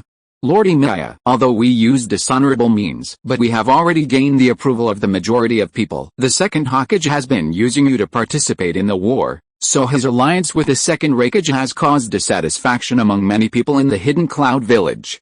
I hope you will not interfere in this matter. Can't we stop here? Emiya Shihara frowned, as if he was dissatisfied with their behavior. Other ninja villages have withdrawn. The war is over. Why increase unnecessary casualties? The war will not end. A hint of fighting spirit flashed across Kenkoku's face, and he said ambitiously, we know Lord Emiya's strength, but the Hidden Cloud Village will never withdraw from the war. Only war. Jinkoku agreed with his brother's opinion very much, and said seriously, only war can gather the power of Hidden Cloud Village faster. Only in this way will the Hidden Cloud Village no longer oppose their rule. I'll take care of them first. Senju Tobirama, this time, voluntarily foregoing the use of Emiya Shihara. He drew a ninja sword and declared coldly, we don't need Lord Emiya to deal with these clowns who want war.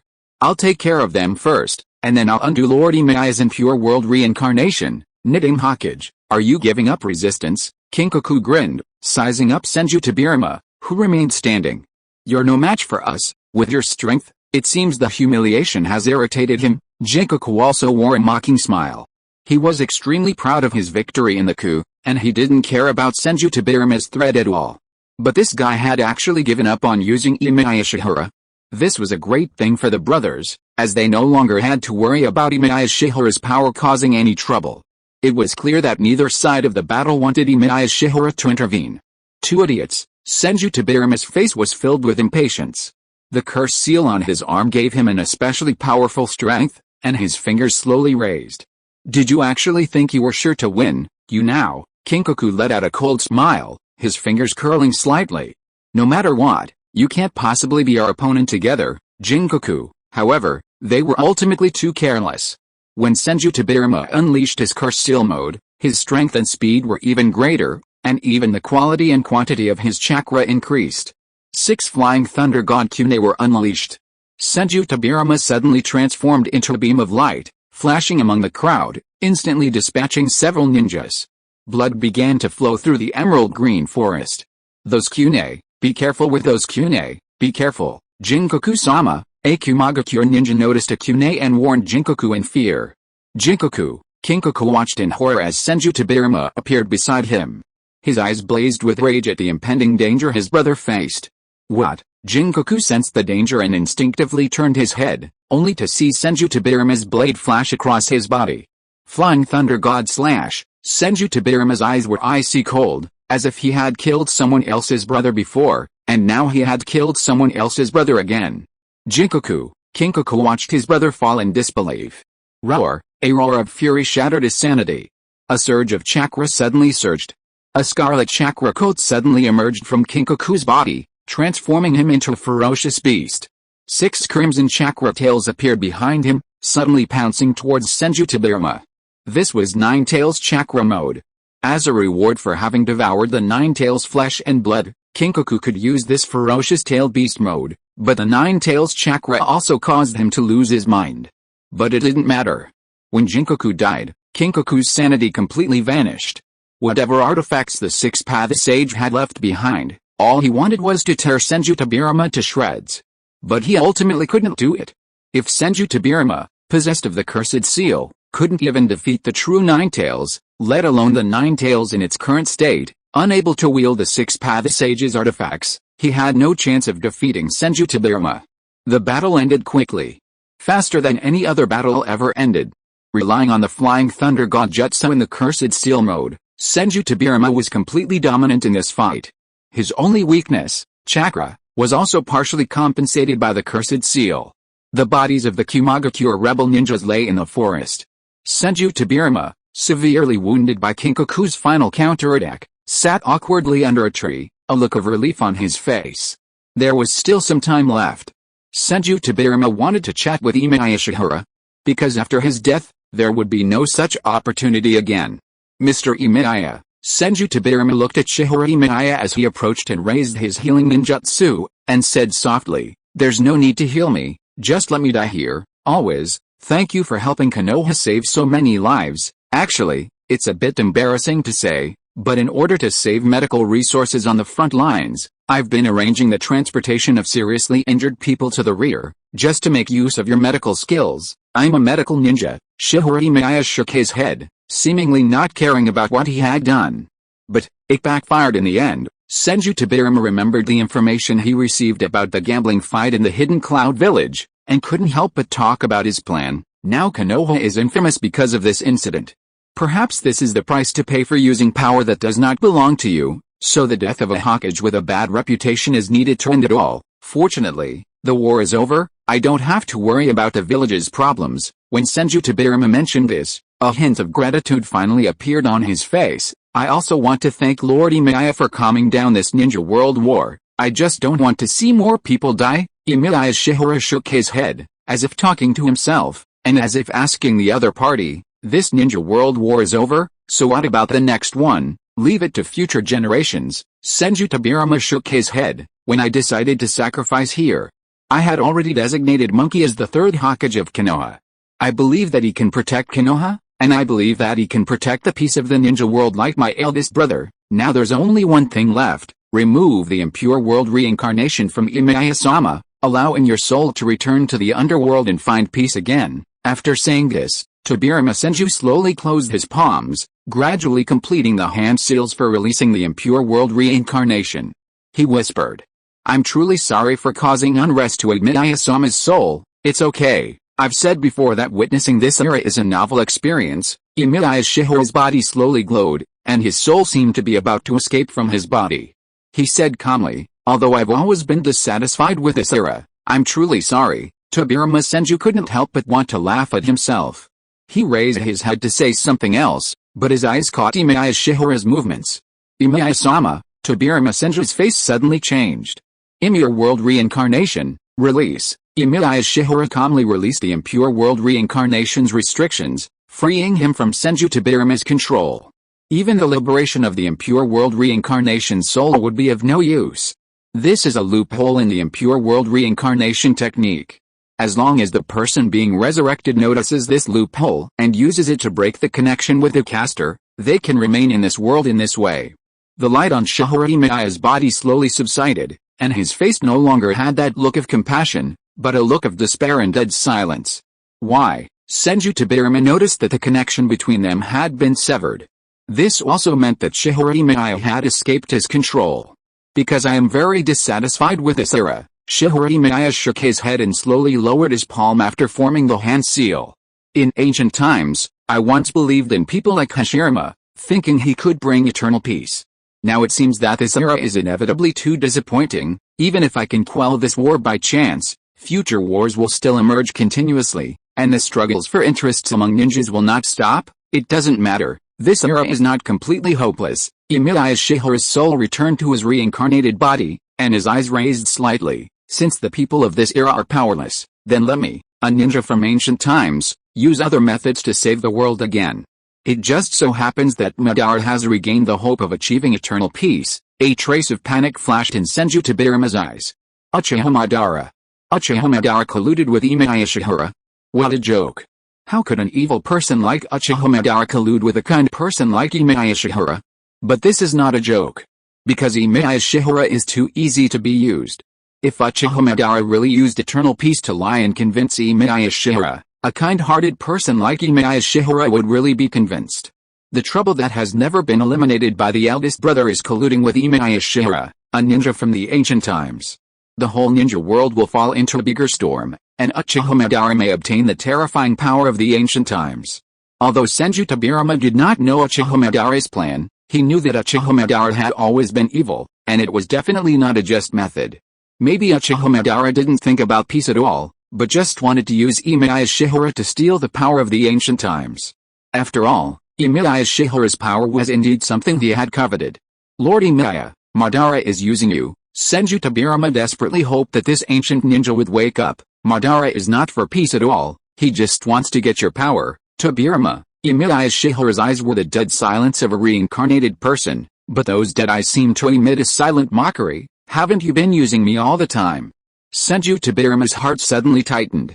This question from Emiya Shihara made him unable to refute it at all. He could use the reason of Konoha to prevaricate his subordinates, but he could not find any reason to refute Emiya Shihara's words, because this was an ironclad fact. His long-term use of Emiya Shihara might have become a means for Uchiha Madara to persuade Emiya Shihara. Whether it's you, Hiruzen, or Danzo, you received the power of the cursed seal from me. Emiya Shihara looked at the corpse of the Kumagakure ninja lying on the ground and continued, you all promised me you wouldn't use this power in ninja warfare, yet in the end, you used it to kill others. Senju Tobirama was powerless to refute him. In this war, Sarutobi Hiruzen and Shimura Danzo had truly shined. Their use of the cursed seal was even more formidable than some ninja from the Warring States period. I saved many in Konoha, and you sent these same people back to the battlefield, you, who exploited all of this, how can you rightfully blame Madara? At least Madara was truly willing to help me quell this war, not for the benefit of one village, but, Senju Tobirama tried to refute him. However, no matter how hard he tried, he couldn't seem to find a reason. Because while he was trying to form an alliance with Kumagakure to fight the other ninja villages, Uchiha Madara was actually accompanying Emiya Shihara to resolve the war. Under the gaze of the entire ninja world, Uchiha Madara presided over the gambling match that sealed the peace of the ninja world. Rumors even circulated that Madara had intended to attack all the ninja villages himself, forcing them to retreat, but that Emiya Shihara, unwilling to see too many deaths, had acted on his own. Perhaps the only thing he could refute now was Madara's character. Madara is inherently evil. Senju Tobirama gritted his teeth, attempting to recount Uchiha Madara's past actions. But was that guy for Tobirama? Emiya Shihara interrupted, still calmly asking, if, according to Madara, you disturb the peace of souls with the Impure World Reincarnation technique and exploit the dead to wage war, are you more righteous than Madara? Senju Tobirama was practically speechless. This statement left him speechless, no matter how skilled he was at arguing. Because of this fact, which had even drawn hostility from the entire ninja world, he couldn't bring himself to offer excuses like for Konoha or for his elder brother. It had indeed been for his elder brother's life. Because the life of the eldest brother is indeed related to the peace of the ninja world. What happened later? He changed. It should not be said that he has never changed. Ever since he saw the power of Emiya Shihara, he has been eager to squeeze enough benefits from this ancient man. This is an irrefutable truth. Goodbye. Emiya Shihara no longer said anything to Senju Tobirama, turned around and wanted to leave here. Since you want to sacrifice your life, then die here. I will not save those who want to end their lives on their own initiative. Senju Tobirama was still sitting under the tree. Just as Emiya Shihara turned to leave, Senju Tobirama's figure jumped up and suddenly rushed towards Emiya Shihara, his palms quickly forming a sealing technique. I'm sorry, Sir Emiya, I can't let Madara gain access to your power. Konoha's second Hokage was too consumed by thought. He knew his body wouldn't hold out long enough to make it back. He could only find a way to seal Emiya Shihara. Uchiha Madara was already terrifying enough. If he were to gain Emiya Shihara's help, one could only imagine what he would do. Fortunately, Uchiha Madara was now blind in one eye. The once arrogant man remained powerful after losing an eye, but his pupil power was greatly diminished, and his Susanoo was no longer any stronger. Only Emiya Shihara, a medical ninja, could heal Uchiha Madara's blind eye.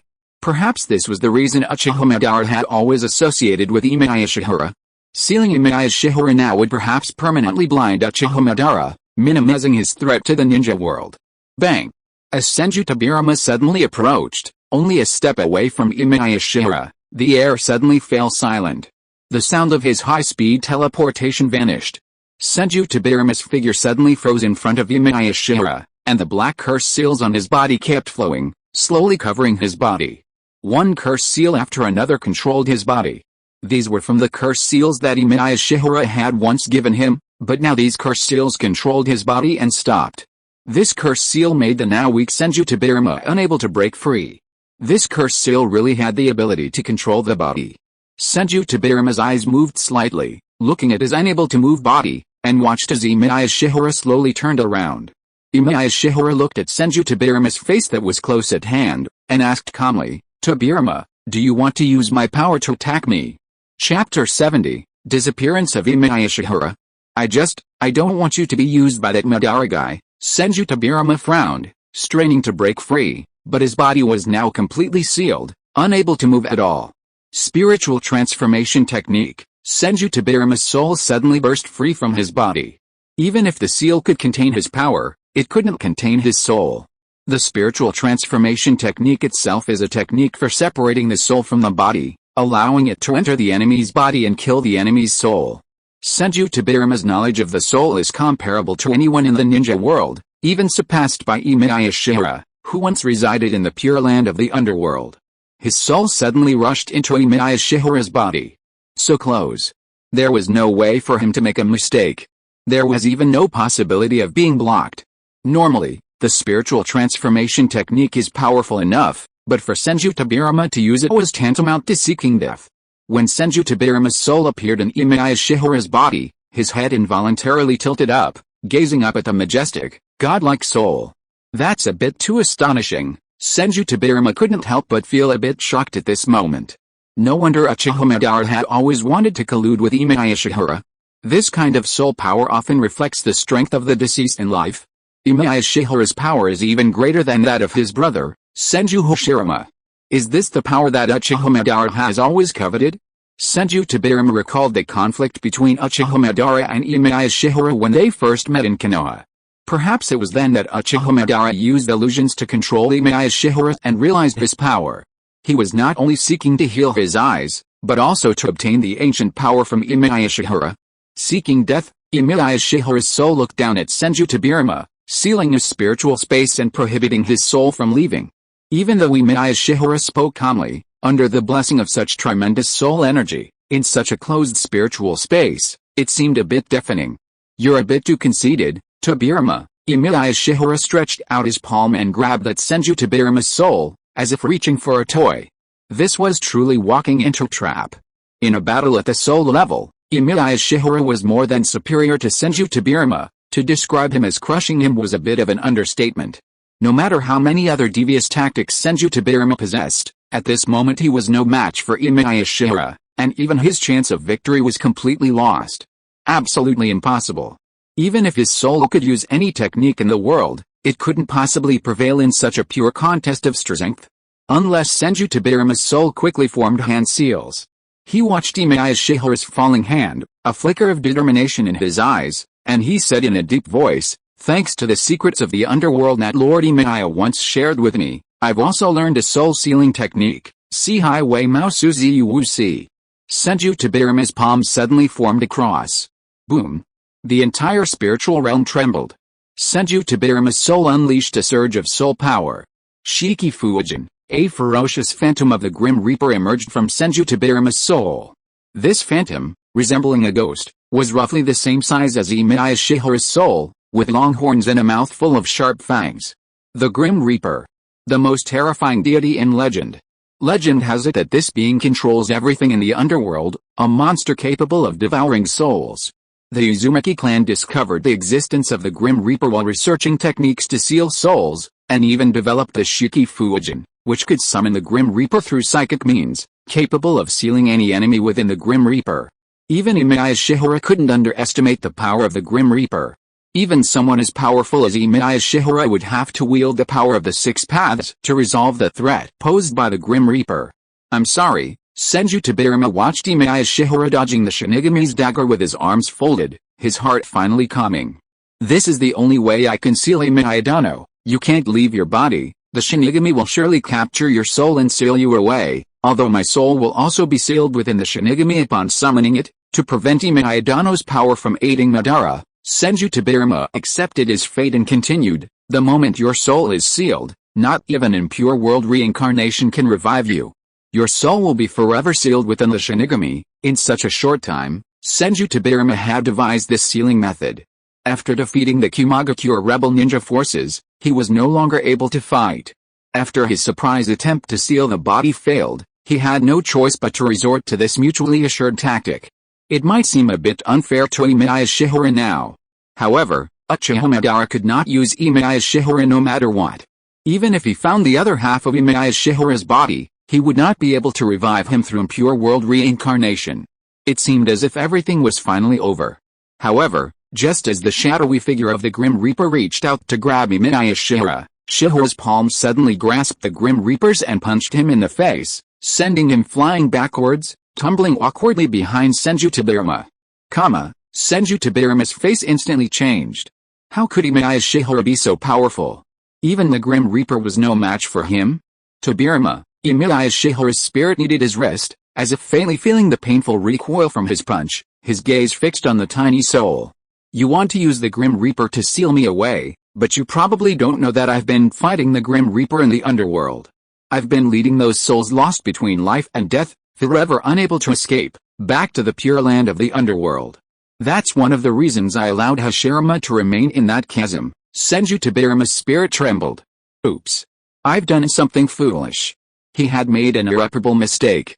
Because Senju Tobirama remembered what Emiya Shiyuan had mentioned, only the legendary godlike power could freely travel through the pure land of the underworld. Emiya Shiyuan was a true god. This was a god that could not be sealed by the god of death. Emiya inserted his fingers into his hair, holding his forehead. He seemed to be a little entangled and didn't know how to start. I didn't expect that you would want to use the god of death to seal me, trying to make me sleep in the body of the god of death forever, just because I would help Madara in your body. I don't see any hope. You can get anything, but you don't allow others to share, and close yourself into individuals in order to hate other individuals. Sorry. Senju Tobirama's soul slowly wanted to retreat, and wanted to continue to speak ill of Uchiha Madara, because I have witnessed the pain that Madara once brought to the ninja world. Then Emiya lowered his head slightly, overlooking the tiny soul. Did Madara once let the god of death devour the souls of others? Has he ever done this kind of thing that makes human souls fall into unrelieved pain? Senju Tobirama will never be able to refute. You may not be as good as him. You used the Impure World Reincarnation to disturb the peace of my soul. You wanted to obtain the secrets of the ancient times from me through deception, and secretly guided me to try to get the power of the ancient times from me. During my travels in the ninja world, you privately commissioned Ganzo Shimura to secretly monitor me, and even tried to use this to control my social connections in the ninja world. After the outbreak of the war, you began to use my medical skills with the concept of medical ninja, and asked me to help you rescue the seriously wounded in Konoha day and night, in the difficult moments of the war, in the name of peace. You wanted to use me rudely to achieve the goal of forcing the Iwagakure village to withdraw its troops, so as to help your Konoha win the war. Emiya Shiyuan's face still had that tolerant look, and he continued calmly, these are just trivial matters to me, and I won't care about your little offense, but how dare you, who have been doing these things, think that you are more worthy of my favor than Madara? Sorry. Senju Tobirama's soul even wanted to sweat. Because Senju Tobirama never thought that everything he did was seen by Emiya Shiyuan. Or it could be that it was Uchiha Madara who secretly reported him.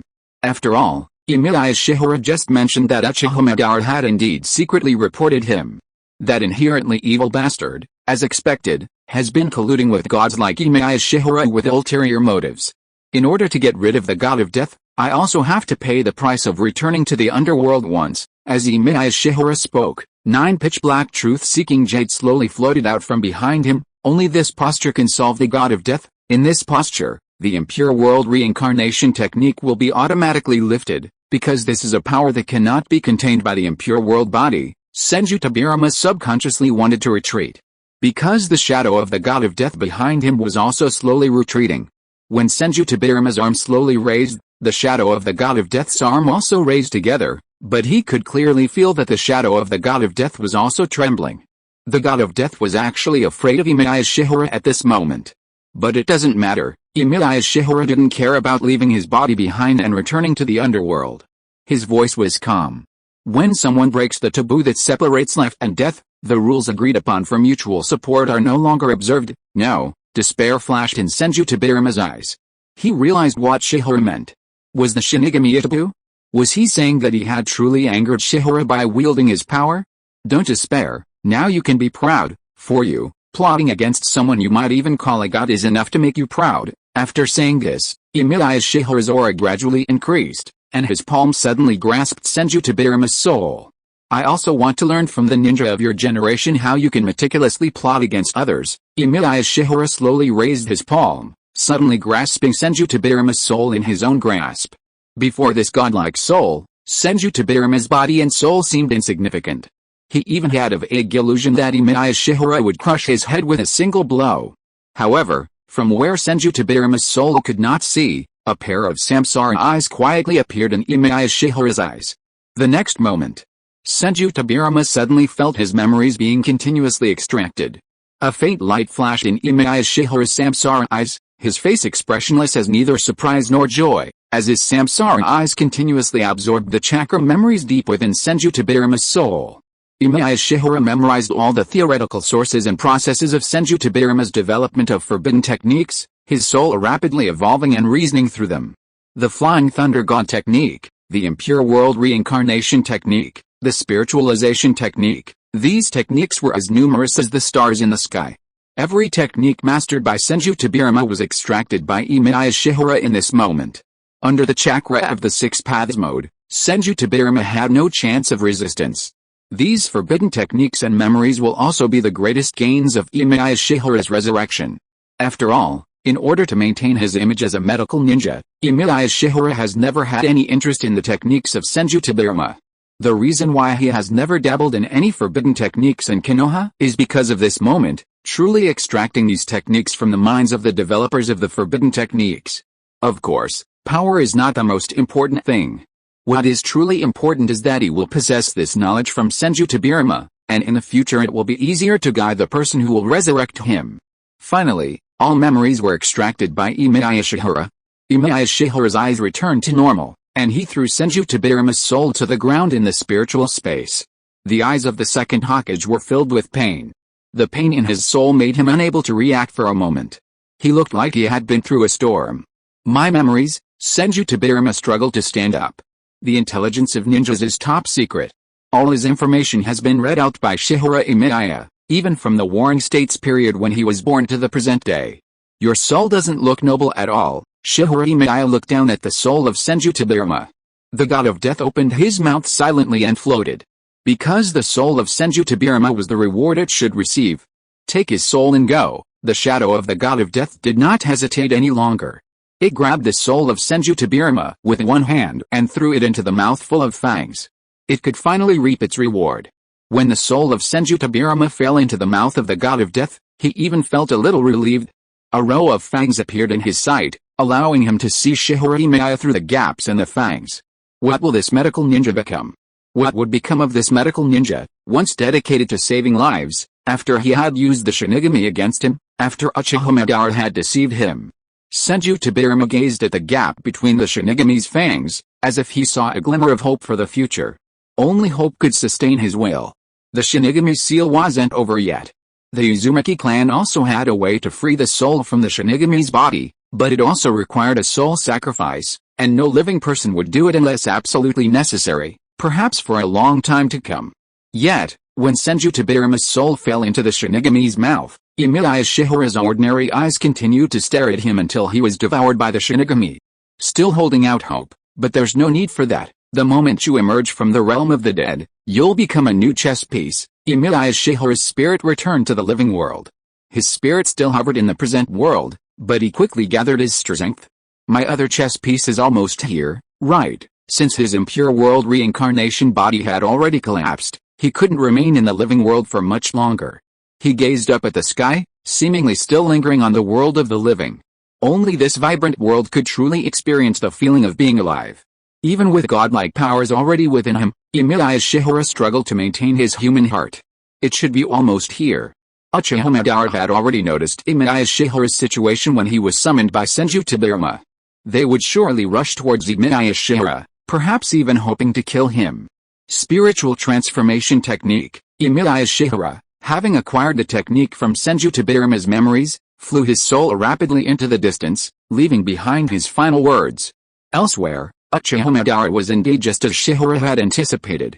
He even brought Black Zetsu with him, and the two of them swiftly advanced towards the area, though their speed was ultimately slower, and they couldn't possibly reach the destination quickly.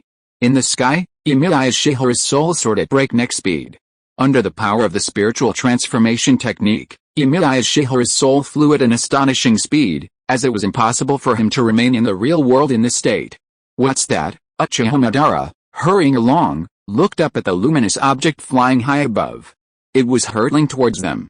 That's Lord Emiya's soul. Uchiha Madara's eyes flashed with shock. Emiya. Black Zetsu stared at Emiya Shiyuan's soul in disbelief. Madara. Black Zetsu. Emiya Shiyuan's spirit quickly descended, not even bothering to greet Uchiha Madara, as he hurriedly informed them of what had happened to him. Did Tobirama happen? We just found out, Black Zetsu quickly reminded Emiya Shiyuan. I heard there was a coup in Kumagakure. The future Third Reikage couldn't wait to withdraw his troops and returned. Tobirama is dead. Emiya Shiyuan's face was slightly discontented, as if he was dissatisfied with his fate. He volunteered, because before his death, he believed that my connection with Madara was a threat to the ninja world. Tobirama removed the Impure World Reincarnation jutsu from me and even wanted to seal my soul with the Shinigami. Now, to escape the Shinigami, my soul has been forced to return to the underworld. That despicable villain, Uchiha Madara, was somewhat surprised that this day would arrive so quickly. How should I put it? Two good and one bad news in one day. Although Uchiha Madara was not very happy that Emiya Shiyuan's soul had returned to the underworld, the death of Senju Tobirama was really. Although Uchiha Madara also felt that Emiya Shiyuan's soul returning to the underworld was not a big deal and he would not be too sad about it, the death of Senju Tobirama really made Uchiha Madara feel happy. Huh? This kind of shameless behavior is really his personality. Uchiha Madara's mouth curled up with a wicked smile. He seemed to be able to imagine that shameless villain Senju Tobirama liberated Emiya Shiyuan's soul while righteously criticizing his relationship with Emiya Shiyuan. Emiya Shiyuan frowned. Humph. Uchiha Madara noticed Emiya Shiyuan's attitude, sneered and explained, I know that Lord Emiya hopes that death is the greatest, but Lord Emiya is too kind-hearted and a little weak. Forget it. Now you have seen peace. Don't feel sad when you return to the underworld. Uchiha Madara still respected Emiya Shiyuan very much, and did not abandon Emiya Shiyuan aside because he obtained the legacy of Black Zetsu. He looked at him seriously and said, return to the underworld with peace of mind, Lord Emiya. This era will at least calm down for a while. Chapter 71 Tsunade's Unhealed Heart Wound. Konoha Village. The village celebrated a funeral. The Third Reikage of Kumagakure personally arrived in Konoha to return the remains of the second Hokage, Senju Tobirama, expressing a sense of regret for the coup d'état initiated by Kinkaku and Jinkaku, their own village, which had affected the Konoha hierarchy. His humble demeanor undoubtedly earned him the favor of many. This was especially true since Sarutobi Hiruzen, the designated third Hokage, had met the Third Reikage during his travels in the Land of Lightning.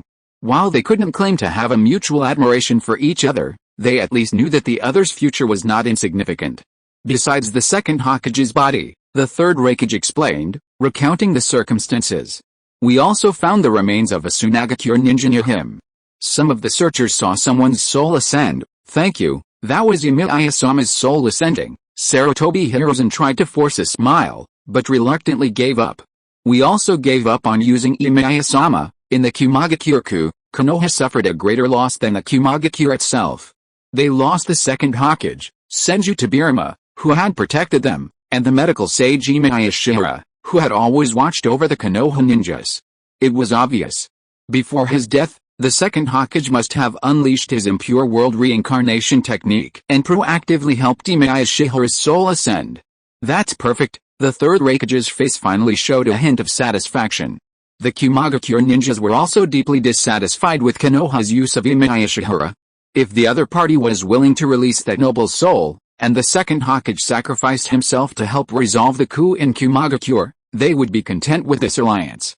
Sarutobi Hiruzen, representing Konoha, held an alliance ceremony with the Third Reikage in Konoha. News poured in from around the world.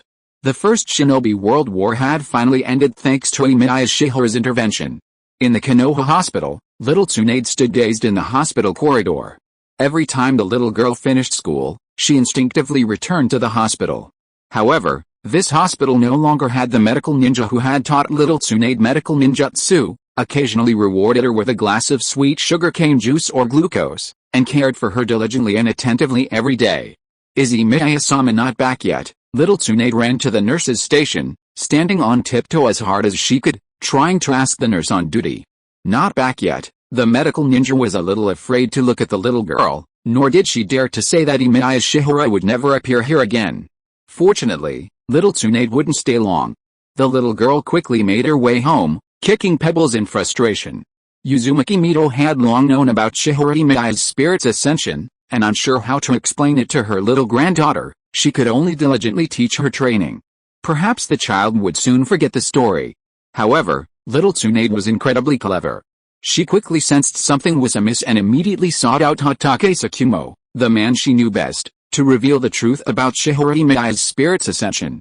"Emiya-sama, you will never come back." Hatake Tsukumo lowered his head in sorrow, but under little Tsunade's threat, he was forced to reveal the truth. "You're lying." Little Tsunade punched Hatake Tsukumo away and turned to run out of the village. Tsunade, Hatake Tsukumo, not caring about his own injuries, hurriedly chased after him, fearing he might see something happen to Tsunade. Fortunately, little Tsunade was stopped. Sarutobi Hiruzen, who was patrolling the village, stopped the weeping girl and patiently explained why human souls ascend to heaven. He then escorted little Tsunade back to Mito Uzumaki's home. "Mito-sama, it would be best if someone stayed with her for the time being." Looking at little Tsunade, still sobbing in Mito Uzumaki's arms, Sarutobi Hiruzen felt a pang of sadness. Due to his 10 years of travels, Sarutobi Hiruzen had spent more time with Emiya Shihara than with little Tsunade. It was under Shihara's guidance that he had nurtured her during her most energetic years, from boyhood to adulthood. Sarutobi Hiruzen sighed, thinking that perhaps as the child grew older, she would be able to accept the truth calmly and not dwell on the pain of this moment. After all, the time that Shihara Emiya had been around was so brief compared to the long human lifespan. Even if that man had shone like a firework in their lives, he would eventually, like a firework, fade into ashes and fade away. Perhaps this was the fate of every departed person. Only when we see something related to them at a certain moment do we remember their existence. However, someone seems to have left behind a lot. As little Tsunade grew up, she was finally able to graduate from the Ninja Academy. She formed a team with 2 companions and became Sarutobi Hiruzen's students, embarking on the formal ninja path, only to find that she still had to face her childhood. "Tsunade, you are very good at medical ninjutsu. These are some medical scrolls I sent back to Konoha when I was traveling in the ninja world." Sarutobi Hiruzen gave Tsunade some of the medical scrolls he had collected and even gave her access to a secret room filled with the medical scrolls he and Shimura Danzo had helped carry back to Konoha. Hey, this is too much." A white-haired boy couldn't help but jump out, pointing at the basket full of scrolls, a little bit unable to believe his eyes. "If I learn all this, I don't know how long it will take me to learn it." After saying this, the white-haired boy suddenly became a little happy again. "Luckily I don't want to be a medical ninja, otherwise I would probably study until my hair turns white." "Idiot, your hair is already white." The adolescent Tsunade angrily swung her fist and hit the other person away. She lowered her head to read the familiar handwriting on the scrolls, and laughed unconsciously. "It looks very interesting." Another long-haired boy unconsciously leaned over. "I didn't find it interesting at all when I was little. After every surgery, he wouldn't spend time playing with me because he had to write case scrolls. Every day when I fall asleep, I see him writing case scrolls. Every day when I wake up in the hospital hallway, I still see him writing case scrolls. Why write these case scrolls when those illnesses can be easily treated?" Tsunade muttered to herself as she reached for one of the scrolls. She untied the ribbon and revealed a densely packed scroll of text and diagrams. The long-haired boy carefully examined the contents and offered a positive assessment. "Even with my superficial understanding of medicine, I know how to treat this illness." The long-haired boy looked at Tsunade and sincerely conveyed his understanding to his teammates. "Tsunade, the person who left these scrolls is truly a great medical ninja." "Of course," Tsunade said with a hint of pride and sincere-ness. "Let me see." The white-haired boy rushed over, wanting to flip through it. However, his figure was once again knocked away by Tsunade's punch. "It's a waste of your brain to read these things, Jiraiya." Sarutobi Hiruzen watched his students playing with a smile, and beckoned the white-haired boy to his side. "I also have a gift for you." "What?" "Some travel notes from my travels in the ninja world." Sarutobi Hiruzen smiled and took out a notebook and handed it to Jiraiya. "This is left by a great man. He also wrote some travel notes. You should be interested in it." Huh? When the young Jiraiya opened the notebook, he saw that the first page was a colorful painting of a sunrise, and even marked the location of the scenery and the food customs. It looked like a travel guide. "Let me see." The young girl Tsunade hurried over. "This handwriting. This is his stuff." Tsunade glared at Sarutobi Hiruzen, seemingly annoyed. "I want to travel, too. Why do you always give me medical records and refuse to show me these?" "Hey." Sarutobi Hiruzen couldn't help but smile. He shook his head and said, "When we were traveling through the ninja world, you weren't even born yet, Tsunade. These are gifts from Lord Emiya." Besides, Sarutobi Hiruzen lectured his student. "Are there any for Orochimaru?" Tsunade noticed the long-haired boy standing nearby. Of course, as if by magic, a 2-meter-wide scroll appeared in Sarutobi Hirozen's hand. Is this a gift for me? Orochimaru stared at the vast scroll in surprise. He slowly opened it, revealing drawings of bizarre plants, each one a different size. Next to each plant were written the medicinal properties, toxicity, and origin. These drawings are all in 1-to-1 scale. The young Orochimaru immediately recognized the scroll's value. Angry, the young Tsunade's face puffed up again. Everything Sarutobi Hirozen brought out was exactly what she wanted. At least they were more interesting than those medical records. Whether it was the notebook Jiraiya received or the herbal scroll Orochimaru received, these were all things she hadn't had in her childhood. That person hadn't even mentioned these things. Why had she spent her childhood hearing nothing but how to cure this disease or that injury? Tsunade, if you really want it, young Orochimaru felt a little reluctant to part with his gift, yet still earnestly wanted to share it with his companions. We can share. Those medical records are actually quite interesting. That's not what I want. Young Tsunade shook her head, feeling indescribable, but she continued to purse her lips in anger. I'm angry about why he never mentioned these interesting things when we were little. Every day, besides teaching me how to treat patients and wounds, he taught me how to write medical records. Back then, you were only interested in medicine, weren't you? Sarutobi Hirozen couldn't help scratching his head, somewhat confused by Tsunade's reasoning. He left too soon, young Tsunade sighed, lifting the heavy basket with one hand. Young Jiraiya and Orochimaru's eyes jumped at the same moment. This kind of strength made it hard to resist her anger. Speaking of which, who is that him? The young Jiraiya suddenly became curious about the person his teammates kept talking about. He couldn't help but look through his notebook. He also saw the name of the owner of the notebook written in a place. The name Emiya Shiyuan sounds so familiar. The girl Tsunade's body stiffened. Sarutobi Hirozen's expression suddenly changed. The young Orochimaru's pupils suddenly shrank. This name usually only appears in fairy tales before bed.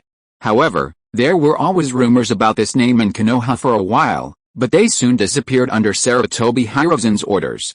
They began to forget each other as if they were hiding in shells. Jiraiya, Orochimaru, Sarutobi Hirozen's expression grew serious, and he issued his orders in a deep voice. Don't mention that gentleman's name, at least not within the village. Didn't we always hear stories about him when we were little? Jiraiya, curious, asked. I think he was a medical ninja, idiot. Tsunade couldn't help but hold her forehead.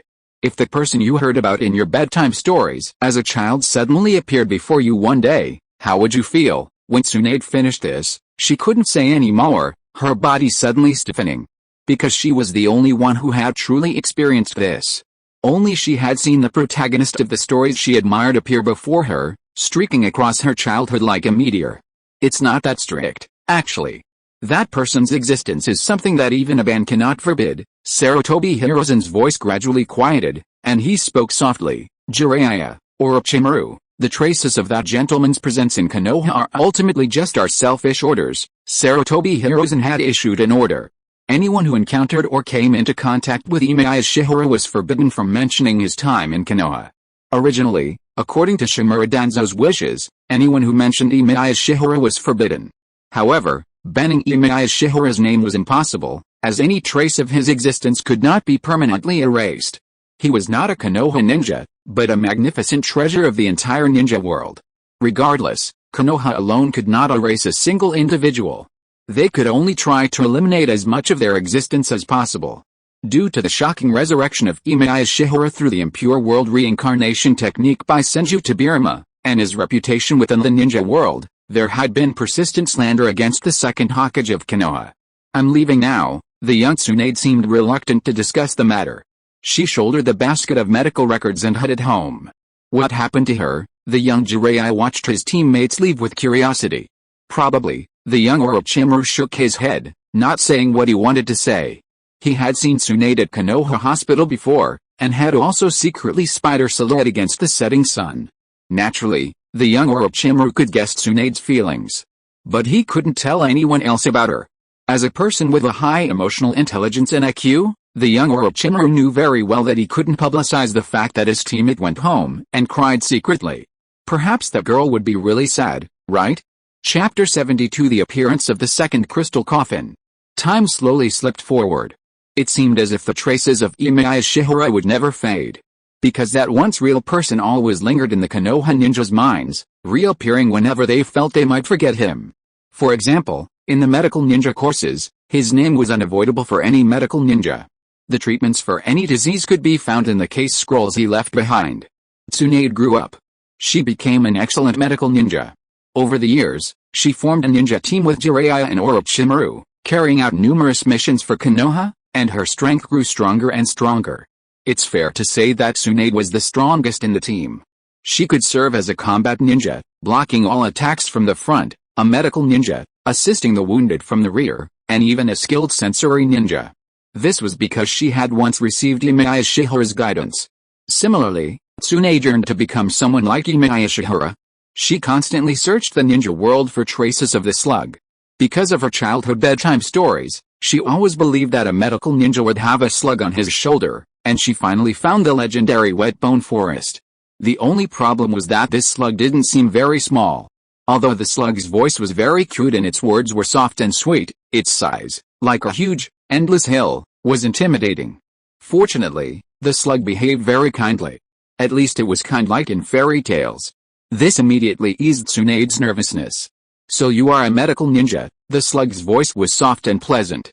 It seemed to be worried that the light blonde girl would be scared, so it took the initiative to split its body and create a small slug.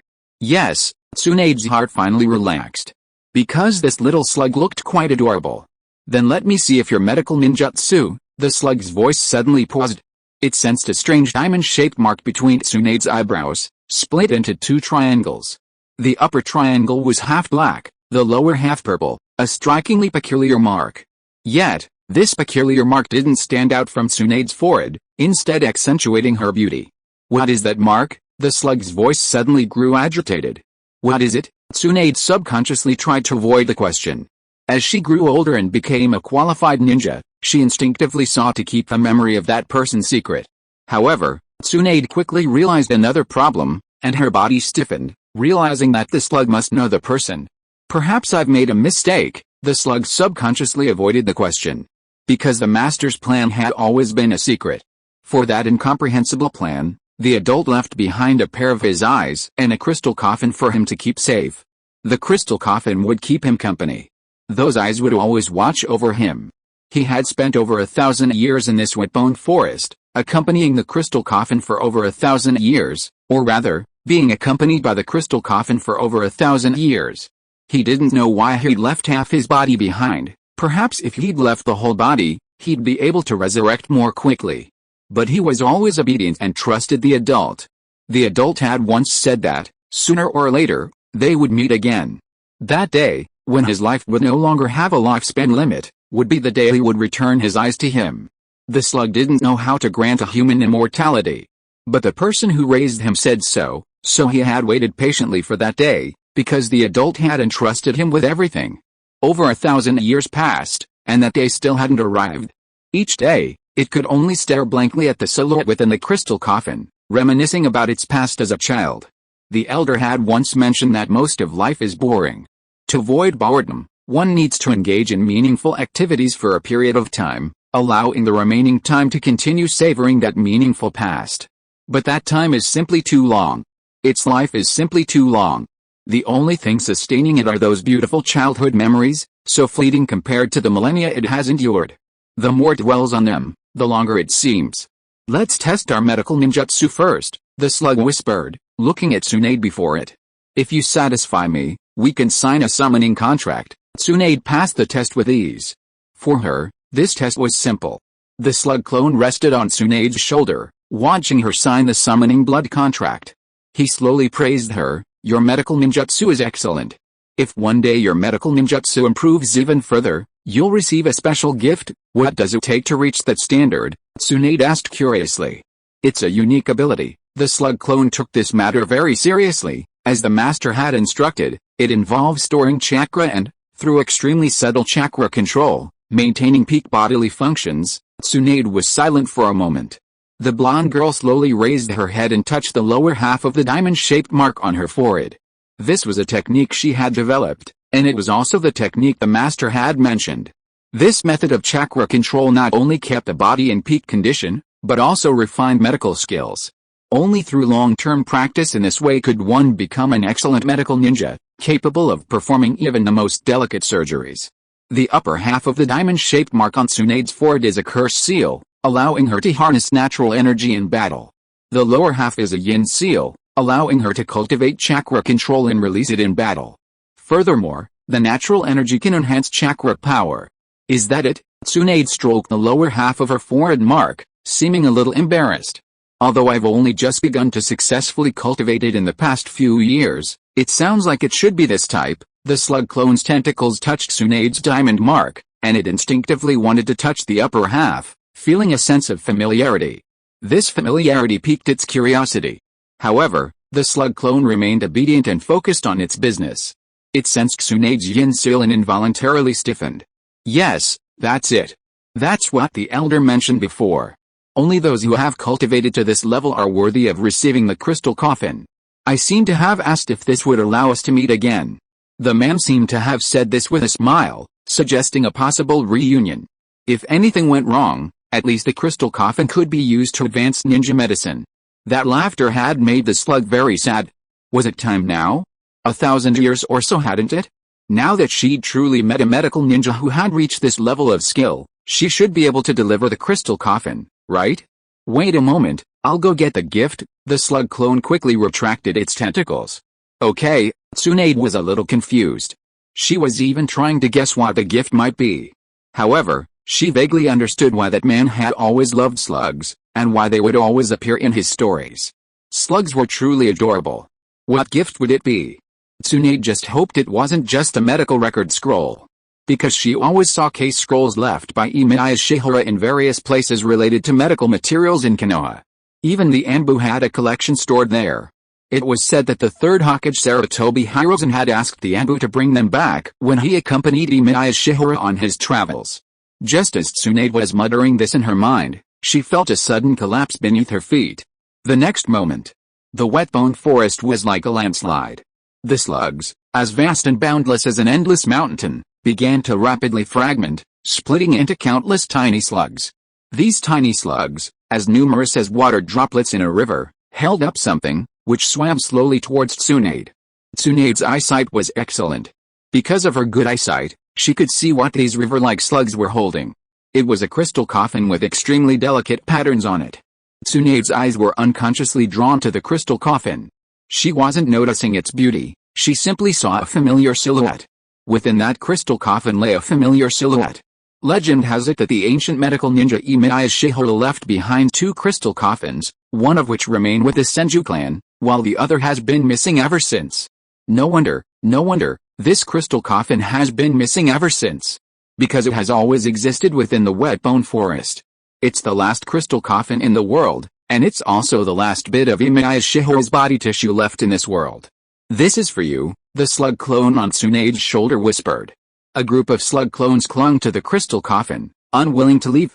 This is a crystal coffin for a person, the slug clone on Tsunade's shoulder whispered, as if afraid of waking the half-corpse within. I wonder if you've heard of his name, Emiya Shiyuan. Tsunade reached out and touched the crystal coffin. She gazed at the familiar figure within, tears streaming down her face. I know his name, she'd even seen him before. That was over 10 years ago. His story still circulates in the ninja world. He left behind many precious treasures, but not himself. Can I take it with me? Tsunade's heart raced. She had seen him in person and knew how to resurrect him from his half-corpse. However, the forbidden technique had long been sealed by Konoha, forbidden to be practiced by anyone. Of course, the slug clone on Tsunade's shoulder said, a little aggrieved. A swarm of small slug clones slowly dropped from the coffin. If there's time, Tsunade noticed the slug clone's reluctance and explained earnestly, Slug, I'll summon you. You can visit him when you have time. In all the stories of the ninja world, he always has a little slug on his shoulder, just like us now. Huh? The slug clone was a little surprised. Are there still stories about him now? Actually, Tsunade said a little embarrassedly about her childhood. Emiya-sama once returned to this world. Has Lord Emiya ever returned? The slug clone's address was somewhat different. The ninja world generally addressed him as Lord Emiya or Lord Emiya Shihara. while some would call him Lord Emiya or Lord Emiya Shihara. The slug was somewhat shocked by this news. The entire wet-bone forest shook as countless small slug clones reunited, rapidly transforming back into their original form, a vast expanse of space. Lord Emiya-sama, it was the first time Tsunade heard this unique address. Because I was raised by Lord Murahara, the slug's original voice was almost identical to the clones. It even mentioned its past with some joy. Lord Murahara asked me to call you that. No. The name is not important. What's important is that it finally got news from Lord Murahara. Although they haven't reunited yet, it knows that Lord Murahara's plan will definitely succeed. He said at the beginning that they will meet again one day. Where is Lord Murahara now? The slug asked with great curiosity. He's dead again. Tsunade suddenly became annoyed. Because Emiya Shiyuan left without saying goodbye, she didn't expect that it would become a farewell forever, leaving her without even the chance to say goodbye. Oh, the slug didn't say anything else. Because the matter of resurrection is a secret that must never be mentioned. No, even worse. Their past cannot be talked about. Forget it, let his soul rest in peace in the underworld, Tsunade sighed, looking at the silhouette in the crystal coffin. Now I know. He never really liked this era, the slug didn't reply. In fact, Lord Murahara certainly didn't like the peace of the underworld even more. He loved this vibrant and colorful world. He loved every color in it. He wanted to live. To live in this world forever. But none of this could be said. And now, finally, there was hope. Perhaps this crystal coffin could really bring Lord Murahara back.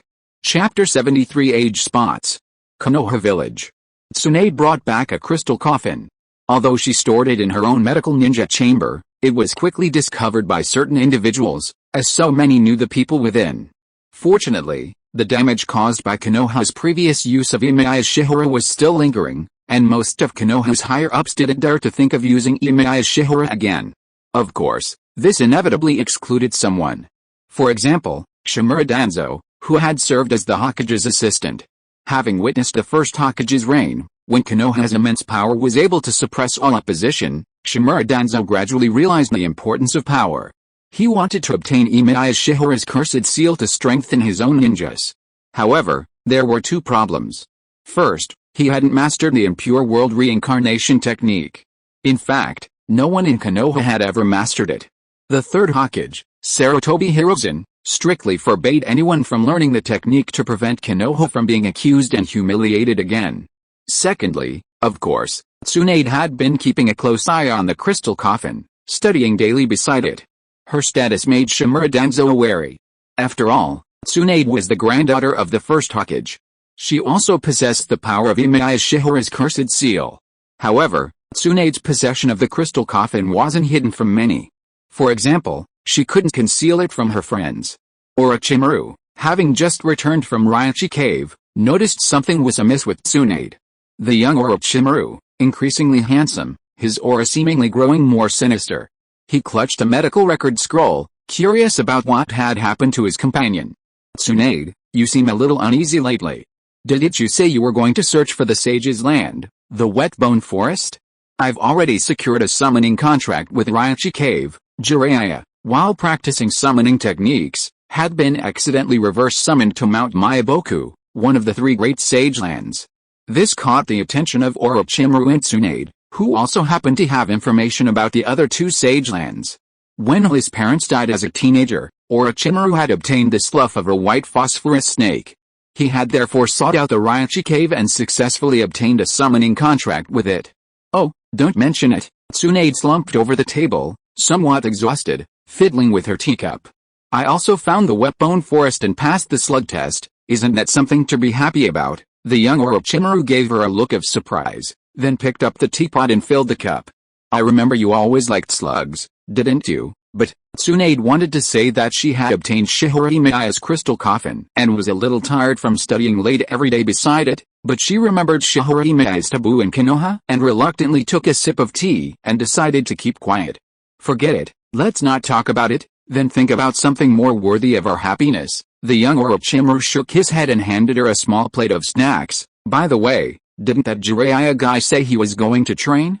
Why is there still no news? That Jiraiya guy. Tsunade shook her head, not wanting to talk about the unreliable teammate.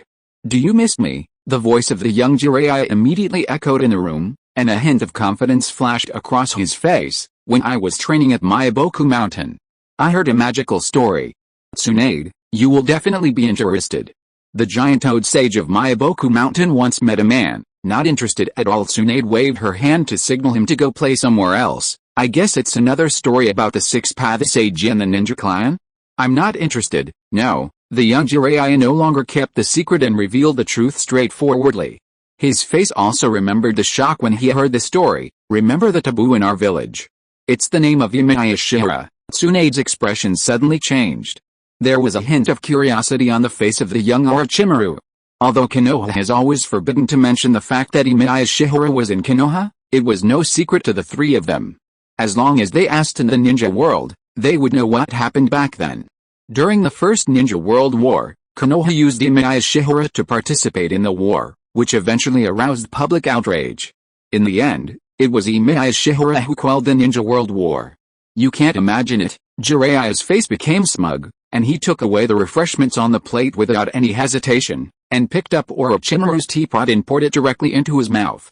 If you want to say it, say it. If you don't want to say it, get out. Tsunade looked at Jiraiya a little unhappy. However, the white-haired young man quickly stopped arguing, his face beaming with joy as if he'd just known some great secret. You can't guess, can you? Emiya Shiyuan used to hate the six-path sage. The Great Toad Sage of Mount Myaboku once invited Emiya Shiyuan to join the ninja clan on his behalf, but he refused. And then what? Tsunade looked at him curiously. Huh? The man scratched the back of his head and continued sheepishly, and that's it. The Great Toad Sage didn't tell me the rest of the story. Throw him out. Tsunade simply waved her hand. Orochimaru smiled, grabbed Jiraiya's collar, dragged him to the window, and threw him out. Hey, you two. Young Jiraiya was so frightened that he quickly grabbed the window frame, and after a few quick rolls, he climbed back up. He angrily accused his teammates, I'm telling you this with good intentions.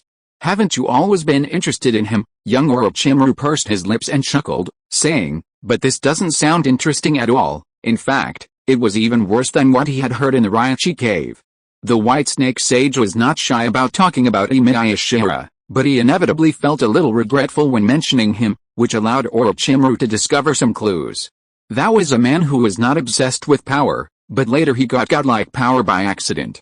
He used this godlike power to save some people who should not have been saved, and ruined his life that should not have ended. It doesn't seem to be anything new. The young Jiraiya was also dissatisfied with Orochimaru's words, and angrily taught him, what we want to hear are stories, interesting stories.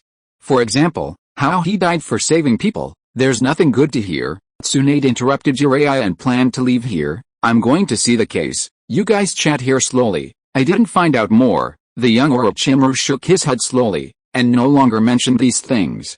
Instead, he mentioned recent events. Has something happened in the village recently? What's wrong? Tsunade didn't notice anything wrong. You've been, being a meticulous person. Orochimaru immediately sensed something was wrong. Have you been spending too much time in that medical room? My normal routine. Tsunade waved her hand, waving it off. I just finish a few volumes every day and go to bed. I haven't missed my training. Nothing had happened during this time. Tsunade believed she'd been constantly in the village, strolling around before heading to that secret room to study and train. She'd sleep there when she felt tired, grab a bottle of glucose when she felt thirsty, and get a glass of sugarcane juice when she felt really bored. This routine was like her childhood. The only difference was that she was accompanied by someone she could talk to, someone who would tuck her blankets in when she fell asleep. What I'm saying is that you haven't noticed while you've been in the secret room all this time. Many people in the village are out on missions.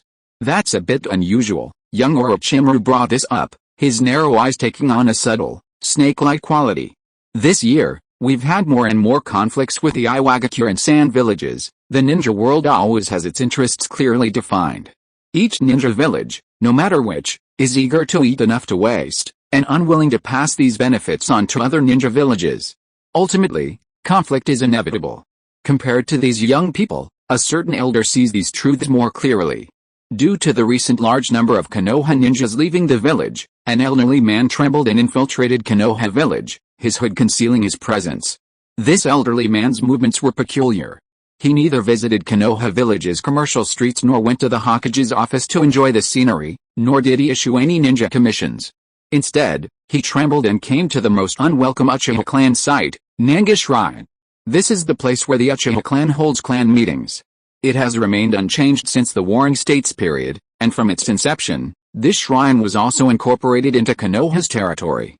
His target was the stone tablet at Nanga Shrine. Despite his peculiar movements, the elderly man encountered no one along the way, perfectly avoiding all Konoha ninjas. Madara, can you still hold on? Black Zetsu quietly emerged, whispering to the old man. If you can't, get a white Zetsu, ahem, ahem, ahem, it's okay. The elderly Uchiha Madara, his hair all white, trembled as he entered the Nanga Shrine, stepping towards the stone tablet passed down through the generations of the Uchiha clan. Now, he could finally see the final words on the tablet. He extended his hand, his eyes slowly opening, revealing his Rinnegan, which gazed upon the tablet. Originally, Uchiha Madara had learned from the tablet that the interaction of positive and negative forces could create the universe. To achieve this, he sought to obtain the flesh and blood of Hashirama Senju, but nothing more was achieved except awakening the power of wood release. Later, Uchiha Madara, guided by Emiya Shiyuan, understood that the universe's power was the Rinnegan, and that it simply took time for his Rinnegan to awaken. Now, his Rinnegan had finally opened, just as Emiya Shiyuan had anticipated. The eye that had been blinded to escape the disaster also recovered, even evolving into the Rinnegan. These eyes, endowed with the power to connect life and death, yin and yang, allowed Madara to communicate with a strange object known as the Ten-Tails Husk, which he called the Outer Path Demon Statue. Under the guidance of Black Zetsu, Madara harnessed the fertility of Hashirama's cells and the Outer Path Demon Statue to attempt to cultivate a group of white Zetsu to care for him. Now, Madara desired to see the final secret enshrined in the stone tablet. The method left behind by the Six-Path Sage could transform the world and bring eternal peace to the ninja world, the very dream that had kept him alive. With the infinite Tsukuyomi, Madara read all the secrets of the stone tablet, gaining access to all the clues from ancient times. A look of understanding finally appeared on his face. No wonder a smile appeared on Uchiha Madara's face, as if he understood something. Only now I know why Lord Emiya has been unwilling to tell me the truth. It turns out that this technique is really the worst choice for mankind in this era. I wanted to tell you. Black Zetsu spoke carefully. It didn't care much about Uchiha Madara's regret, and was even acting according to Emiya Shiyuan's will. But Lord Marihara always believes that this is the last choice for mankind. After the last Ninja World War was quelled by Lord Marihara, the ninja world has been peaceful until today, and your health has not been very good. Should we delay the implementation of this plan? Ahem, ahem, ahem, it is indeed necessary to delay. Uchiha Madara nodded, and in the fear of Black Zetsu, he retorted in a deep voice, but it is not because of the peace in the ninja world. The next Ninja World War is brewing. The world is getting worse and worse. The infinite Tsukuyomi plan must be implemented. The reason we chose to delay is that I am weakening. The infinite Tsukuyomi needs to collect the 9-tailed beasts in the ninja world and inject their chakra to activate the 10-tails body that I inadvertently summoned before. Now my strength is too weak to snatch the tailed beasts from the great ninja village. Let's go back and discuss a new plan. I need to find someone who can withstand the power of the Rinnegan to replace me in carrying out the previous plan of collecting the tailed beasts, and finally let him use the Rinnegan technique to resurrect me, and I will complete the last step of the infinite Tsukuyomi. After saying this, Uchiha Madara laughed at himself again. If I had known earlier, I should have been more interested in Lord Emiya's medical skills and asked Lord Emiya for some techniques that could help maintain the body in its prime. Black Zetsu couldn't help but laugh along. He couldn't say that. He didn't know about Emiya Shiyuan's medical skills.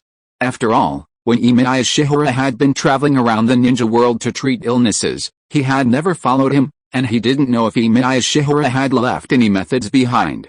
Of course.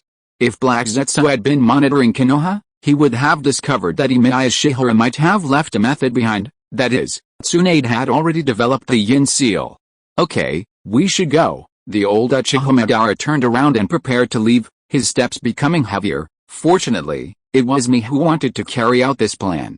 If it was Lord Emiya, with his temper, I don't know when he would be willing to make up his mind for the eternal peace of this world. Lord Emiya is like this. Black Zetsu spoke carefully, his hoarse voice seemed to be mocking and nostalgic. When encountering things, he always likes to consider others, thinking that he has the ability to save the world from suffering, but in the end he will be the only one who will suffer and bear everything alone. I won't be as kind-hearted as him. The old Uchiha Madara staggered out of Konoha. A smile appeared on the corners of his wrinkled mouth. If he were still in this world, maybe he would jump out to stop the impending ninja world war. What a pity, he will never appear in this world again. This world has long been hopeless. Chapter 74 Kakuzu. If you embezzle my money, I will never be able to use a knife no matter how old I am. As it turned out, Uchiha Madara's moral standards were not high. The plan to find a successor was quickly implemented. Black Zetsu and White Zetsu worked together to find a descendant of the Uzumaki bloodline in the Land of Rain. They transplanted Uchiha Madara's Rinnegan into the eyes of a child named Nagato. Of course, Uchiha Madara wasn't the only one exploiting the Uzumaki clan. Konoha also found a young woman named Uzumaki Kushina during this time. Because the life of the previous Nine Tails Jinchuriki, Uzumaki Mido, was nearing its end, Konoha needed to find a new Jinchuriki and seal the Nine Tails within this Jinchuriki. Konoha wants my power, right? The Nine Tails body lay in the sealed space, its knowledge of Konoha's plan making its chakra extremely unstable.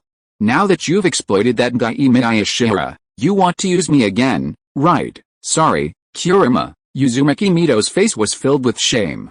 Konoha had done something wrong, both toward Emiya Shiyuan and the Nine Tails, and she felt a surge of guilt for breaking her promise to use the Nine Tails. Konoha won't use your power, Uzumaki Mido struggled to say. Such words were utterly false. Given Konoha's reputation, no one would believe them, let alone the Nine Tails, who had endured through 1,000 years. HMPH, don't call me by my name, what a hypocrite, Mido, you even wanted to use that fellow Emiya Shiyuan. The Nine Tails gazed at Mido's aged form standing in the sealed space, mocking its first Jinchuriki. Did you think I believed you? I heard your Uzumaki clan is about to be annihilated, right? This is the price you pay for trusting Konoha? Uzumaki Mido felt a surge of guilt. Uzushio village was annihilated. The Uzumaki clan dispersed, searching for new homes. To harness the power of the tailed beasts, the various ninja villages in the ninja world began seeking solutions from the Uzumaki clan, known for their expertise in sealing them. They continuously attacked the land of whirlpools, both covertly and overtly, leaving Konoha unable to offer any real assistance. Just as the second Tsuchikage had foreseen, becoming an ally of Konoha meant only aiding Konoha, but not receiving positive feedback from Konoha when faced with difficulties. Recently, the Uzushio village mentioned a matter. Emiya Shiyuan, while traveling through the ninja world, had visited the land of whirlpools and believed that the Uzumaki clan, given their strength, should shoulder greater responsibilities. He believed that they should relocate to the land of grass and exchange territory with the weaker ninja villages. This would allow the Uzumaki clan to continue living alongside their traditional ally, Konoha. At that time, the Uzumaki clan, unwilling to leave their homeland, refused. They believed that remaining in the land of grass would inevitably lead to conflict with their ally, Konoha. Their original decision to migrate away from the ninja continent was to avoid any conflict with their distant and powerful Senju clan, their distant kin within the ninja continent. Now, the Uzushio village was inevitably doomed. The only thing to be thankful for was that when Uzushio village was destroyed and the Uzumaki clan became refugees, someone finally stepped forward to help them. A ninja named Kakuzu discovered the Uzumaki clan's wandering refugees and thought they could be helped. When Lord Emiya was traveling through the ninja world, I happened to run into him a few times. I remember him telling me that Uzumaki clan members are always sincere and are the kind of friends you could trust your life with. Perhaps you could become like-minded people. And now could you help me manage the orphanages I support? In the past, Kakuzu had never been able to connect with the Uzushio village. As a trader from Takigakure, he believed that the arrogant Uzushio village was unlikely to pay any attention to him, and he ignored Emiya Shiyuan's words. Now that the Uzumaki clan had lost their home, these wandering refugees were homeless, prompting Kakuzu to try to reach out and help them. However, Kakuzu quickly realized Emiya Shiyuan's hidden agenda. The Uzumaki clan was, let's be honest, incredibly clueless. These red-haired guys honestly carried out tasks entrusted to them. Luckily, that was the kind of person Kakuzu needed. Because life on his own was quite difficult. For years, Kakuzu had tried to help those in need, just as Emiya Shiyuan had promised. But as a ninja, he was only good at killing people for money, never paying attention to anything else. As a result, The orphanage he funded was plagued by corrupt officials. His money. The money he earned from killing people. And now, it was being embezzled. What the hell? Was it easy for him to make money? As a killer who had decimated the upper echelons of Takigakure, Kakuzu had no qualms about killing people, and even considered himself to have a low moral compass. Kakuzu usually killed the orphanage director on the spot and then began recruiting the next one to continue his greed. Things were getting increasingly outrageous. This ninja world seemed to have gone too far. Although Kakuzu always considered himself a villain, he doubted if there were any good people left in the ninja world. What was going on with these orphanage directors? Although he had never had time to pay attention, how dare they embezzle the money of an S-rank rebel ninja? Isn't that bullying an honest person? But Kakuzu couldn't understand another point. This was because he had obtained the Earth's grudge, and his lifespan was extremely long. However, the orphanage directors were unaware of this. Based on Kakuzu's wanted status, they simply inferred that Kakuzu was very old. Since they wouldn't receive much money in the future, they would take whatever money they could. As a result, the immortal Kakuzu was constantly dealing with embezzlers. Fortunately, the ninja world wasn't full of people like this. Kakuzu thought that those approved by Lord Emiya were probably okay, because Lord Emiya had mentioned that chakra could affect people. At least Kakuzu found that these Uzumaki clan members were truly caring for the orphans, which finally made him feel better. It seemed that Lord Emiya was right. As for the refugees of the Uzumaki clan, these people of the Uzumaki clan accepted Kakuzu's help at a loss, and were able to barely find a place to stay, which allowed them to gradually forget the pain of the destruction of their hometown, and also tried to hope to contact other clan members who were scattered in various places. Some of our clansmen have been stranded in the Rain Country. Fuzo from our clan married into the Rain Country. We hoped to tell her about us, then I just happened to be going to the Rain Country. The civilians in the Rain Country have a hard time. It has been used as a battlefield by the 3 major ninja villages. Last time I heard that some people couldn't even buy food. Kakuzu put stacks of money on the table while talking about his itinerary, and said in a deep voice, "This is the fund for the orphanage. I hope you can really entrust everything as Lord Emiya said. Yes, where does this money come from? Kill people and exchange it for gold to buy ninja corpses." Kakuzu is an honest man and does not shy away from talking about his own affairs. "I just killed a Jonin from the Hidden Rock village. His body is worth 1 million taels." In addition to rescuing people in need, Kakuzu went to the Rain Country to find new high-priced corpses. Compared to killing people for money, other task commissions were too troublesome. "I'll help you find that woman named Fuzo." Kakuzu looked at the Uzumaki refugees and continued in a deep voice, "If you encounter other Uzumaki refugees, you can bring them over. Besides the orphanage I funded, I've also killed the directors of several other orphanages I donated to who embezzled my money. I wonder if they've found new directors yet." "Huh?" The red-haired women present stared in horror. Fate seemed fair. Perhaps out of pity for the clan's demise, the fate of the ninja world quietly became tied to the lives of these 2 Uzumaki descendants. One of the Uzumaki girls was training to become a Jinchuriki in Konoha, while the other, an orphan left behind, had obtained the Rinnegan. The situation in the ninja world's smaller nations was precarious. The conflict between the larger nations was making survival increasingly difficult for the smaller nations nearby. The situation in the Rain Country, where Kakuzu had arrived, was particularly dire.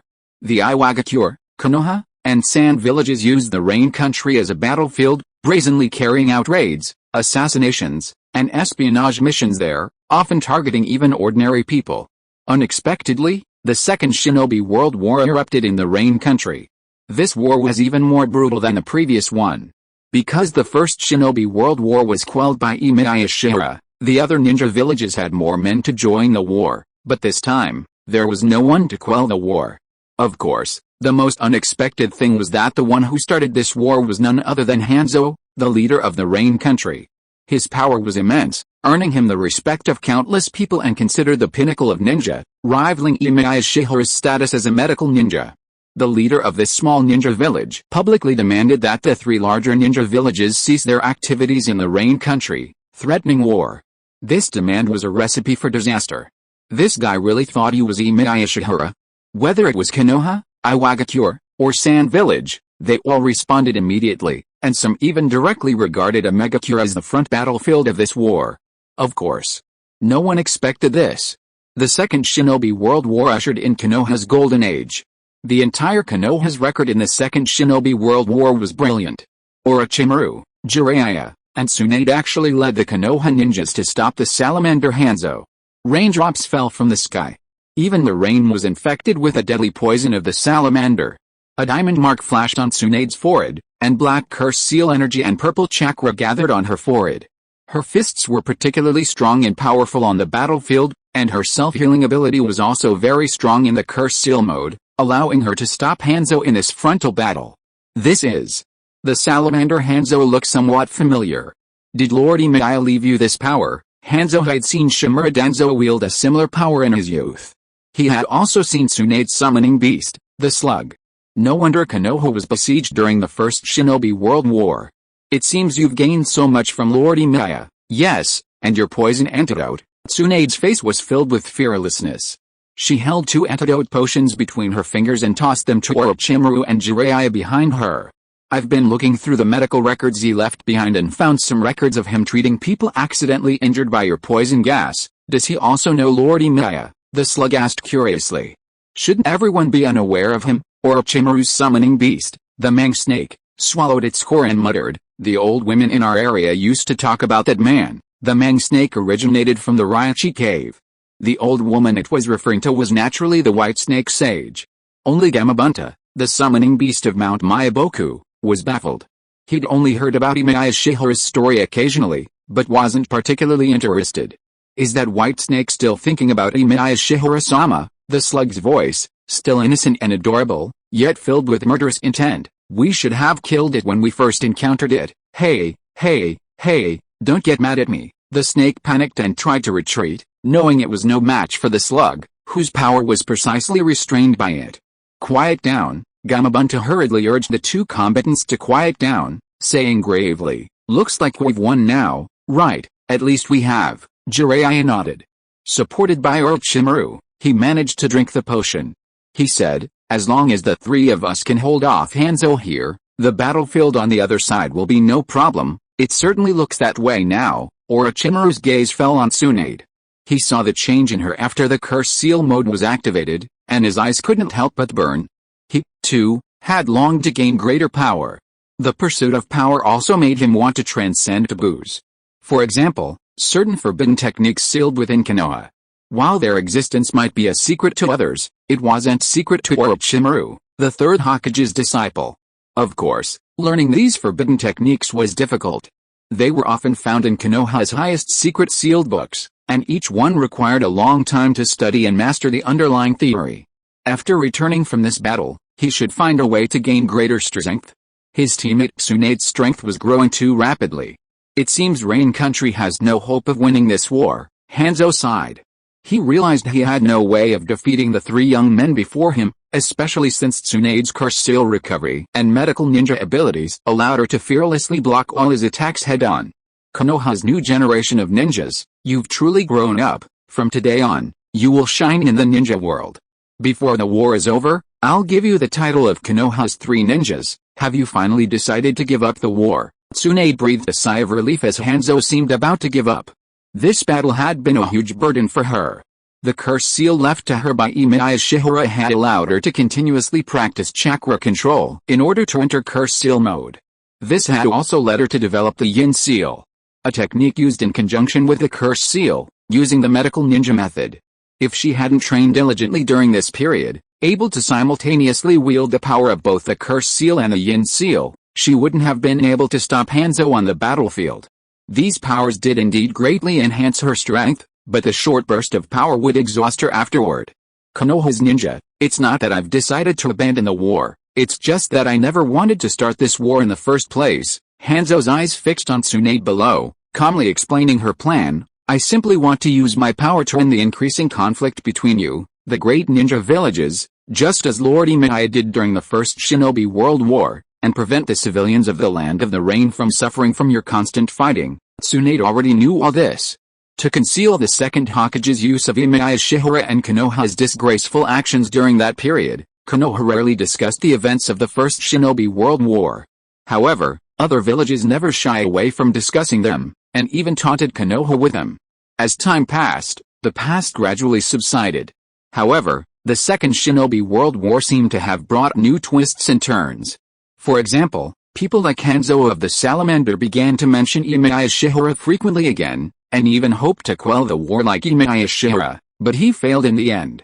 What a pity. Hanzo of the Salamander thought of the man he had met in the past, and couldn't help but sigh. I have neither the power of Lord Emiya nor his prestige. That's right, someone like me. How can I be compared with him? Hanzo of the Salamander shook his head regretfully, and rode his salamander summoning beast to withdraw from the battlefield. If Lord Emiya were still alive, the world would definitely not become such a bad state it is now. Fortunately, he is not here. Tsunade breathed a sigh of relief, and couldn't help but sigh. Otherwise, the terrible state of our world now would make him hate this era even more. Chapter 75, The Inextricable Bond Between Orochimaru and the Crystal Coffin. Emiya Shiyuan had always disliked this era. Only after growing up did Tsunade understand certain things. For example, her grandmother, Uzumaki Mido, had mentioned that Emiya Shiyuan disliked this era. He had always hated all wars and ninja fighting, the intrigues, the deceptions and concealments, everything about this era. Emiya Shiyuan had always loved her as a child. As a child, she had aspired to become a medical ninja, making her the only one to whom Emiya Shiyuan inherited the medical ninja spirit. Sadly, Tsunade recalled her own years as a ninja. She had grown up to be more than just a medical ninja, and inevitably, for Konoha, she had become one of the ninja groups that Emiya Shiyuan hated. She had even become an executioner in the war.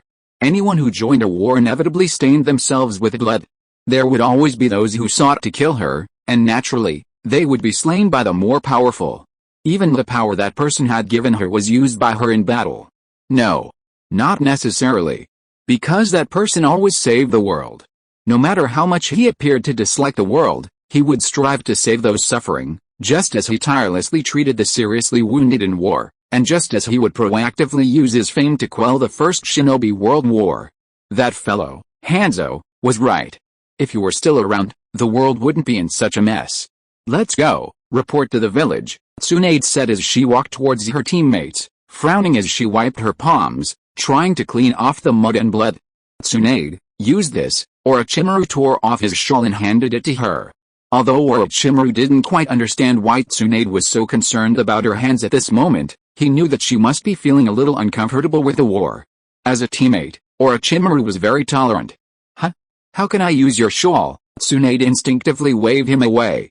She rubbed her palms vigorously, but finally gave up, laughing at herself.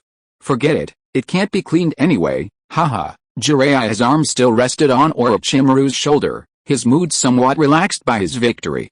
He chuckled, find a clean place and wash it, and it'll be clean, really? Tsunade's face couldn't contain a smile.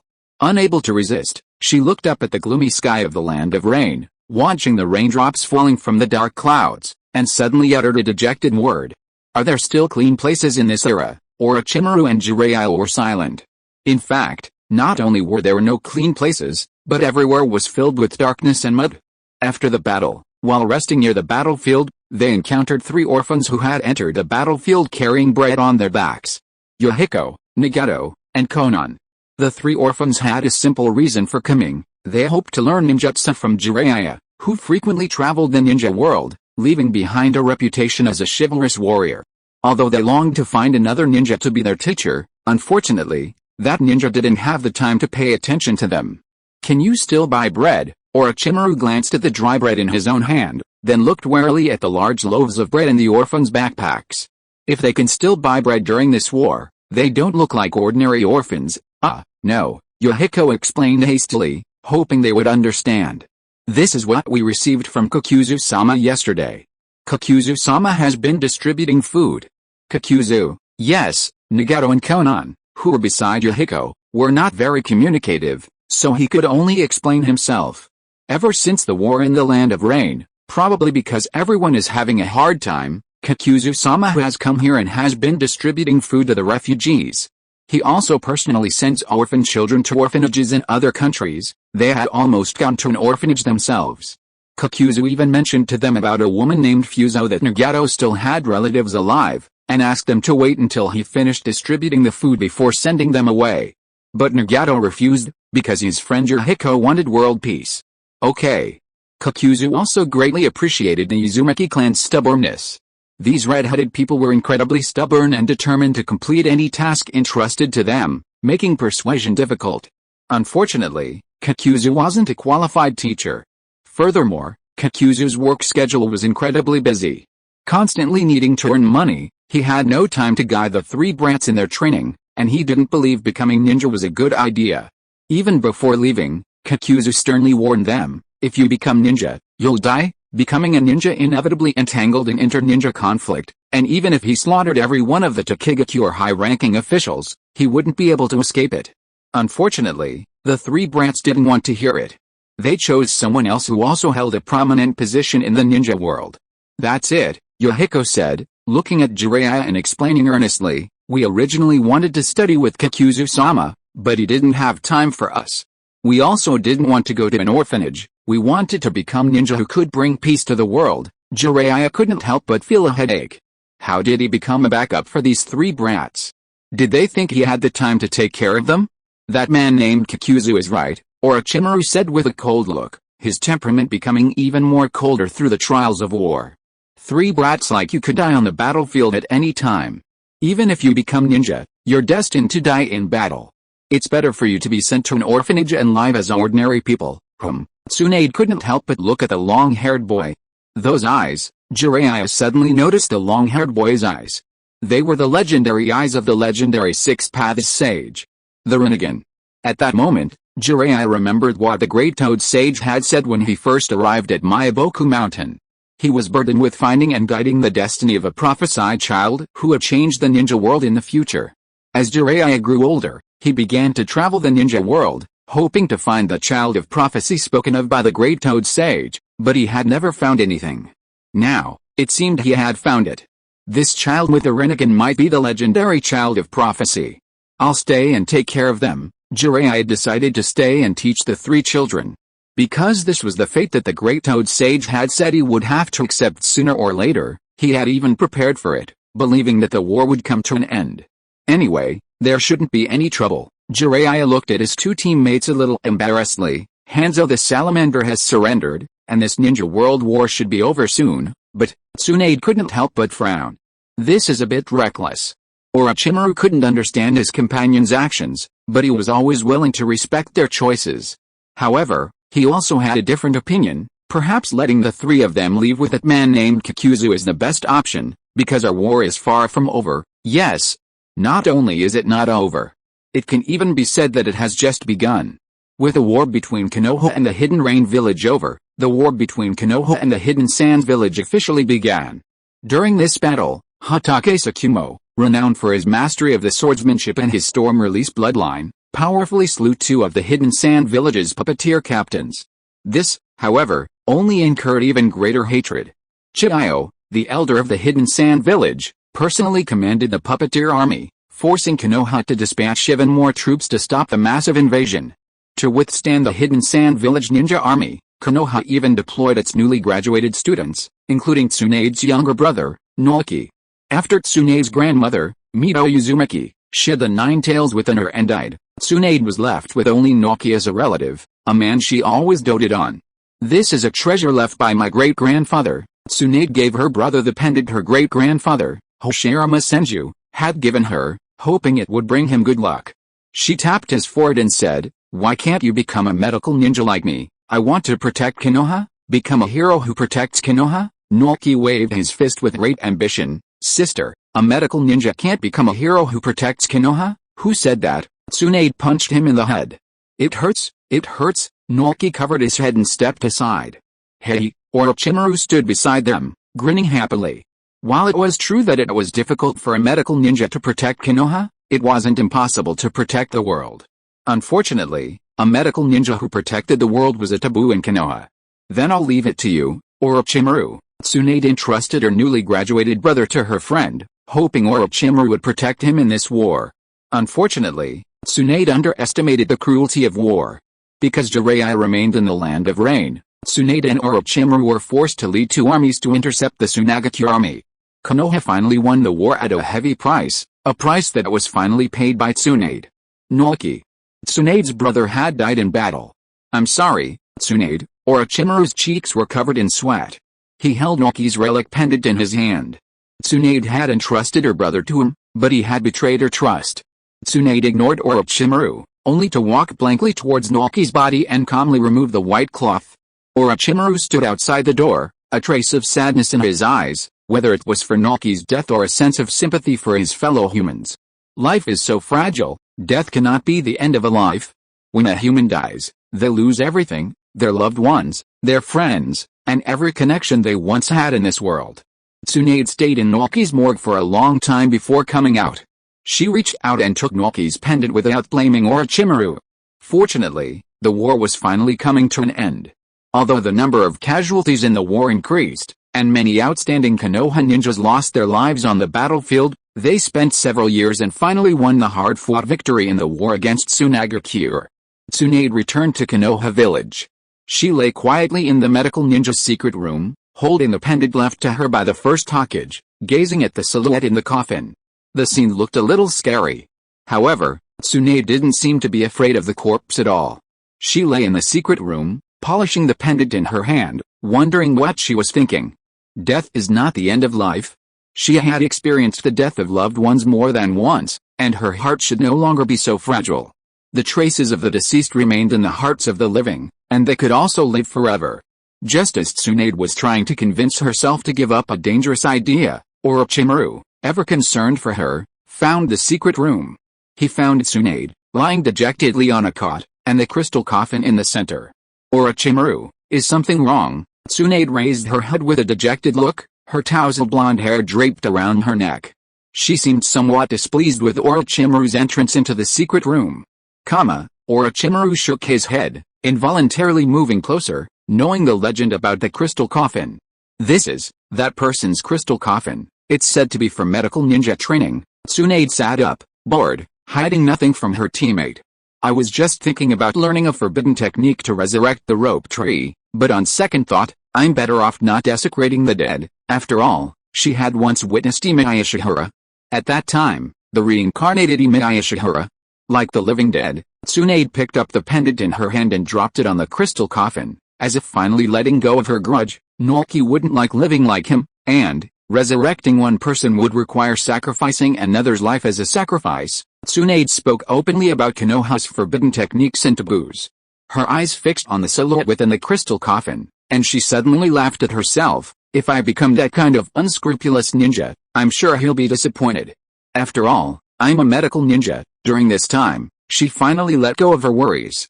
However, Tsunade hadn't noticed another thing. Orochimaru's eyes flashed with curiosity, not about the crystal coffin, but about the half-dead body within it.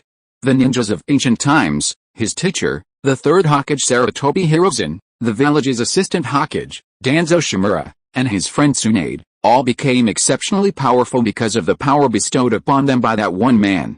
Speaking of which, Tsunade asked casually, smoothing down her disheveled blonde hair, is Jiraiya coming back soon? He should be. The war between Iwagakure and us is about to begin. Orochimaru mentioned the village's top brass recent plans. Teacher and the two Hokage advisors believe we should seize the opportunity of our victory over Tsunagakure to crush the invading Iwagakure army in one fell swoop. Whatever. Tsunade had long since become numb to war, finally accepting her fate like a ninja. I'll just wait and carry out their orders. The war had finally reached its final conclusion. With the assembled Sannin of Konoha entering the battlefield, Konoha finally secured victory over Iwagakure, leaving the entire ninja world shattered by the Second Shinobi World War. Although Jiraiya believed he had already found two, the child with the Rinnegan and his subordinate, Minato Namikaze, both students were more gifted than his teacher. Jiraiya thought. However, he felt that this might not be the case and that he needed to continue his journey. I plan to travel too, but I'll treat illnesses while I travel. Tsunade stood before Konoha's memorial stone, remembering the stories she had heard. She decided to retrace Emiya Shiyuan's path and, like him, begin saving the world. I'll stay in the village and continue learning more techniques, master all the techniques in the world, know all the knowledge in the world. Orochimaru's thirst for knowledge and power grew stronger.